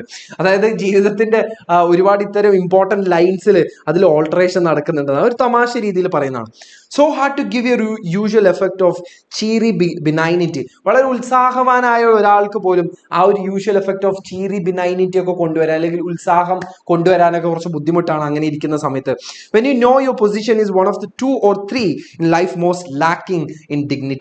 ഒരു ഡിഗ്നിറ്റി ഇല്ലാത്ത പരിപാടിയാണെന്നാണ് നമ്മുടെ കവിയോടെ പറയുന്നത്. അങ്ങനെ ഒരു അവസ്ഥയിലേക്ക് കിടക്കുന്ന സമയത്ത് താന്റെ പൊസിഷൻ എന്ന് പറയുന്നത് ഒരു ഡിഗ്നിറ്റി ഇല്ലാത്ത ഒരു പൊസിഷനിലാണ് താൻ കിടക്കുന്നത് എന്നാണ് നമ്മുടെ കവി പറയുന്നത്. And your mouth is like A section off road that is being worked on. Road പണി നടക്കുന്ന ഒരു സെക്ഷൻ ഓഫ് റോഡ് പോലെയാണ് തന്റെ വായ്പ ഉള്ളത് എന്നാണ് പറയുന്നത്. And is all cluttered up with stone crushers. അവിടെ എന്തൊക്കെ കാണാൻ വേണ്ടി പറ്റും? ക്ലട്ടേർഡ് എന്ന് വെച്ചാൽ ഇങ്ങനെ കൂട്ടം കൂടി കിടക്കാന്നാണ് പറയുന്നത്. Stone crushers, concrete mixers, drill and steam rollers. There isn't a nerve in your head that are being irked on. എന്ന് വെച്ചാൽ വല്ലാത്തൊരു തരം ഇറിറ്റേഷൻ ആണ് അവിടെ കാണിക്കുന്നത്. ഇറിറ്റേഷൻ, അതായത് അവിടെ റോഡ് പണി നടക്കുന്ന പോലെ തന്നെ അവിടെ നടക്കുന്നത്. അവിടെ ഒരുപാട് മെഷീൻസും ഡ്രില്ലേഴ്സും റോളേഴ്സും എല്ലാം നടന്നു പോകുന്നുണ്ട്. അതായത് ആ ഡെന്റിസ്റ്റ് ചെയ്യുന്ന കലാപരിപാടികളൊക്കെയാണ് അവിടെ കാണിക്കുന്നത് കേട്ടോ. Oh some people are unfortunate to be strung up by thumbs. ചിലരെ നിങ്ങൾ ശ്രദ്ധിച്ചിട്ടില്ലേ, അതായത് ഈ തമ്പ് വെച്ചിട്ട് ആദ്യം ഒന്ന് പ്രസ് ചെയ്ത് നോക്കും വേദന ഉണ്ടോ എന്നുള്ളത്. അത് അൺഫോർച്ചുനേറ്റ് ആണെന്ന് പറയുന്നത്. നിർഭാഗ്യവശാൽ വെച്ചാൽ ചിലർക്ക് ഇങ്ങനെ ഒരു തമ്പ് വെച്ചിട്ട് ഈ ഡെന്റിസ്റ്റിന്റെ ഒരു തള്ള് കിട്ടുന്ന പറയുന്നത്. And others have things done to their gums. പല്ലിന് ചില കാര്യങ്ങൾക്കൊക്കെ പല്ലുകൾക്കായിരിക്കും ചിലപ്പോൾ ഈ കലാപരിപാടികളൊക്കെ ചെയ്യുന്നതെന്നാണ് പറയുന്നത്. And your teeth are suppose to be being polished but you have reason to believe that they are being demolished. അതായത് ആക്ച്വലി നിങ്ങൾ അവിടെ പല്ല് അതൊന്ന് പോളിഷ് ചെയ്യാൻ വേണ്ടിയിട്ടാണ് നിങ്ങൾ അവിടെ പോകുന്നത്. പക്ഷേ you have reason to believe, നിങ്ങൾക്ക് വിശ്വസിക്കാൻ കാരണങ്ങളുണ്ട്, ദേ ആർ ബീങ് ഡിമോളിഷ്ഡ്. അത് തല്ലി പൊളിക്കുന്ന പോലെ തന്നെയാണ് നിങ്ങൾക്ക് തോന്നാന്ന് പറയുന്നത്. And the circumstances that adds most to your terror is that it's all done with a mirror. ഇതിൽ ഏറ്റവും പേടിപ്പിക്കുന്ന കാര്യം എന്താ അറിയോ? ഇത്രയും കാര്യങ്ങൾ ചെയ്യുന്നത് അതൊരൊറ്റ മിറർ പിടിച്ചുകൊണ്ടാണ്. ആ ടെറർ അതിലെ ഏറ്റവും പേടിപ്പിക്കുന്ന കാര്യം എന്ന് പറഞ്ഞാൽ ഇതെല്ലാം ചെയ്യുന്നത് ഒരു മിറർ മാത്രം പിടിച്ചുകൊണ്ടാണല്ലോ നടന്നത്. Because the dentist may be bear, or as the Romans used to say, only they were referring to be a feminine bear when they said it an ursa. Ursa എന്ന് പറയുന്നതിൽ ഒരു കോൺസ്റ്റലേഷൻ ആണ് ഇവിടെ ഉദ്ദേശിക്കുന്നത്. അതായത് ഈ റോമൻസ് ഉണ്ടാക്കിയ ഒരു കോൺസ്റ്റലേഷൻ ഉണ്ട്, ഒരു ഉർസ എന്ന് പറഞ്ഞിട്ട് ഒരു ബെയർ. എന്ന് വെച്ചാൽ ഒരു ബെയറിന്റെ അടുത്ത് ഒരു കണ്ണാടി പിടിച്ചു കൊടുത്താൽ എങ്ങനെ ഉണ്ടാവും? അവിടെ എന്തും നടക്കാം, അവിടെ എന്തും അൺപ്രഡിക്റ്റബിൾ ആയിട്ട് നടക്കാന്ന് പറയുന്നത്. നമുക്ക് ഒരു ബെയറിന്റെ മുന്നിൽ നമ്മൾ അകപ്പെട്ട് കഴിഞ്ഞാൽ അതിന്റെ മുന്നിൽ നിന്ന് നമുക്ക് രക്ഷയില്ല എന്ന് പറയുന്ന പോലെ തന്നെയാണ് നമ്മൾ ഡെന്റിസ്റ്റിന്റെ മുന്നിൽ ഈ ചെയറിൽ ഇങ്ങനെ ഒരു അവസ്ഥയിൽ കിടക്കുന്നത് എന്നുള്ളൊരു കമ്പാരിസൺ ആണ് അവിടെ നടത്തിയിരിക്കുന്നത്. Okay, ഇനി നമുക്ക് നോക്കാം. But all the same, how can you be so sure? How can we sure when he takes his crowbar in one hand and mirror in the other? അതായത് ഒരു മിറർ പിടിച്ചുകൊണ്ട് എങ്ങനെയാണ് ഒരു ഡെന്റിസ്റ്റ് ഇത്ര കൃത്യമായിട്ട്, ക്രോബാർ എന്ന് പറയുന്നത് അയാളുടെ ഒരു ടൂൾ ആണ് കേട്ടോ, എങ്ങനെയാണ് ഇത്ര കൃത്യമായിട്ട് അയാൾ ചെയ്യുന്നതെന്നാണ് പറയുന്നത്? Because he won't get mixed up എന്നുള്ളതിന്, അതായത് അയാൾക്ക് തമ്മിൽ മാറില്ല എന്നുള്ളത്, ലെഫ്റ്റ് ഹാൻഡും റൈറ്റ് ഹാൻഡും തമ്മിൽ മാറില്ല എന്നുള്ളതും ഈ ക്രോബാറും മിററും തമ്മിൽ മാറില്ല എന്നുള്ളതൊക്കെ എന്താണ് ഇത്ര ഉറപ്പെന്ന് പറയുന്നത്?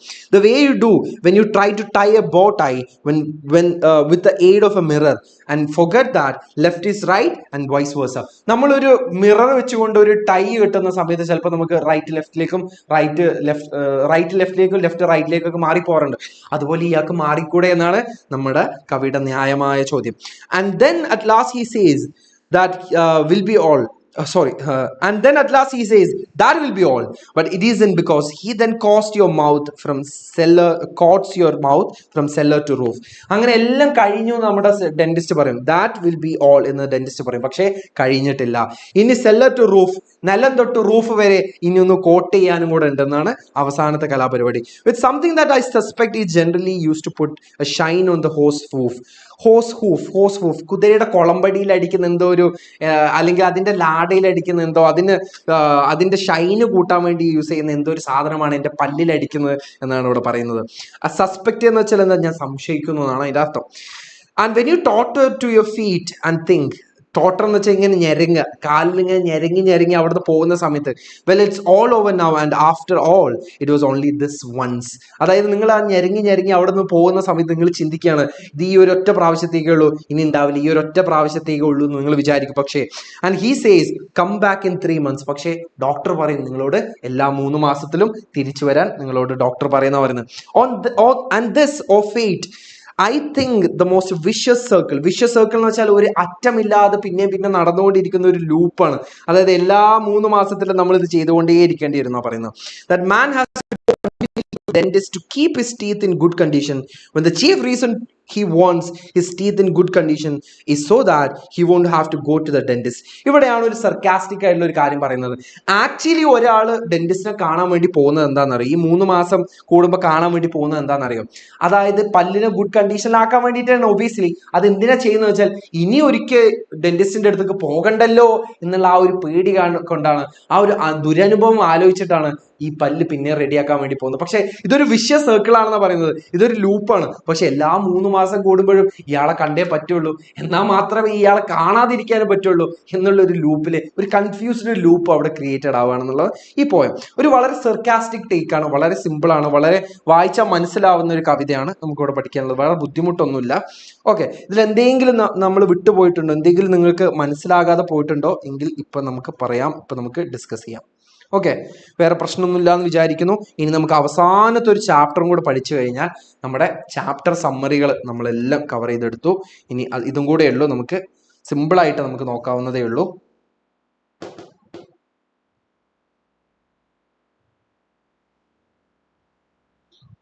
Okay okay. Crime and punishment, RK നാരായണന്റെ ക്രൈം ആൻഡ് പണിഷ്മെന്റ് എന്ന് പറഞ്ഞിട്ടുള്ള ഒരു ഷോർട്ട് സ്റ്റോറി കൂടിയാണ് നമുക്ക് പഠിക്കാനുള്ളത്. അതും കൂടെ കഴിഞ്ഞാൽ വളരെ സിമ്പിൾ പോയമല്ല സ്റ്റോറിയാണ്. ഇതിന്റെ സെറ്റിംഗ് ആദ്യം നമുക്ക് നോക്കാം. ഇതിന്റെ സെറ്റിംഗ് എന്ന് പറയുന്നത് story take place in a nursery. ഒരു നഴ്സറിയിലാണ് കഥ നടക്കുന്നത്. Where a teacher struggle to discipline a mischievous boy. ഒരു വളരെ അനുസരണക്കേടുള്ള ഒരു കുരുത്തം കെട്ട ചെക്കനെ ഡിസിപ്ലിൻ പഠിപ്പിക്കാൻ ഒരു ടീച്ചർ കഷ്ടപ്പെടുന്നതാണ് നമ്മുടെ കഥയുടെ സെറ്റിംഗ് എന്ന് പറയുന്നത്. അപ്പൊ ഇതിൽ ഒരു ടീച്ചർ ഉണ്ട്, കഥയിൽ ഒരു ബോയ് ഉണ്ട്, അതുപോലെ തന്നെ ബോയുടെ പാരന്റ്സ് ഉണ്ട്. ഓക്കെ, ഇനി പ്ലോട്ട്, നമുക്ക് കഥയുടെ പ്ലോട്ടിലേക്ക് വരാം. The teacher attempts to teach the boy but faces constant challenges due to his stubbornness. ഈ കുട്ടിയെ ഒന്ന് ഡിസിപ്ലിൻ പഠിപ്പിക്കാനാണ് ഈ ടീച്ചർ അറ്റംപ്റ്റ് ചെയ്യുന്നത്, പക്ഷേ കുട്ടി ഒരു നിലക്കും സഹകരിക്കുന്നില്ല.